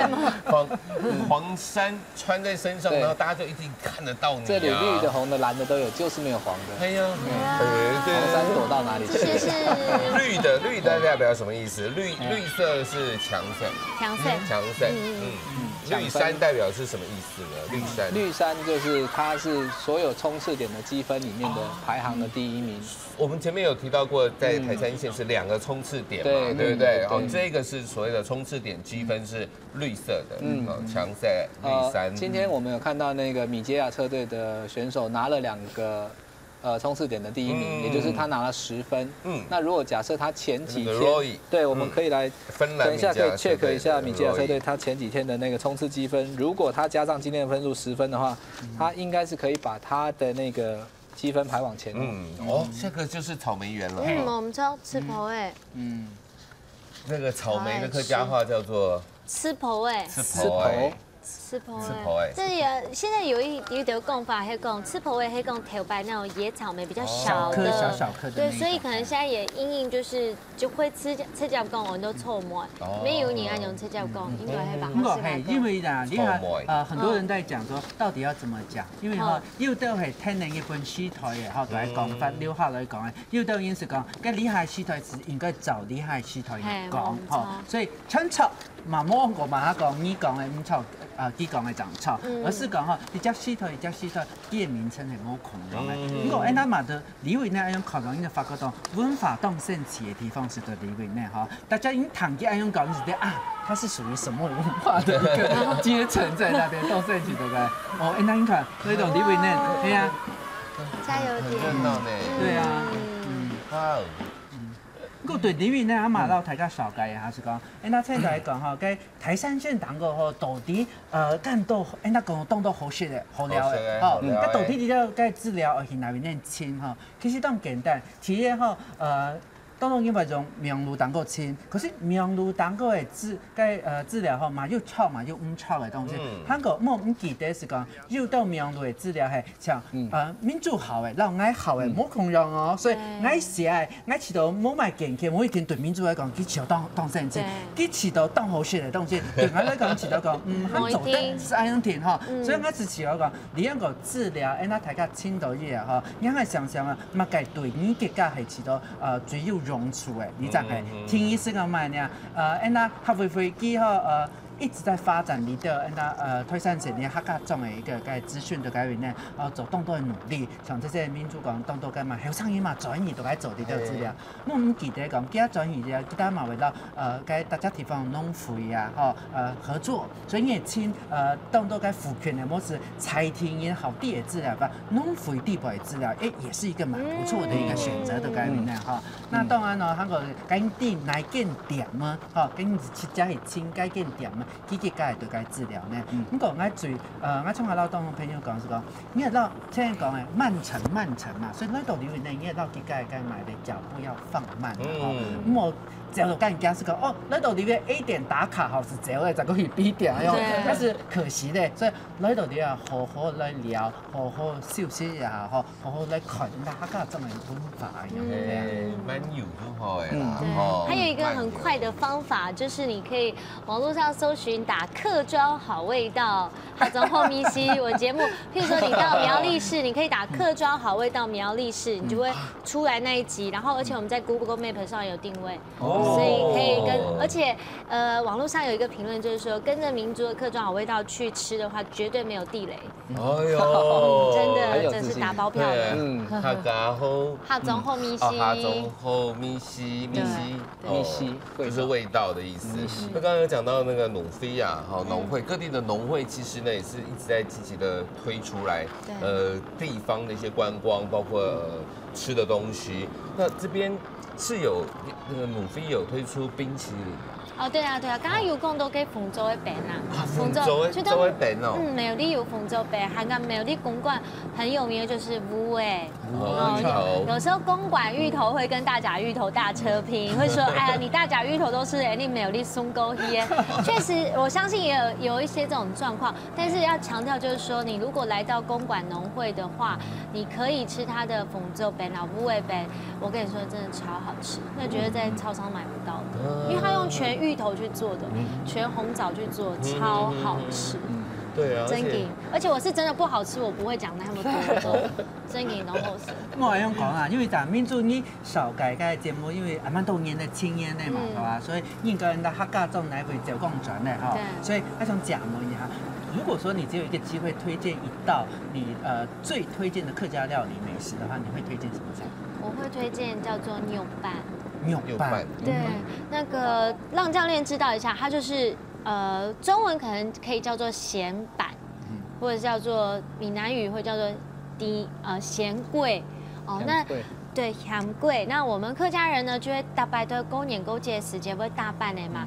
跟那个年糕里面啊，会有放肉末啊，还有放虾仁、哈皮呀、红葱头下去做的那个年糕。我跟你说，真的是超好吃的哦，真的，你一定要吃到2个好，这样有冲。请到阿公阿婆用，对我来说，对。不过像喺度去到公里，喺度個鹹甜版。哦，鹹甜版有。所以这个真的是人家客家人的一个很人家所有该买的版类的吧哈，都特别的哈，很特殊的一个咸年糕。美浓有吗？美浓那里也有，我有吃过奶丝糕，对，但是没有说很注重，我们就直接美浓就是面趴板呐，面趴板条，对，板条，对啊，我这边要跟大家特别讲一下，我曾经在台北。有看到它是招牌写的美浓板条，对，就那些 oyster 啊，就发现它的板条是宽的，宽的就不是正宗美客家板条，好不好？因为美浓的面趴板就是板条，其实是细细的，都是很细很细的，那个才是正宗的美浓板条。所以啊，宽的就不是。放让台家，紧跟那个客家中才能够感受到什么叫彩地最彩地的料理，都是出来的哦，要到客家庄来了哈。那教练呢？你印象最深的客家菜是？有，我去关西的话，一定会去某一家餐厅吃他们的料理。哦，对，因为它里面有一个我刚刚讲那个鸡酱，他把那个鸡应该是煮过，对，白斩鸡，然后沾那个鸡酱吃，那个味道真的很难忘。我每次去关西，我一定会去那家餐厅。我们导播很厉害，马上找出了面趴板，就是这样细的哦，细的，这才是正宗的米浓跟面趴板板条，不是那种宽的哦，不是那种宽的，好不好？找出了照片的。不过对我来讲啦，我叫客家吼，就叫做那个做妈。你知道，嘛系公烟狗这些走哈，对我来讲就是红烧肉，你知道吗？哎，那种做吗？但是我觉得，我也查过它的历史，我也睇到佢清過，法國度吼，記得講，假以為是做媽。积分99.9%是客家人来的，哎，當甚至在嗰個什麼啊，該梅頭吼，因為怎樣，該做媽啊，做媽該，唔對啊，該食出來該東西吼，你所以其實講，奇怪哦，別的地方冇買就買得到東西，能夠那公園嗰隻咩擺一些吼，該當到嘅生意，當到嘅該到擺過嘅該要注用，唔對就慢處理。做媽是最好嘅方式到解決呢，而且做過以後，佢肉嘅味道完全變態到解決呢，就非常嘅推薦大家哈，而且喜歡大菜哈哈，我個人最喜歡就是做媽，紅燒肉，而且當養生哦，非常養生，紅曲，而且當聖節買啊，冷嘅嘛好食，你吹燒咧嘛當好食到解決呢，係啊，多少要酒味到解決呢。那刚刚我们在比赛这边呢，只剩下最后的25公里就要抵达台山线浪漫台山线这一站的终点了，不是整个台山线终点啊，台山线非常长，就是台中石冈旅客服务中心呢，只剩下最后的25公里。那这个 Leaders 哦，这个领先集团，我们的呢？目前在画面上还没有看到。我有看到那个日本的哈，对，有看到日本的选手，现在已经快要接近第2个，在整条路线上第2高的了。刚刚讲到403公尺高度的鲤鱼潭水库了，对，已经在接近鲤鱼潭水库登山点，大概在5公里就到鲤鱼潭水库了。Martins 还在前面，不是，那不是他，不是那个绿高队的 Patrick 应该还在，因为他没有参与冲刺。那另外那个 Roy 跟那个韩国的徐俊庸2个人，他们应该也已经先休息了，因为他们今天的目的已经达到了。对呀，15分呢，他已经先拿到。因为他们2个人是冲刺积分榜的第2名跟第3名，跟第1名的冈本准只差1分。所以也就是说，今天的那个 Roy 他拿到2次的5分，他就已经总分24。站稳那个冲刺积分王的宝座，每个人的目标对他设定不一样，他可能他策略就是把绿山拿下来。那徐俊庸现在排在第3位，他当然也想往前挤。现在反而是日本的冈本准，他是落到第3名，然后呢，徐俊庸到了第2名的位置。对，后面2站还有一些设定冲刺点的，所以冲刺王奖落谁家还不知道。是，对不过这样子，刚刚那4个，当然他们现在就休息了。对，有些不过刚刚他们镜头也抢够了，大概蛮长一个路段。1小时的时间，对，老板说今天表现不错，回去可以加薪一下。现在看到阶段性任务完成，真的哦，抢了2个小时，都是他们4个。对，现在领先集团里面2个骑橘色车子的是右金车队的选手，然后还有包含了南非、贝尼龙，然后以色列这几个选手。我们有看到那红帽子，如果有红帽子就一定有陈正良，是，但是他并没有在这个位置，所以他有可能是在追赶集团里面的。他那个轮子好炫啊！对，真的吗？这可以看得出来，造价都不便宜，造价不便宜哦。对，这一台车要多少钱？1斗钱。多少钱？它如果是目前市面上最昂贵的轮子的话，公路用的大概在17、18万左右。对，一组轮子前后轮这样子，大概17、18万。轮子而已哦。对，不含胎哦，胎要另外买。哦，对，比如说那车架还不含。车架不含，对，那整台的造价2颗轮子18万，这很常见，这很常见。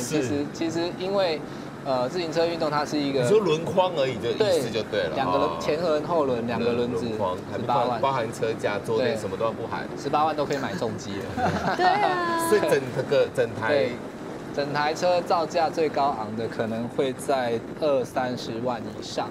对，然后有一些是特别定制款的，像国外曾经有做过一台，就是它全车都是贴18K 金的车子，贴18，全车18K 金，那一台就是，对，那纯粹就是拿来观赏用的车子这样子。对，其实我们现场，我们的摄影棚现场，我前面都没有时间介绍，我们也特别有厂商啊提供的，真的就是公路车。对，这个车子的品牌也是台湾的厂商所打造的车辆。刚刚我们看到那个Roy那个抢分王那一个积分王，他就是骑的就是这一台车。这也是我们台湾的厂商对，这是我们台湾厂商自己制造的，自有品牌自己开发的。哇，真不容易呢。他可能一开始是代工厂，然后后来开始开发自有品牌。对，所以这个在这个品牌的车子在今年的环台赛也是相当的强劲。叫什么？Maymio。对，Maymio，中文是讲米捷亚，米捷亚就是米捷亚车队，就是那个车队嘛，对，就是冲刺王那个车队，芬兰米捷亚车队，他注册在芬兰，对，但是他的2个队经理，那个 race director 他是台湾人，2个管理这个队，可能一个是教练，一个是 team manager。对，教练啊，我有听说过那个，其实那个车柱是非常重要，是不是？车柱，座子。椅垫吗？坐垫，对啊，坐垫。因为制造坐垫的厂商非常多，国内的也有，国外的也有。但每一家厂商，因为其实我们人体的那个骨盆每个人都是有一些差异性。那不一定说哪一个厂牌的坐垫会是最好的，但是一定至少你可以找到一个坐垫是你坐起来可能比较舒服的。因为其实我们可以看到旁边这个车子的坐垫很小，对啊，然后男生女生其实也不一样。那你要长时间坐在上面骑脚踏车，像他们这样子4-5个小时以上，你一定得挑一块适合你屁股的坐垫。对，不然的话几个小时下来100多公里都该那哇！刚开始学习骑车的那个车友他们最不习惯就是为什么一天骑下来屁股好像快裂开了？对，很辛苦。所以挑一块适合的坐垫，适合你。它不一定是高价，但是它可能适合你坐，是很重要的。对。现在呢，已经快要到鲤鱼潭水库那边去了，不过这边也要温闽族到卓兰大兰，卓兰是有什么有吗？大兰最有名的就是亚个水果啦，来到水果王国，就是在卓兰这地方。比中发讲有讲到有杨桃啊，有葡萄、水梨的啊，全部对大兰呀、岛味都有名。所以来到卓兰一定要吃新鲜水果之外，还有抽一些水果的风味餐，还要把水果冰都要给吹色地度，没当沾掉。当中也唔对啊，该卓兰水梨啊，那类煮汤料，非常的甘甜，非常的好吃，超好喝，而且润肺，对我们的身体这个非常的好。而且他们拿那个水梨就拿水梨做菜，它其实很大方，它的水梨中间挖空，对不对？它里面煮汤。哦，没有按永州哎。对呀，对对然后对。那个你要吃也可以，不吃也可以，就是那个碗，那个水梨的肉，水梨煮汤，对，像水梨盅，是不是有？对，水梨盅，是不是有止咳的效果？有，对，润肺止咳，对，就是冰糖炖水梨是对于那个肺啊或者是喉咙止咳最好。当教练很需要，我们也蛮需要的。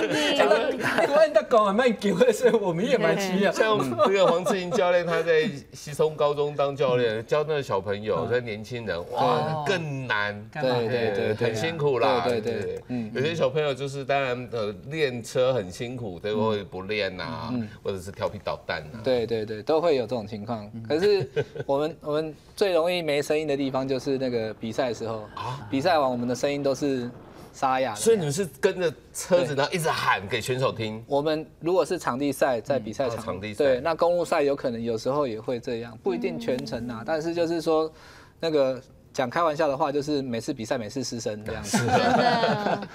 好伤赢啊呢。哦。教练在选那些学生来参加那个训练的时候，他们有自愿之外，你要怎么样判断这个人是有潜力的？通常有些来他是没有运动基础的，那你可能就要从头开始去慢慢培养他，然后观察他的一些表现。我们会设定一些不一样的练习内容，让他们去试，或者是因为选手大体来讲分2种，一种是瘦长型的，他可能是耐力很好，爬山很快，然后公路赛比较是他拿手的。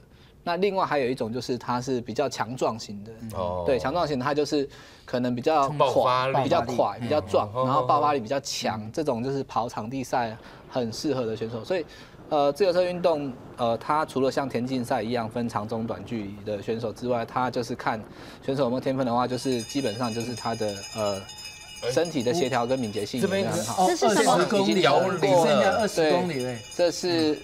这一个是登山点哦，这个是登山点，这个是第2个登山2级坡的登山点，没有错。我刚刚讲到的，这就是第2个高点的位置哦，它会有设置403公尺的高度。刚刚有看到那个最高602公尺，仙山那边嘛哈，也有一个这个点。那这边呢是403公尺，鲤鱼潭水库之后就开始下坡了，对，要接近终点了，要进终点了，最后的19公里，对，没错，19公里了，所以这个时候是不是你的团的那个计谋就很重要，对不对？哦，该要怎么样运作，该要怎么样，要冲不冲，对不对？接下来比赛会越来越明朗化哈，因为各队的那个主力在前面的能够维持在前面的，大概也已经设定好了哈。那对，刚刚有看到一个车手，他举起他的左手是比什么？他是拿水壶起来，他告诉裁判说他需要补水，上前了，可以跟裁判讲。对，因为会有裁判在后面跟在，不管是任何集团分裂出来，一定会分派汽车或者是机车的裁判跟在后面。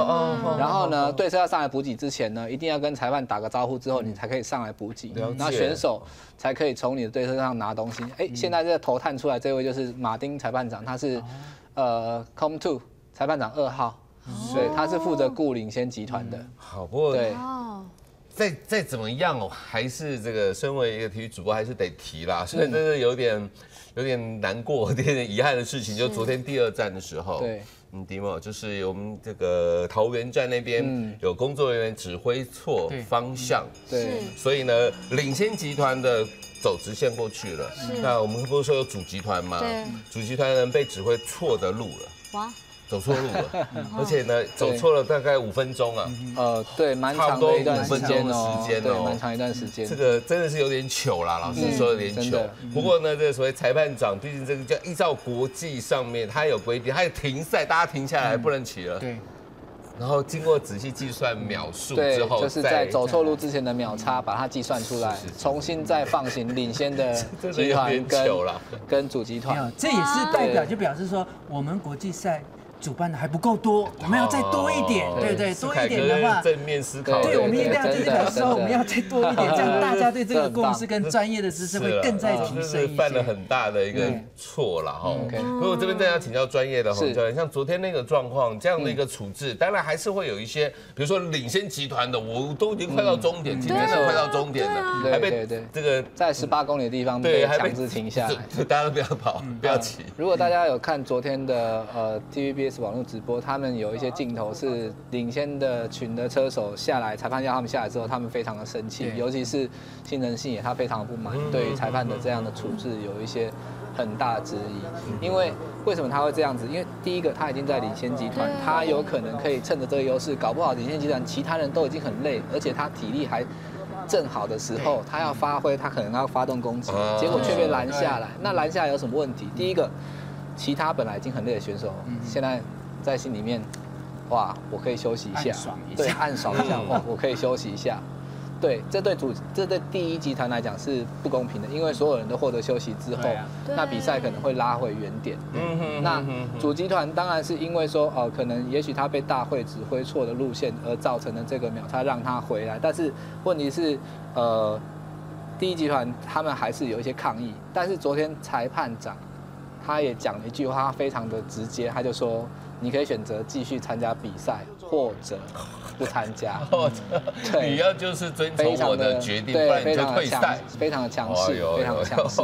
那裁判长如果会这样做，已经就代表他一定有他的立场跟理由跟判例。不过，其实我参与自由车运动这么久的时间，我第一次看到亚洲巡回赛以上的比赛跑错路，而且是大会官方的一些失误，那这个真的是比较稍微可惜了一点，对。对，那工作人员现在应该承受很大的压力。是啊，没错。对，它就是一个学习的经验啦。是，但也不多累嘛，知道吗？但发生累嘛，对啊。因为我今天早上看新闻的时候，有一些欧洲的选手，他就说啊，就发生了啊，就发生，因为我明天还要比赛，我待会要比赛更重要嘛。如果说今天是选手自己走错路，而不是大会指挥有问题的话，那个失误是选手自己要承担的。对，所以昨天会把选手停下来，一定是官方这边应该是有一些状况。不过我们后来是没有办法获得他们一些相关的公告讯息，告诉他们。但是他们昨天晚上应该，大会有跟各队的那个领队应该有好好的协调了一下。对。我们刚刚在画面上终于找到了目前穿黄衫的那个右金车队的罗比，他在主集团里面。对，他在主集团里面，不过只剩下16公里了。对，已经是下坡路段了。现在呢，还是在这一站呢，浪漫台3线的这一站。焦点还是这个领先集团。对，今天有可能发生黄衫易主状况。如果说领先集团领先的幅度，而且是有成绩比较前面的选手，例如说新城信也如果在领先集团里面的话，他跟第一名的41秒差距就有可能倒扳回来。对，所以这样讲起来，在造方上有时候它是一个荣耀，它也是一个压力耶。对。那职业选手，这就是他们靠这个吃饭的家伙，对，就是他们拿来吃饭的家伙，所以有什么拿手本事一定要弄出来。对，这么穿那么醒目的，猛起来，你又不能头蒙起来，压力很大。其实职业选手比较高阶的职业选手，他们都很懂得怎么样在媒体或者是在电视上表现他自己，然后一些抢镜动作。教练现在预估大概在多久就会要通过了？我们最后15公里，我觉得这个以目前如果最后都是上下这样起伏的话，大概比赛会在20分钟左右应该会完成。应该会在20分钟左右完成。这一个通过终点的呢，你是在20分钟？对，现在领先，现在这个集团是 leaders， 就是领先集团，它还有15公里到达终点，而且行进的速度我们现在看得出来是蛮快的所以它应该如果上下都是这样子起伏的话，大概会20分钟之内会到终点。对，但是现在大家就有点开始 S 型前进了。对，我不想跟你合作了。从刚刚的就是我们本来是联盟，现在我要跟你对，我要跟你造反了。我不想帮你挡卡位很重要的。对，大家开始有一些动作，虽然距离还有15公里但是第一集团的这一个动作感觉上是大家有一点稍微不想要互相配合了。是，对。那其实呢，在台中待会就到石冈了其实台中东市也有哈嘎尼。对，董事亚倒闭的哈嘎尼呢，刚才是凯哥有讲到，东市这里的客家人讲的是东市腔的客家话，就是台埔腔。那我自己来到这边出外景，印象很深刻，就是说，我觉得东市的客家人跟外面其他地方客家人不一样，就是他们客家人已经很惜福了，东势人又更加的惜福，因为是都要给9年台体统的时间，921大地震的时候，他们这边有很大的损毁，所以这边的地区性的人格特质，就是他们十分的珍惜他们拥有的。然后来到董事韩个沙港要到毕业了住持刚哈呢，我觉得这边很棒的地方就是说，因为我讲太普强给他家人懂事哎，对，那他们非常珍惜，而且连小朋友他都会教他讲。对，当然呢，东势这边有很多美食啊，毕竟我们发贡啊，有了都要到毕业有做那个自酿的那个米酒啊，还有做那个 sake， 清酒，对，做日本的清酒，然后涵盖有这个来到这边一定要吃的，我就会去吃有一家很好吃的全牛料理大餐。全牛，对，包括牛鞭、牛佛都有。对，很补哦，很补哦。我觉得这些选手们应该，终点站就在该比内马超啊，你该比内是他补一下让超啊。说到选手的食物，其实他们欧美的选手来台湾，他们不一定会吃台湾的料理，因为吃什么？对，因为其实他们欧美选手，他们可能习惯就是饮食，就是第一个他们选手生菜自己吃的东西，就是比如说比较西式，或者是比较没有调味的东西，比如说他们吃意大利面是没有酱的，对他们吃的那些蔬菜或者是肉类都是水煮。因为他们是选手关系，要控制体重吗？要控制他的身材，就职业选手连这个部分营养的部分，他也是要摄取最单纯的东西来促进他的身体是有一个好的发展。如果他经常性的吃垃圾食物啊或者什么的，那对他的运动表现也会有影响，而且是影响很大。那教练是不是他们也会害怕搞个水土不服啊？对对对。赶紧来写的东西，让他平常写的东西模糊了，哈。对啊，毕竟西方的饮食跟中式是有一段落差。那如果外国选手不习惯中式饮食，他可能就会自己带。对啊，自己带。像那个啊，不要说也有队是自己带厨师选手啦，就是自己带厨师。像那个棒球队啊，以前中华棒球队去国外比赛都带大同电锅出去呢，去国外比赛要带电锅，是怕吃不习惯嘛，对，自己带米啊在那边煮哎，对啊，所以可能国外的选手也有可能，对，不过他们也许也可以尝试一下刚刚明主席所谓介绍的在那个全牛料理，对，也可以。他们今天会到台中这边休息，对，到石冈，然后明天去南投。从南投开始，那他们就应该让客家人好好给他们补一下，可以 ，drinking， 对，吃一下全牛大餐。好了，那讲到石冈的话呢，因为比赛也有快接近终点了，石冈那边有面包谷。有这个面包果，还有这个沙港的土牛文化园区啊。面包果的话，其实我有看过，我有设计师过哎。世凯哥，你有吃过吗？我也没有吃过，从来看到，因为那一般那没有那个吃它的一个习惯，因为东南亚的话，比较是阿曼豆啊，我是一直想要讲，而且第三个容啊，那看多一些会想要讲，做得什么？你知道吗？心里面有打一个问号的概念，所以动少许多。我刚刚有谈过董秋，就东南亚地区，他们是把它当成像是坐月子的补品。哦哟，是哦，比从亚曼呢，这边是在。这边应该就快要到东势啊。对，就看这一条路的话，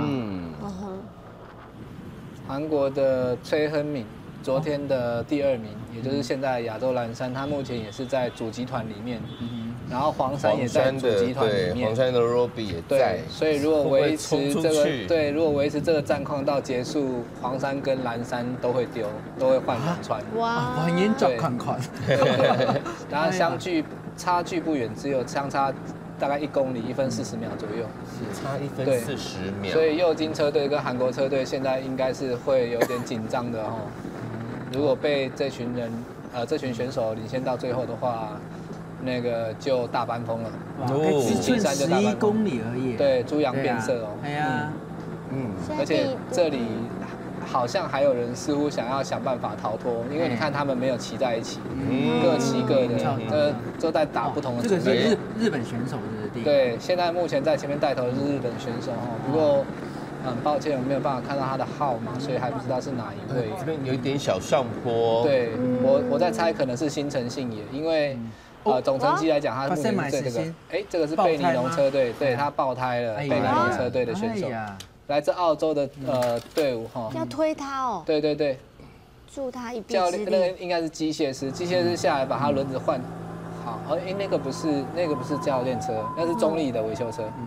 除了教练车上会有预备的轮胎跟水壶之外，中立车也有提供。万一你的对车，比如说我选手很分散，那就是会有中立车来支援他们的那个器械的修复。对。然后目前这个是第一集团，不过已经接近终点了哈。他们跟那个大集团的差距有在右下角的这个 GPS 的这个图上面可以看得出来哈，可能不是很清楚。然后不过可以知道的资讯都在下面哈。他们目前距离相差是1公里。1公里多。对。这压他们耸家哎。这里在也是耸家，对，没错，也是陡坡。对。正在爬那个速度就可以看得出来。对，时间差1分30秒。对，没错。剩下10公里，还蛮紧张的哦。没有，主集团如果不追的话，就真的没有机会了哈。再不追就没有机会了。前面是有人按喇叭。右金车队，前面人快一点，但是不能按喇叭，只有车没有人按喇叭。你要超自己想要超的话，就是从旁边。对。888，前面太慢了。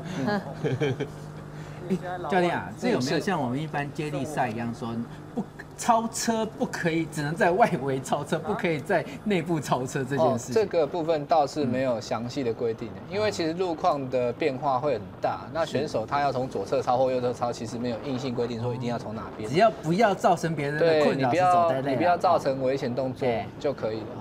这一个是 Simon。他在第一天的比赛有拿下一些冲刺的积分，不过目前的话 ，Chasing Rider 他是从主集团里面冲出来要追领先集团的选手，不过他只有单一个人哈，他只有单一个人，要顶着风，他也是美国1鲁米车队的，所以只有他一个1鲁米车队只有他一个，他在前2站是总共排名第13名，在111位选手当中排第13，排名第13，那应该就是想办法要把个人的排名往上推了。对。所以整个比赛下来的话，第一个有团队的成绩，对，那也有个人的一个成绩。没错。所以每一趟的比赛，教练都要很清楚知道说我们这一次的目标在哪。对，因为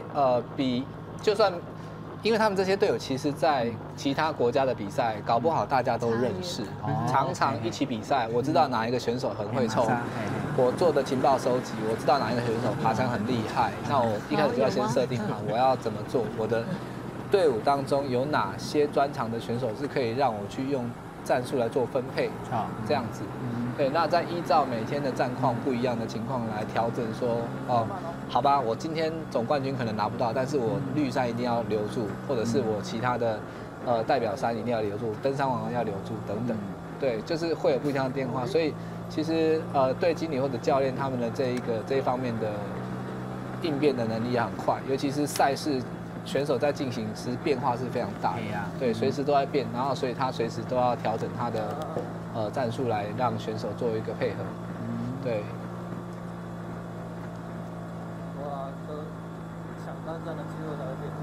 目前那个追赶的选手，目前大概是落后第一集团大概只有30秒，也就是他已经追了一半的距离了，他有可能真的可以一个人追上来。对，毕竟前几站他如果可以排名在前面10几的话，那他的能力应该是有办法的。教练，刚刚那个日本选手，他突然间上来抢了以后，可是我发现他又把速度放慢，然后去跟着这个先锋集团。他现在移到侧边去，就是我已经带完我这一段，我想要到后面休息一下，换人来带吧。对，这里也是追赶，只有2个人。主集团这里是主集团在前方比较远的位置，因为摄影机现在在比较后面，主集团现在拉得很长，因为这里是下坡。对，这里后面有2个选手，那基本上裁判的车子不会混在选手群当中，他一定会跟在尾巴，包含这个摄影的车辆也是一样。所以有时候那个比赛你没有办法立刻判断出说，哎，现在是什么情况。当然就只有摩托车裁判他们在现场，他们可以直接无线电回报给那个裁判长他们这样子。对，这个蓝色服装选手是美国赫兹队的2级车队的选手。对，你推荐我看到你船件有这样出来嘞哦，就发现到说他隐藏在主机团里面，突然间这个后面的8公里线哦，他就跑出来了。美国赫兹队在前面3站。除了在第1站有比较积极的表现之外，第2站昨天一直都是保持蛮低调，但其实他们的当中一位选手是爬到总成绩第3哦。对，所以2级车队有他们的策略，也许他先虎视眈眈，坐2望1，我先拿到比较前面的名次，但是我不要跟大家拼到流鼻血，我把力气留到最后几站再开始发挥，这也有可能哈，这也有可能。哇，真的是看谁能够把体力，但前面一定要跟上，然后把体力呢保留到最后，对，最后几公里、5公里能够对激发出来。对，不过呢，真的除了介绍这一次的比赛之外呢，真的非常的欢迎大家呢，真的能够到浪漫台3线来玩，然后体验一下这客家的文化、客家的风情。那我们这边是先请明珠呼吁大家一下。一天我有請睇次架原定也嘅浪漫台3線來聊，其實你聊下都好會行業新年份的哦。新年呢，大家最期待的就是5月的油桐花，這樣雪白的5月雪。那睇次架呢，原定也嘅台3線，其實你走在高速公路上面，你就可以看到沿路上這樣皚皚雪白的這個油桐花。但是呢，我们那时候刚才私底下还跟世海哥在聊天的时候，讲到台积卡的聊的时间呢，其实你要先准备好你要去旅行的这个心情。往往有的时候我们其实去旅行的时候，因为自己没有做好功课，所以你去到的时候你只能够爬文看一下人家去玩什么。但如果你真的还不用慢点给脚步，真的想要让自己去放松的话呢，找一个小小的地方，然后去感受当地的生活就够了。对，那跟他们一起生活，感受慢活的步调。有请大家来到台3線聽下來聊。哎呀，聽下來聊哦！而且呢，剛剛明珠有提到，就是雖然已經草莓季已經是接近尾聲，但是這個內行的有講，在現在是沒有撒農藥的草莓，對哦，現在正是時候啦哈。好，那麼也請世凱哥也是建議一下我們的觀眾來。咁當然啦，咁因為我哋新竹，對我來講啊，新竹當聖地嘅地方是講，從呢個簽嘅文化吼，因那當到文化保存到當好到嘅邊咧，韓國是講，假如講日本嘅咪因那貴婦卡人去聊嘅，我是幾家人從嗰啲嘅人創下咪去年奧多拜吼，我是說去年時間差，因那去網山啦，去尖石啦。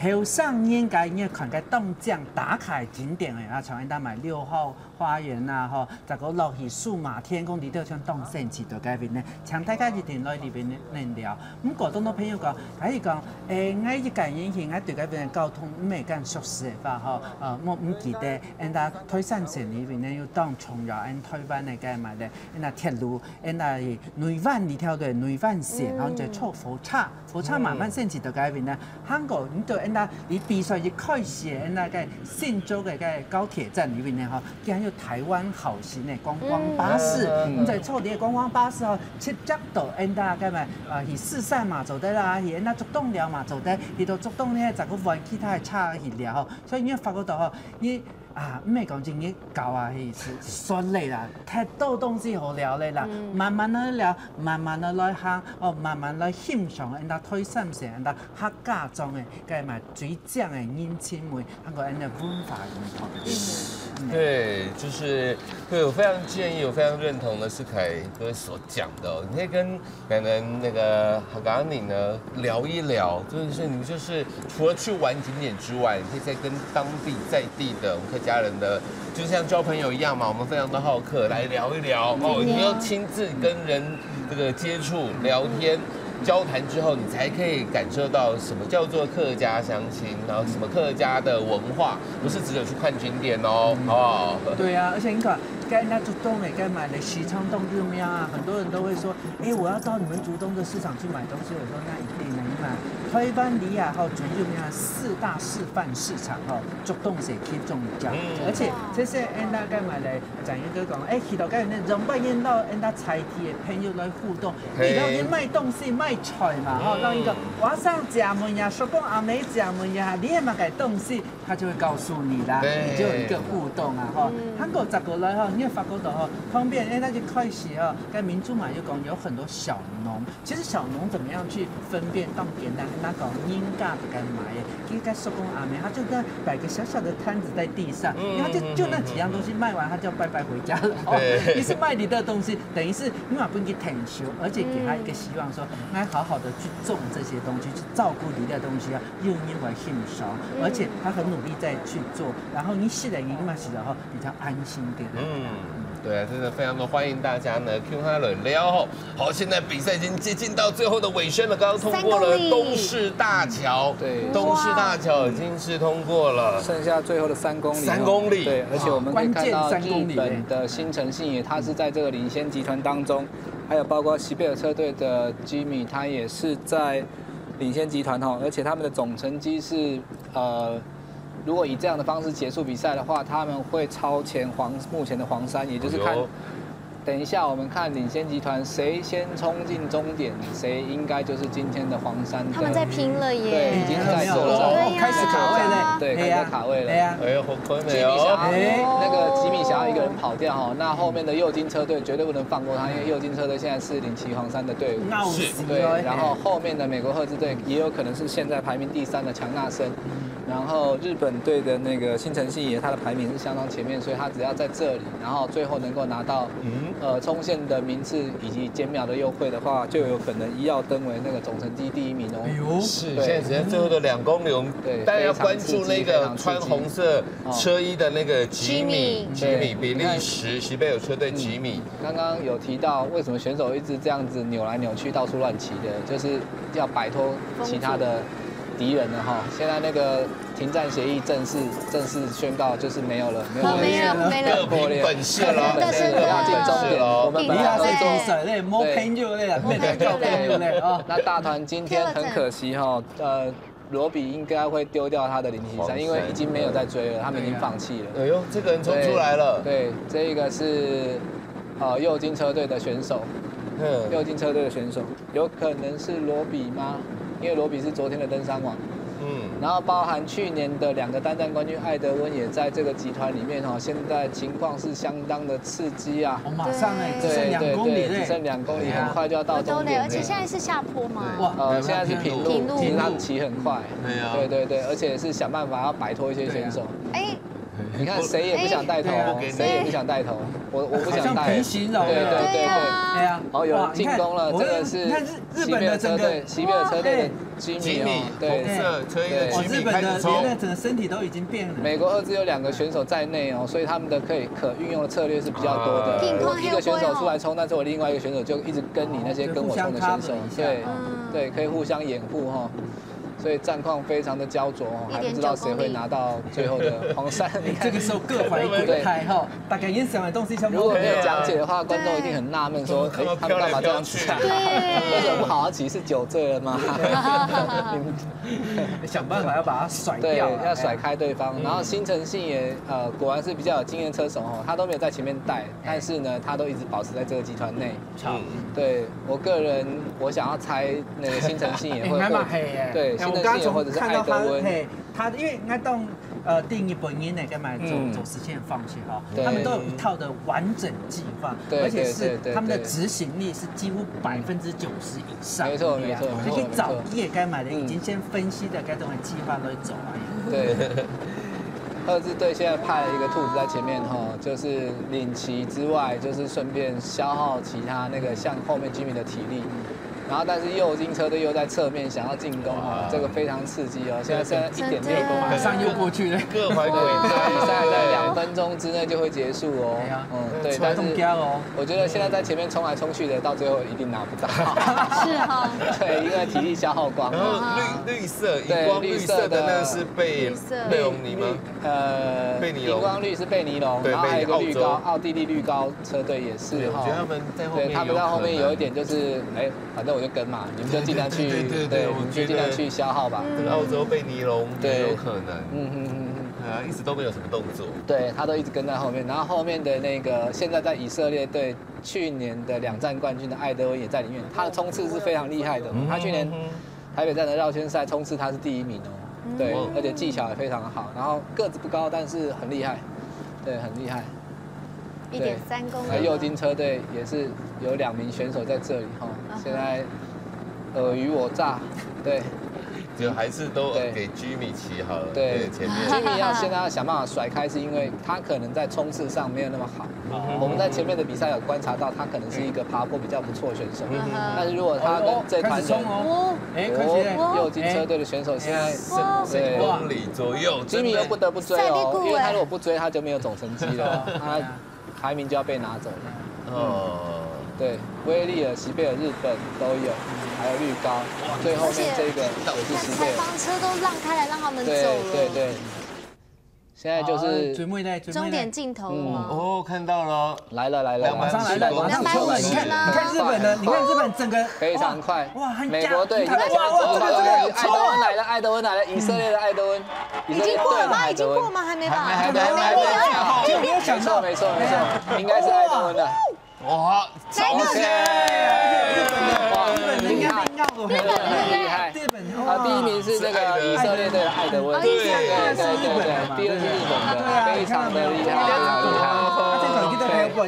所以你看我刚刚说，刚刚在前面冲的，可能等一下都拿不到。没错，是Jimmy，他骑了，因为他99.9%的好车，但是最后的对功亏一篑，非常的可惜，就是这么的刺激，对，真是太刺激了。所以今天黄山易主哦，艾德温应该会把黄山抢回来，以色列队的排名会再往上升哦。是这样讲起来，日本队的成绩还是分数很高，很高的，因为他今天还有拿到第2名，所以扣掉减秒优惠，他总成绩会上升哦。是，所以日本队今天应该会拿到亚洲蓝山，对，因为他赢过韩国的选手，对，他要拿到，对，难记得嘞，忘记了，对，猪羊变色，是，好，这个是第2个集团的，第2集团有黄山的，不对，这是这第2集团，第2集团黄山的，第2集团有黄山的罗比队，我们要进前2站领先的，对，至少也要拼一下啦，哇。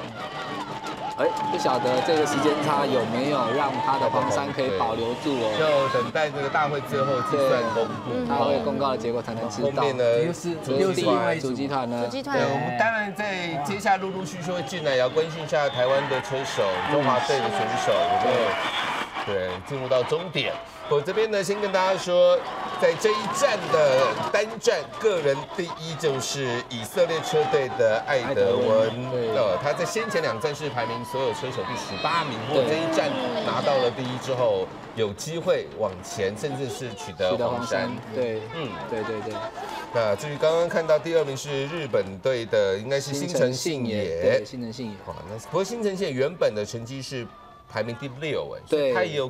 他的亚洲排名跟总排名都一次上升了，对，都一次拉上。甚至他也有可能真的明天的第4站披黄山哦，也是有可能的。不过都是要依照呢，大会最后的一个公布的成绩。因为今天第1的艾德温本来是在18，所以相加相扣秒之后还不知道谁穿黄山，也许是新城信也，也许是艾德温，对，可能大洗牌。是啊，对，多日赛的精彩就在这里，就在这里。对，明天的状况会不会因为今天真的是太累哈，然后有些影响？对，也有可能，这也有可能的。对啊，真的变化真的非常的多。是，好的，那至于呢，先跟大家介绍一下明天了哈。明天是第4站，是在南投166.56公里的南投县站。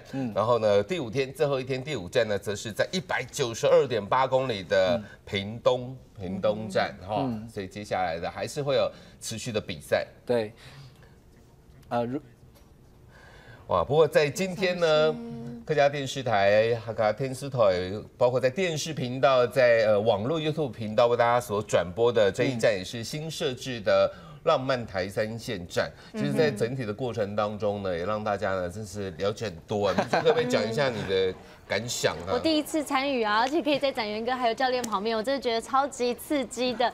因为我其实去年可是有来接触骑脚踏车，跟着捷安特车队，然后就是一起玩这样。然后今天呢，跟着特别是展元哥还有教练刚才在解说的时候，想哦原来是这样子看车赛这样子，全新的体验。而且呢，你们也透过这个空拍机看到整个鸟瞰这台三线的风景。以前是把自己放得小小在里面走，现在呢拉高来看，原来哇有好多好美的路段，真的像一幅画一样。非常讲。世海哥也没有看过这种吃有才比赛，冇诶，因为怎样啊？前排吼，我从而家从到罗马公路那边聊的先聊，我发觉到吼，罗马公路那边其实我们很多的自由车选手去那边训练，对不对？对。因为我常常会看到一群一群的人，可是看到其他些小阿曼盛起，十个都是看天然，还讲看破风那些啊，哇，那时候觉得好刺激，我已经看了好几遍都在那。我有冇想到过，今年有你的机会吼，到里面臭呢吼，然后大家到里面穷下来看，而且人家当盛起嘛呢，一盖家乡的里面呢，一盖举办这样的一个赛事，像民族港还是讲，而且那种心情是特别兴奋的，一样，哎呀，然后看到一些大概最后的1公里些，哇，整个肾上腺会那种提升，到底谁啊？到底啊，发觉到非常好的，蛮有经验的里面呢，动胜级。是，对啊，真的是非常的谢谢哈这个客家电视台啊，你看客家电视台呢，从过去连续好多年了，都有这个转播体育赛事，包括徐生明。少棒赛，然后到米农，好到美农转播，然后呢，包括呢这次的吃有才比赛，那接下来还有很多，都希望呢大家能够更支持台湾的体育啦，哈。那同时呢，今天呢我们更是开心的是，就是我跟教练很开心的是，借由2位来宾的介绍，让我们了解哦，除了比赛之外。对，因为我们通常都只关注比赛，那哪个选手的状况怎么样，他们车队怎么样。其实，在比赛场地，在台湾龙曼台三线，旁边还有这么多好玩好吃的东西，没有错。我觉得要比赛就是这样的模式应该继续下去才对。好，对呀，这样的话我们有赛事，有专业告诉我们的很多的知识啊，最少又给回不应该也来参与一下，替我们的家乡，对，然后跟我们加油一下，来拉票一下，就是号召一下更多的朋友们到我们的家乡来玩。对啊，教练今天除了这个，你通常是很辛苦，然后比赛啊，但是今天也听到了很多不一样，特别是奶奶这个客家乡村。在这个附近，对这么多地方，你有没有就新的感想？就4个字，肚子饿了。真的。对，教练，你下次你安排他们就到台三线来训练哈，他们去训练，你就照我们今天讲的，之后我再下一个当地就对了。对啊，没有，其实很多车友他们骑车的形态是比较休闲的，对，那他们都会挑一些有风光景点的地方。骑到这个定点，我们就开始，骑到石门就开始吃火鱼餐吃，骑到客家庄就开始吃客家菜。很多车友其实大家约骑的目的不一定是说我要骑得多快或者是怎么样，而是我到一个地方就用比较慢的方式去浏览这个乡镇或者是这一个地方的文化，然后去吃一点他们当地的东西，有点特色。把这个假日的骑车这个活动当成是一个旅游跟放松。我们现在很多休闲的车友其实都是这样子的，所以他们其实就是有一个让他们很有持续可以每个礼拜6日我就跟车友约，我们今天去骑宜兰，然后骑完就泡温泉，然后做什么这样子。其实台湾休闲的产业在这个部分是很发达的。对，现在跨温上又有选手对进到终点，慢慢的进到终点，对，但是只要不要落后第一个进终点的成绩数15% 以上，明天就可以继续比赛。对，就是没有被关门，没有被关门。你说落后明天就不能比赛了？如果落后的时间超过第1名的时间15%的话，是哦，对啊，我本来以为就是今天你真是落后太多了，就直接捡起来，对，反而是明天都不能比了。它有一个规范的时间，就是明天就不能再比，因为你已经没有成绩了，你今天就是 DNF。是，所以你没在不能太摆烂，对，明天就没得比了，太混不能太混，还有水准要保持呀。哎呀，既然是职业队、国家队，就要拿出这个态度来，对，拿出态度来。那我们这个全程的转播也是要等到最后最后的成绩出来之后，那不过呢这边也，对啊，中华队的部分呢，中华队今天的表现其实还是很努力哈，但是可能在战况的变化上面哈，选手可能有一些反应，可能没有立刻的能够处理好，或者是说可能昨天教练所下达的讨论的一些战术，或者是今天没有办法很顺利的施展出来。因为我总觉得每一次在台湾比赛的时候，只要中华队跑，其他队就会追。对，因为其实冯俊凯真的是看板人物，他的能力也不差。那如果真的让他走掉了，其他队其实是会紧张他的动态的。对，所以其实如果是冯俊凯出来自己要冲，一定会有比较多人防守他。同时，陈建良他也是去年的亚洲蓝山，大家当然对他的实力也不敢轻忽看待，所以会遭到比较多的防守，这也是可以想象的状况。对，那可能中华队今天的比赛可能就是在战略上可能有一些比较没有那么好的地方，那可能今天成绩我们还是要看一下最后总结，因为阿凯他其实还是会尽力把他的名次还维持在前面，毕竟明天还有2站，而且明天也有山路，然后是阿凯擅长而且喜欢的路线，那他还是有机会再把个人名次再往前推，而且我们今天早上有提到他的排名目前是在亚洲第6，对，他的名次还是可以有机会再往前的，对。好，现在画面上又看到有车手，中华队的选手，这个应该是建良了，白色的车子，对，然后后面是1路米哈，1路米的车手也有一个落下来，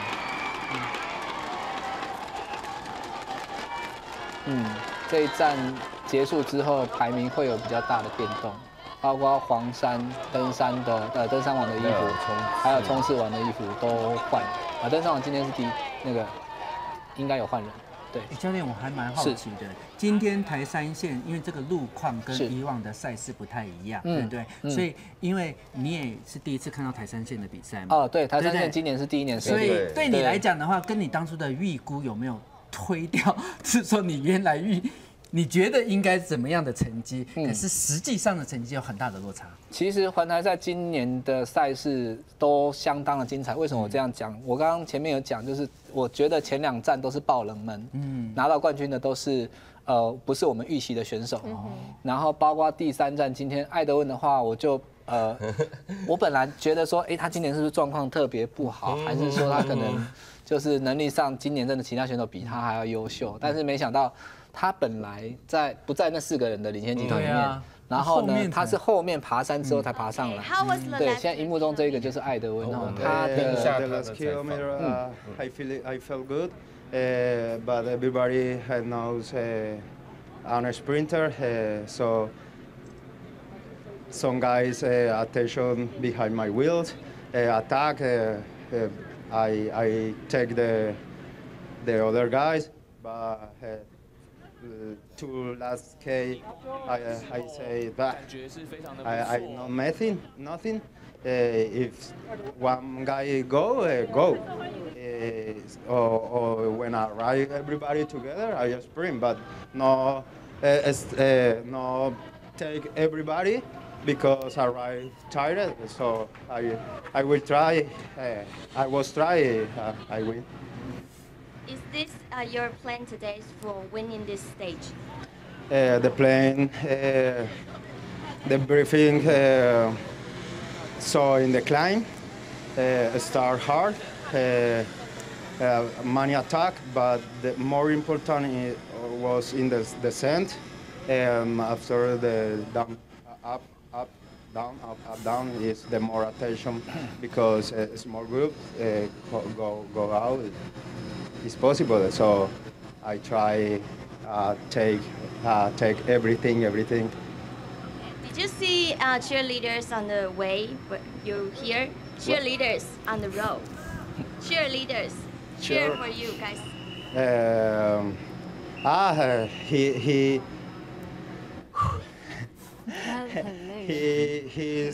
He was alone without teammate, so everybody knows get opportunity for us for attack. He at the final is tired. We go. So how you plan this year? Do you want to win the yellow jersey? I won yellow jersey, yeah, but yesterday a little bit confusion the road. All the groups mistake the road, so arrived the breakaway. But today I will try with every team, my team. I try for win today, for change the general, and tomorrow maybe take the second and the sprint, and he maybe arrive more close the yellow jersey. Okay, so would you say hello to the Taiwan people? Taiwan people very love you. So say hello to them. Taiwan, say hello to Taiwanese fans. What? Say hello to Taiwanese fans. Your fans. Wave your hand. Hello, everybody. Follow me. Nothing. Did you remember any Mentry? 很腼腆哦。他是哥伦比亚人，所以他那个英文有一些那个口腔腔调比较重一点。对。不过我觉得他今天也特别强调，他说因为台三线这个上下，所以对他来讲，应该骑车的技巧也是一大考验。对他来讲是大考，因为他刚刚有讲他是 sprinter 就是冲刺型的选手。对，所以他刚刚有讲到说他在最后的阶段，最后的1公里，因为那个领先集团里面很多是冲刺选手追上来的，所以他其实也蛮担心说他有没有办法获得这一站的冠军。然后他最后等待机会是看到其他人先走了，他才跟着跑，然后抢到一个好位置。而且我们刚刚其实可以在画面中看到，他冲进来的速度很明显的是比其他的车手还要再快的，而且是蛮多的。所以他自己一个冲进来，然后本来在顶头的那一个选手是完全没有办法跟上他的，所以他的冲刺能力的确是非常厉害。对。所以呢，当然这个艾勒文他拿到了这一站的第1名哦，所以呢，其实在特别是他看到居民在前面跑的时候，他心里应该偷笑。对，偷什么？他在后面已经伺机而动。对，我们刚刚看，其实他都没有在前面哦。对啊，都完全没有躲在后面而已。对，但最后关头就冲出来了。没错。对。好，那今天呢，客家电视台为大家所转播的2018国际自由车次友茶环台赛呢的第3站浪漫台三线到这边要完全的告一个段落了。那今天呢，非常的感谢呢世凯哥，非常感谢明珠，也非常谢谢洪志教练，谢谢，更感谢大家的收看啦。我是徐展元，我们下次再见啦，安子 C， 上来了，更加来了。